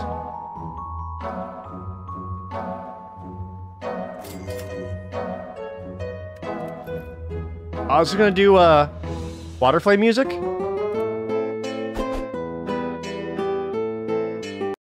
Real quick, so one of the composers who has music in Castle Crashers. So all the music in Castle Crashers is all submissions from Newgrounds when they made the game. But it was all like music that's been like up on Newgrounds already. And some of the songs in there is from a particular artist named who goes by the name Waterflame89. And I love Waterflame's music. So, if for those of you who watch my gameplay channel, that outro jingle that plays with the music and everything, the spooky version, when I play a spooky game and I do a spooky outro, I hired Waterflame to make that music for me.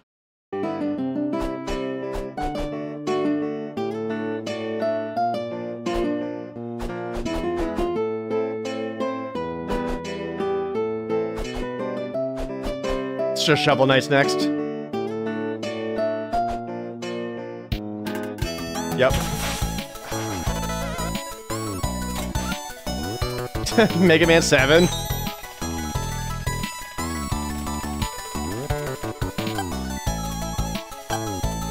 Dude, fuck Otto.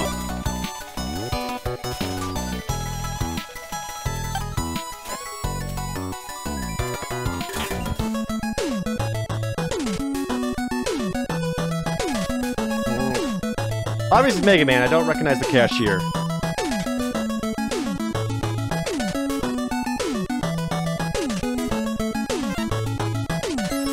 I was gonna say... Cat. Oh, shit. Scott Pilgrim, the game?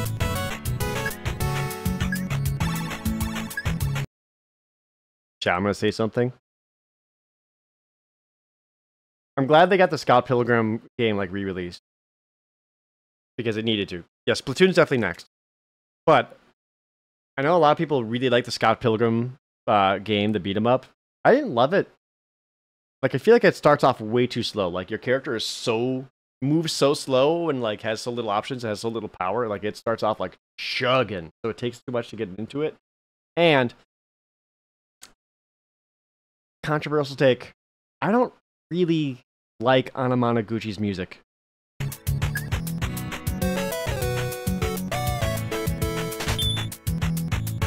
I just think there's way better chiptune out there.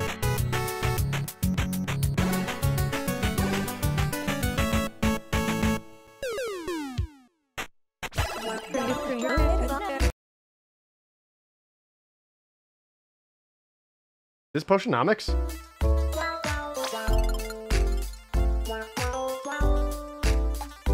I'm blocking it, chat, but she's got boobas and they jiggled all over the place. Sorry. Oh, sorry, I'm blocking it. Oh, that's weird. Sorry, chat. Damn.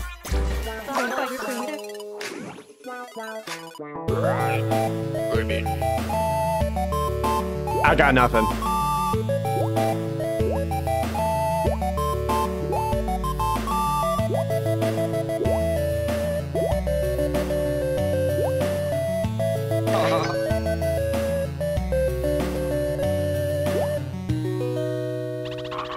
Oh, wrap up.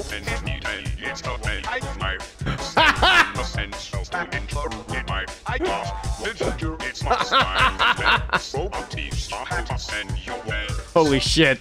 Lamp oil, rope bombs, friend, you want it? Lamp oil, rope bombs? Yeah, I want it. You got rupees to spend, and you want it? I got rupees to spend there, I got it. And you said quickly, come on, now we quicker. Make it sound quickly. This is sick. Gotta be quicker.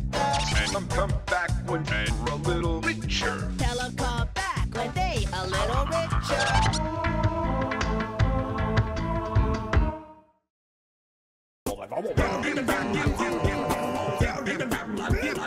What the hell?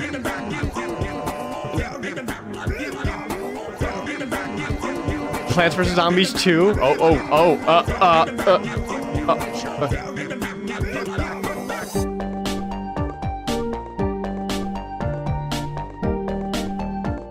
Jesus.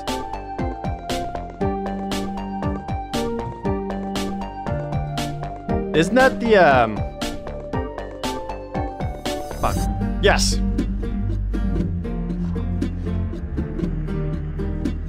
Where's the shopkeeper? Ski to peddle his wares!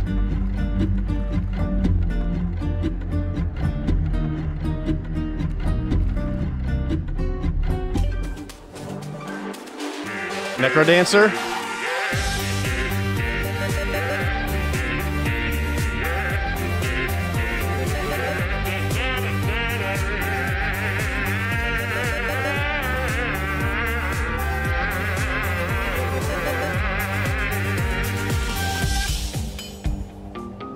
No.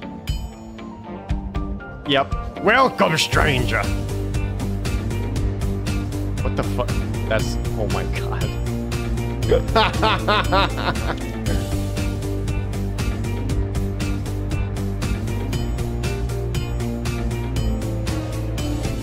Holy shit, that was kind of impressive. Yeah.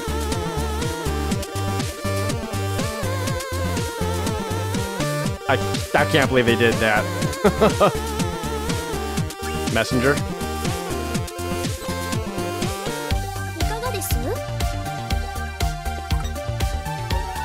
Oh my god, the animation's in the lower right too?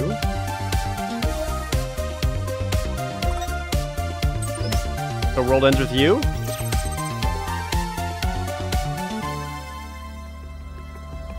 Wait. Oh no! Oh, Touhou. Touhou?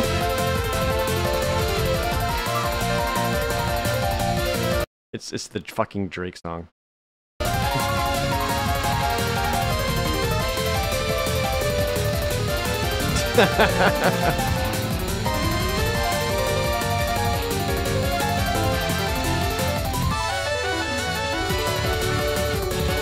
You should call me on your cell phone.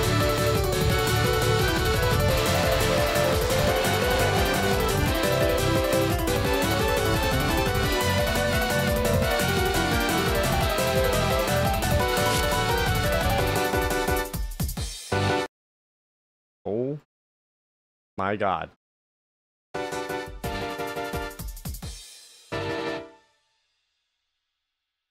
Damn, it's so impressive. Thank God. That's over.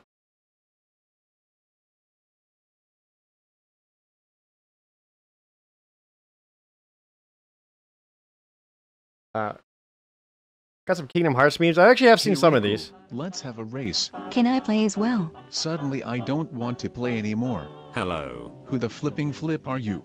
I am Ansem, Seeker of Darkness. Remember me because I will be one of your greatest enemies. Huh?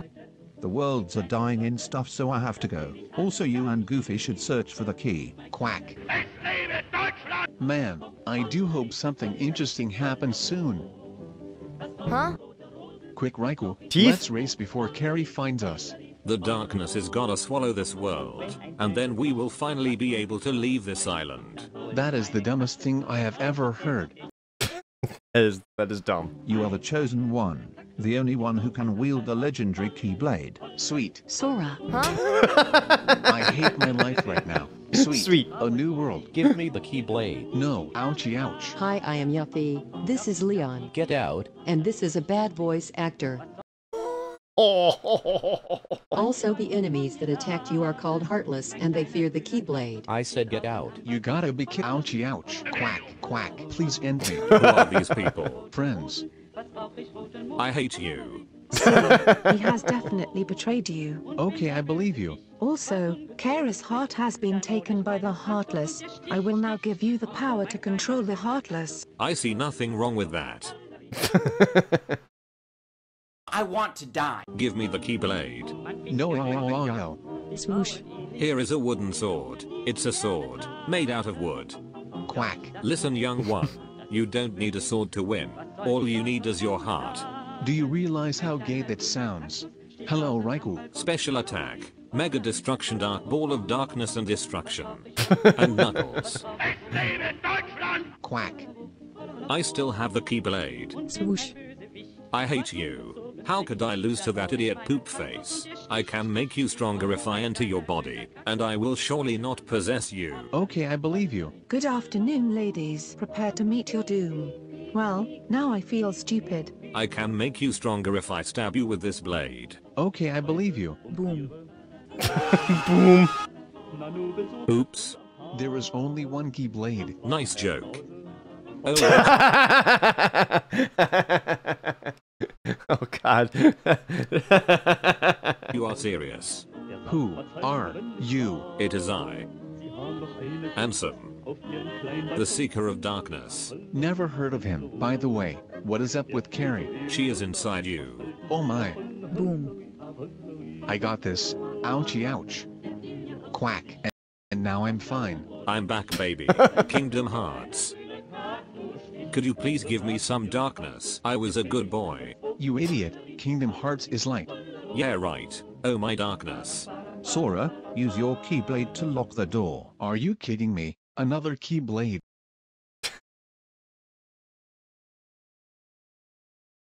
It just kind of, yeah. Please, why do you want to help Sora? I want to use him in order to kill the rest of the organization members. Hello, best friends. One person, one person. One person, one person. Let's eat some ice cream. We are best friends. Never heard of you. I will kill you, Rucksack. Behold, I can wield two Keyblades. Nonny, you have bested me, Roxas. See you again. No, seriously, who are you? Join Sora. No. Oh, look at Sora. Time to join him. Finally, I will have my revenge. Because Sora will take care of the organized. Let's have fun in some Disney worlds. No. My name is Pete, and I will help Maleficent take over the world with the Heartless. We killed her though. I am very angry, but I believe you. Hello, Sora. These guys are nobodies. You see, when a person becomes a Heartless, they leave an empty shell behind which becomes the nobody. The strongest nobodies form the so-called Organization 13. Also, my name spelled backwards is Diz. Oops, they are already gone. Welcome back, Sora. Here is a present from Leon. This is what friendship is all about. I am back, baby. So, Maleficent, what are we gonna do this game? Absolutely nothing. Come with me, Carrie. Stranger danger. Do they not do anything? Stranger I don't remember. These just kind of keep going. There's a lot of Kingdom Hearts memes. Kingdom Hearts is a video game series that uses Disney characters to trick you into playing a fan fiction written by a monkey. Yeah. You play as Sora or one of his clones, the Sorta. One of his clones. There's so many Soras. Are they Sora? Sorta. Spend hundreds of hours searching for their missing friends by hopping through Disney movies told with half the pacing and none of the charm. Oh, that's so real. The pacing in like the cutscene direction and all that is so bad in every single cutscene. Like the voices are there because you got a lot of the voice actors, but like they don't like. You can tell they're good friends because they sit next to each other and talk about how good of friends they are. They are good friends. They eat ice cream. No one is being coerced. Do not question. Unfortunately for Sora, the worlds are being overtaken by darkness. It's a Kingdom Hearts cutscene. You can say any words in any order. Darkness, light, dark, heart, dark memories, light, dark, friendship, darkness. In fact, for the rest of this video, let's replace the word darkness with bees, and it'll make exactly as much sense. When someone is overtaken by bees, their heart becomes a heartless, and their empty body becomes a nobody, and then those become problems. Only the Keyblade can free the hearts from the heartless, and there's only one Keyblade wielder, and that's Sora. Only one. Only one. Only one. Only one. Only one. Only one. Only one.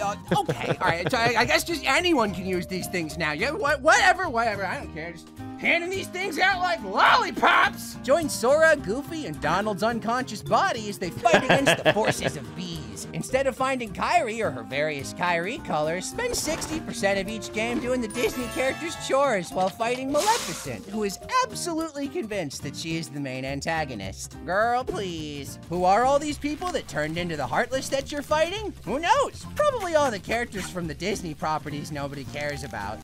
Oh, that's simple. These are all from like the direct-to-DVD sequels that they did with like every Disney movie in like starting in like 2000. Sorry, Black Cauldron. Or maybe they're all the people from the completely empty, lifeless overworld. Luckily for him, Sora's well equipped to deal with these enemies thanks to the intricate combat system. Start the game mashing 1 button and finish the game mashing 2 buttons, as every single ability is mapped to the exact same place. Because nothing says fun like playing a video game in one hand while shuffling through a deck of cards in the other. And if you spend 4,000 hours grinding every single ability, Oops, all Xehanort, Nomura's bones. and figuring out their weird EXP requirements, you can unlock abilities the game thinks should be optional, like dodging. Is there a lingering question that you have? Why did Riku age like 5 years in Kingdom Hearts 2 while Sora didn't age at all? Why does After Recoded playing exist? one of the games? Well, don't worry, because the rabid fan base always has the answer. It's True. just never satisfying. Despite not releasing a main game in 13 years, the fans have stayed true thanks to some genuinely great boss fights, memorable music, and a few other things. Oh, yeah. Join Nostalgia blindness. the hype and get excited for the new worlds Disney's acquired through their cutthroat business practices. Then watch the nostalgia crumble around you as you ask yourself, wow, was the writing always this bad? It was. It was always this bad. It was always this bad. Writing was always that bad. The dialogue was always that creepy.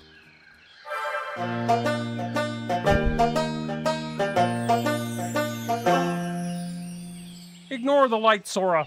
The bees are nothing to fear. Control them! Channel them! Become a beekeeper. You can have all this power and more! Yay!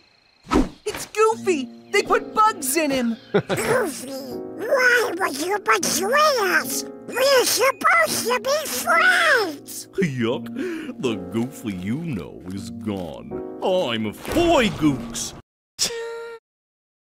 Goofy's nobody, Foygook. I don't need friends. I've been manipulating you since the start.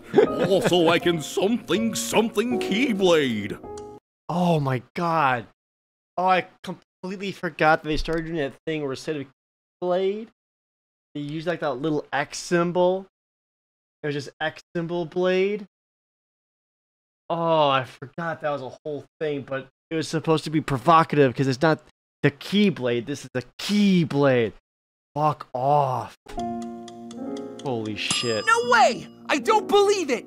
The Goofy we know is still in there! Oh yeah? Watch me remove the subtitles so nobody can understand Donald anymore.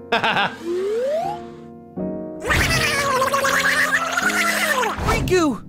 Wait, I mean Donald! In the 10 seconds I was dead in Kingdom Hearts 2, Xemnas came by and replaced my body with a digital double. Please, oh baby, don't go. Simple and clean is the way that you're. That's all people want. Hey, thank you for. Doesn't matter what's going on screen or what they're saying. Just as long as they got simple and clean, echoing in their brain holes. That's all that you want.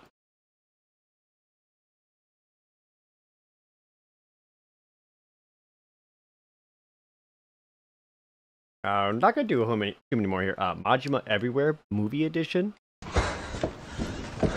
Oh, the Yakuza movie. いないの。よく探したのか。うん。あ。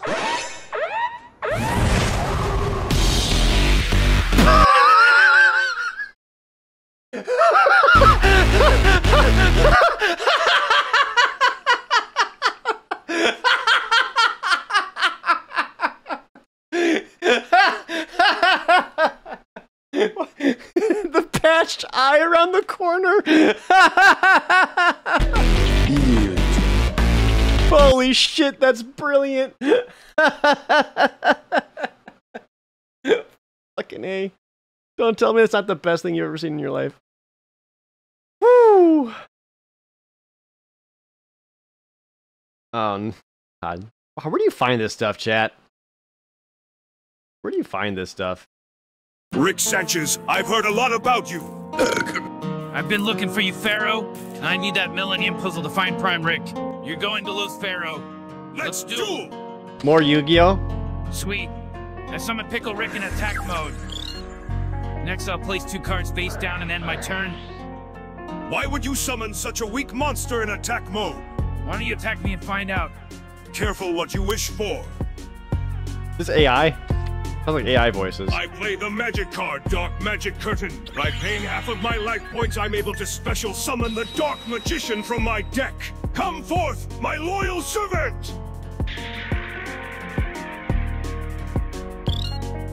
What a waste of life points. Dark Magician! Attack Pickle Rick! Dark At least I can keep up with what they're saying. My trap card in a pickle.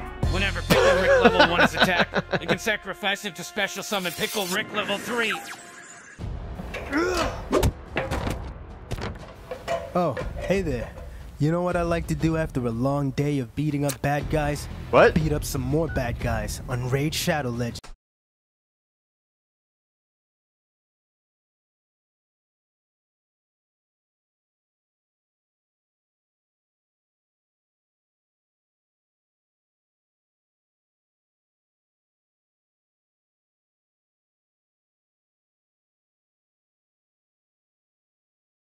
You fucking kidding me? Kidding me, right? It's just okay. It's just his ad spot. It's just his ad spot. You know, I can respect it. You know, dude, get that bag. I understand. I totally get it. On the Shrike. Totally get it. But my God, that came out of nowhere. Your monster is still not strong enough. Dark Magician, proceed. I activate Morty's Mind Blowers. This gives Pickle Rick memories of his assassin days. Now he remembers some serious kung fu. This increases Pickle Rick's attack power by 1500 until the end of this turn. Oh no! Attacking me with your Dark Magician was a mistake, Pharaoh. Thanks to my magic card, my monster is stronger.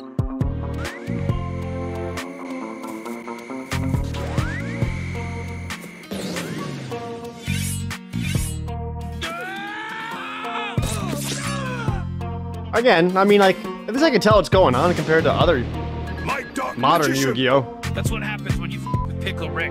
That was capoeira, not kung fu. Rick, this duel is far from over. I have my faith in the heart of the cards.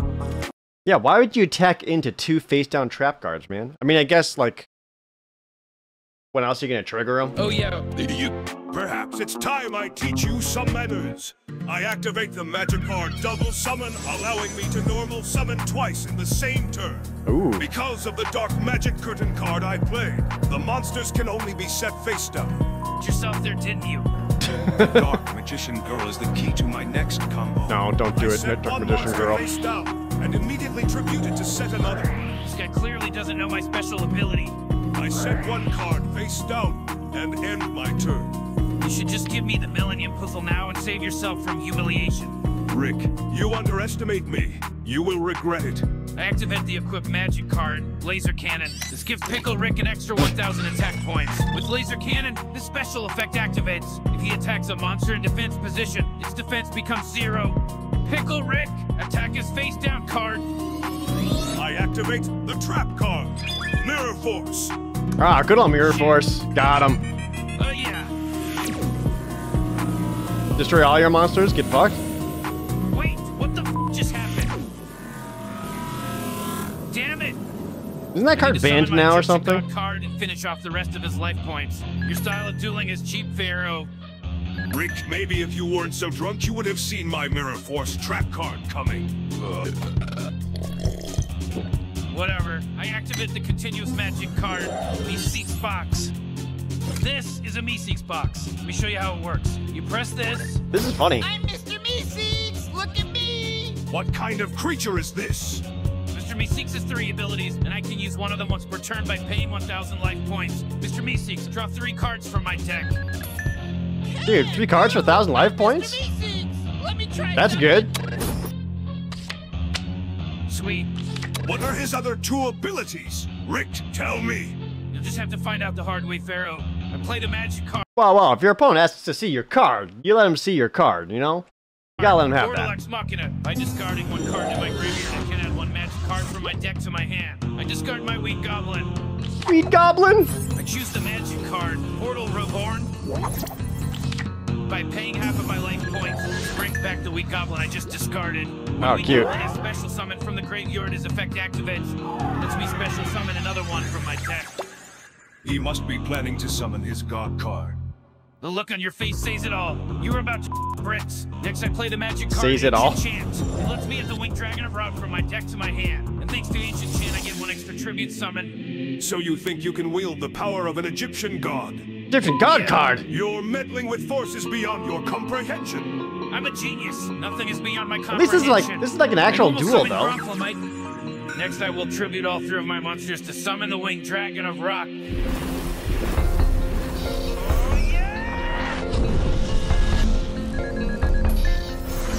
Down to 100 life points. The sun and sky. I beg of thee, please eat my crag. Transform thyself from orb of light and bring me victory in this fight. I beseech thee, grace our humble game, but first I shall call out the name of the Winged Dragon of the Rock.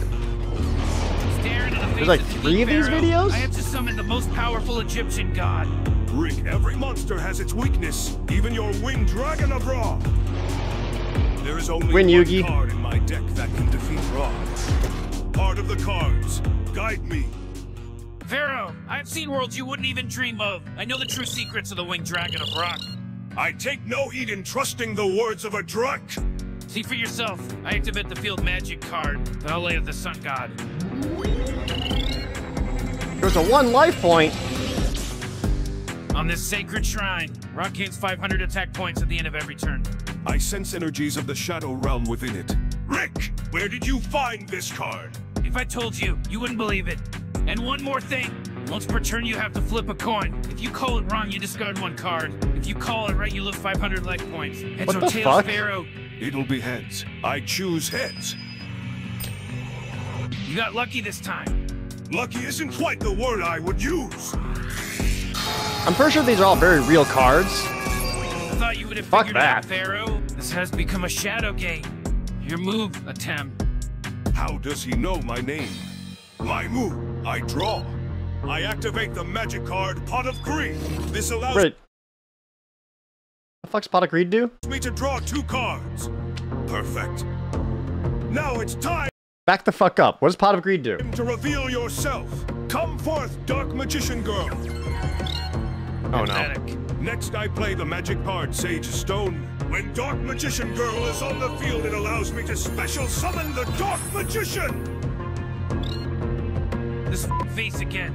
Now I set 1 card face down and activate the magic card Monster Reborn. And I choose Classic. to bring back my Kuriboh. There he is. Rick, you made a grave mistake by dueling me in this shadow game. Now watch as I summon one of Duel Monster's most powerful creatures. I sacrifice all 3 of my monsters to summon Dad. Slifer the Sky Dragon. Come, my mighty beast.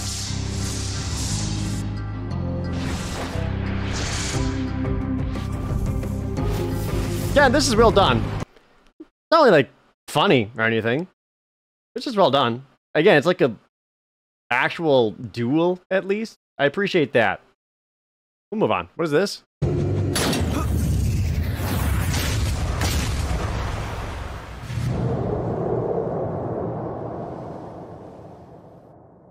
What am I looking at? 誰 Some Kamen Rider? よほほいよほほいよほほいほい What? 俺は海賊お宝求めて海から海へ俺は海賊自由求めて世界から世界へ Okay. Yeah, why not? 手に入れるぜそしたら気分使いよほほい What? なんだお前はゾックスゴールド追加お前ギアたくさん持ってるみたいねどうぞどうぞとりあえず Is this just an actual episode of the show?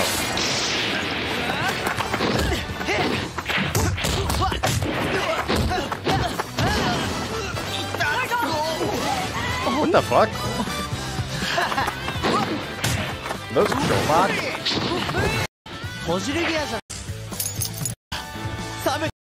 I just wanted to watch the song.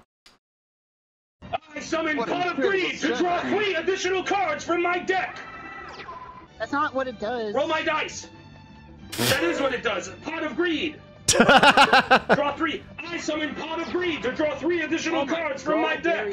And I summon Pot of Greed to draw 3 additional cards from my deck. Then I play Magic Force, which allows me to That's play Mirror Pot of Force. Greed once again to draw No, it 3 doesn't. additional cards from my That's not what that deck. card does. And no, he's right. And I attack and I win, right? No. You don't have any. Well, you don't have any monsters, and my He's supposed to be here. What? Oh, you got the Celtic Guardian. My turn. Is this- I summon Dark Magician. I also summon Jack's Knight. Why does it sound like shit?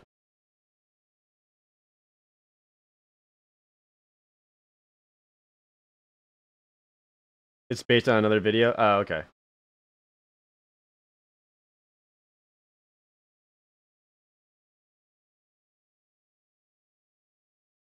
Is this one appropriate? I remember Pokemon Scarlet and Violet.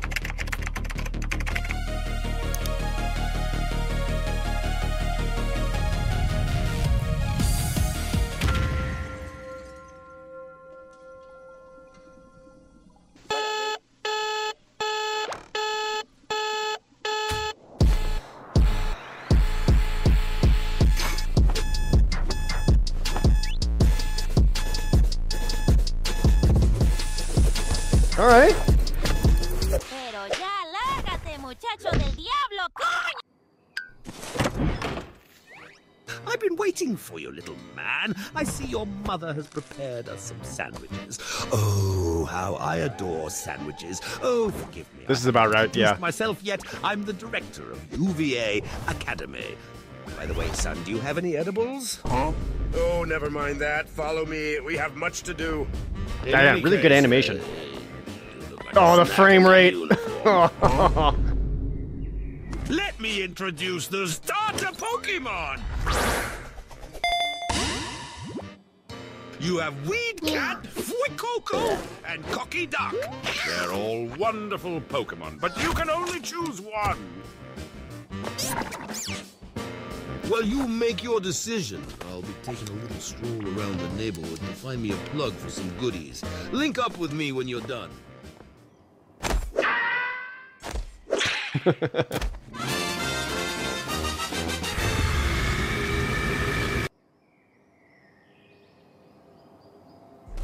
Oh, I see you've met my plug. I mean your new classmate, Lamona. Hi. By the way, Lamona, these edibles ain't shit. That's what they all say. Hey, so you're the new student, right? Yeah. Nice to meet you, bro.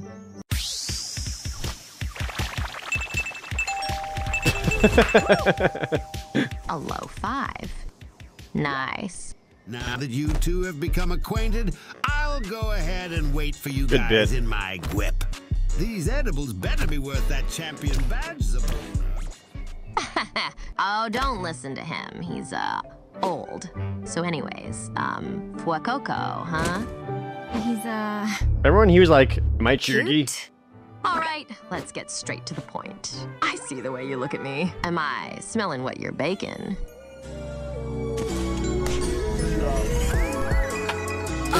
Yeah, you want to have a Pokemon battle with me, don't ya? Oh, don't get too excited. Huh? Hold up! Wait, just a quick battle. No. Come on! Let's This see is what Nimona. Coco can do. How about now? You think you have any kind of free will?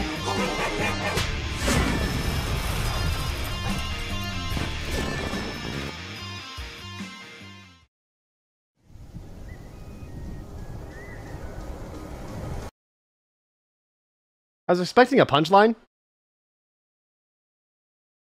And it kind of wasn't.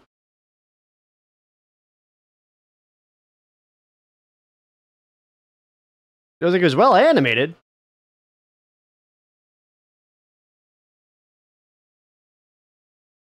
Yeah, like they've kind of. It was almost like they didn't know how to end it.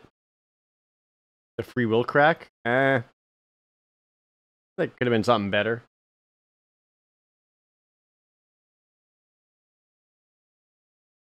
I feel like we've been having like a lot of same Donkey Kong stuff.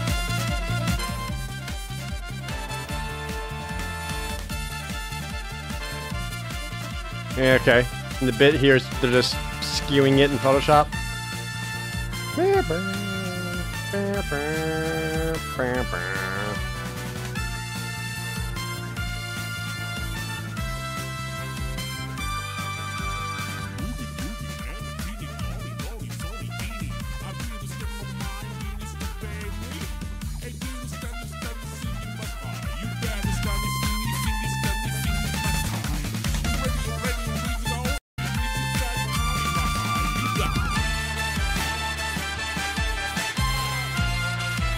I mean, it sounds good.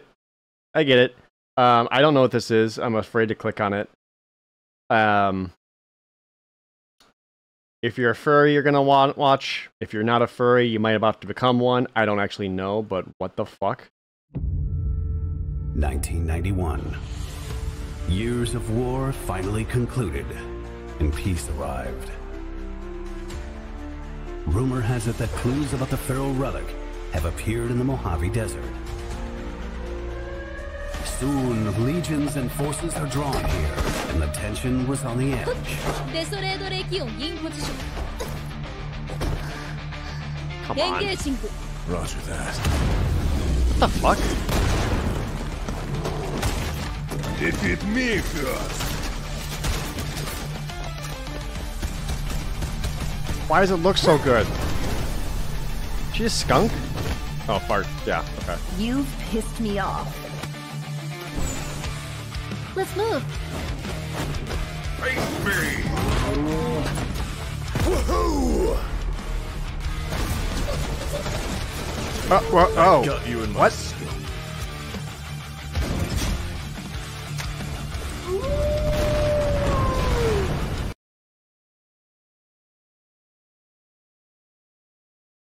I know most of you right now are just like, Wood, hear me out. I know. Welcome to my lab. There's basically like no reason for any of these characters to be animals. Like no reason. But they are going for a particular audience.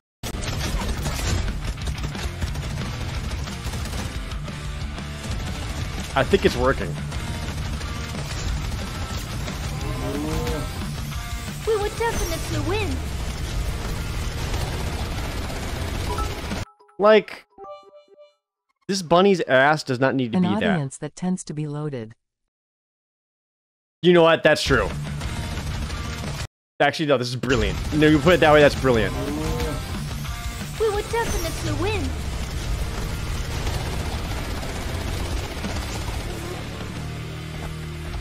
So is this like an Overwatch style game?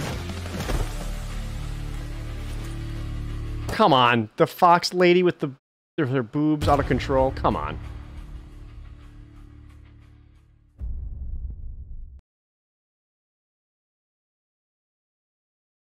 You know what? Whatever. Furry's got money. They'll play this. I'm sure there'll be a lot of different skins that you can acquire.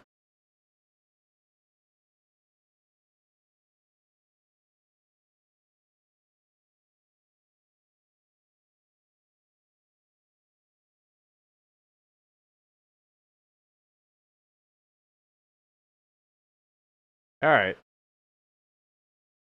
Getting a little late. I'm getting hungry. I don't know how many more I want to can do.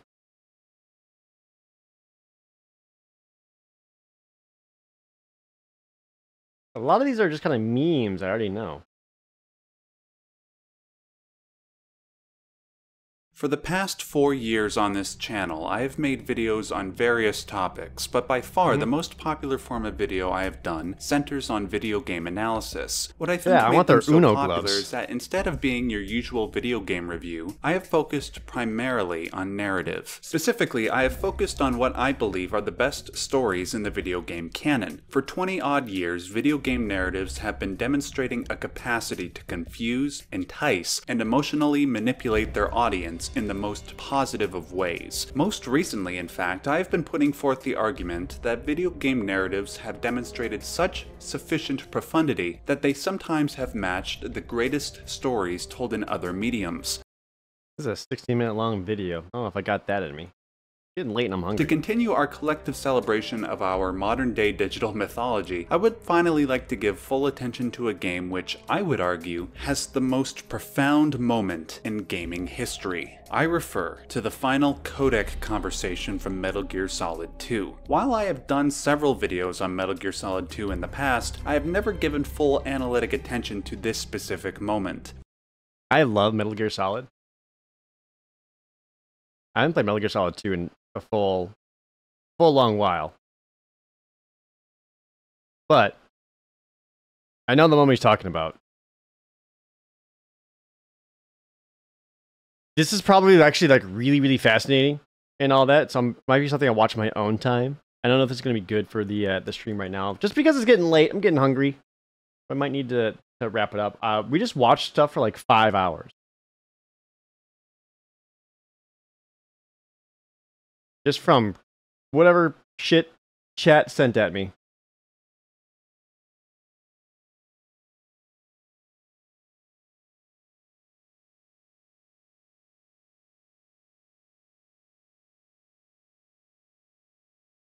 Yeah, there's a lot of good random internets. I'm glad we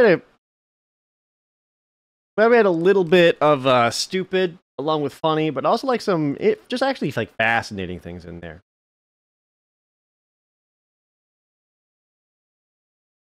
Yeah, time flies when you're having fun. I want to learn about Tycho Superblocks? Nah, I'm good. Yeah, deep dive into Fuda. Good. Glad I did that. My plan of playing the other best Metroidvania game, Hollow Knight. I have like no interest or desire to play Hollow Knight. I'd rather play God, what's it called? I think I'd rather play Bloodstained before Hollow Knight.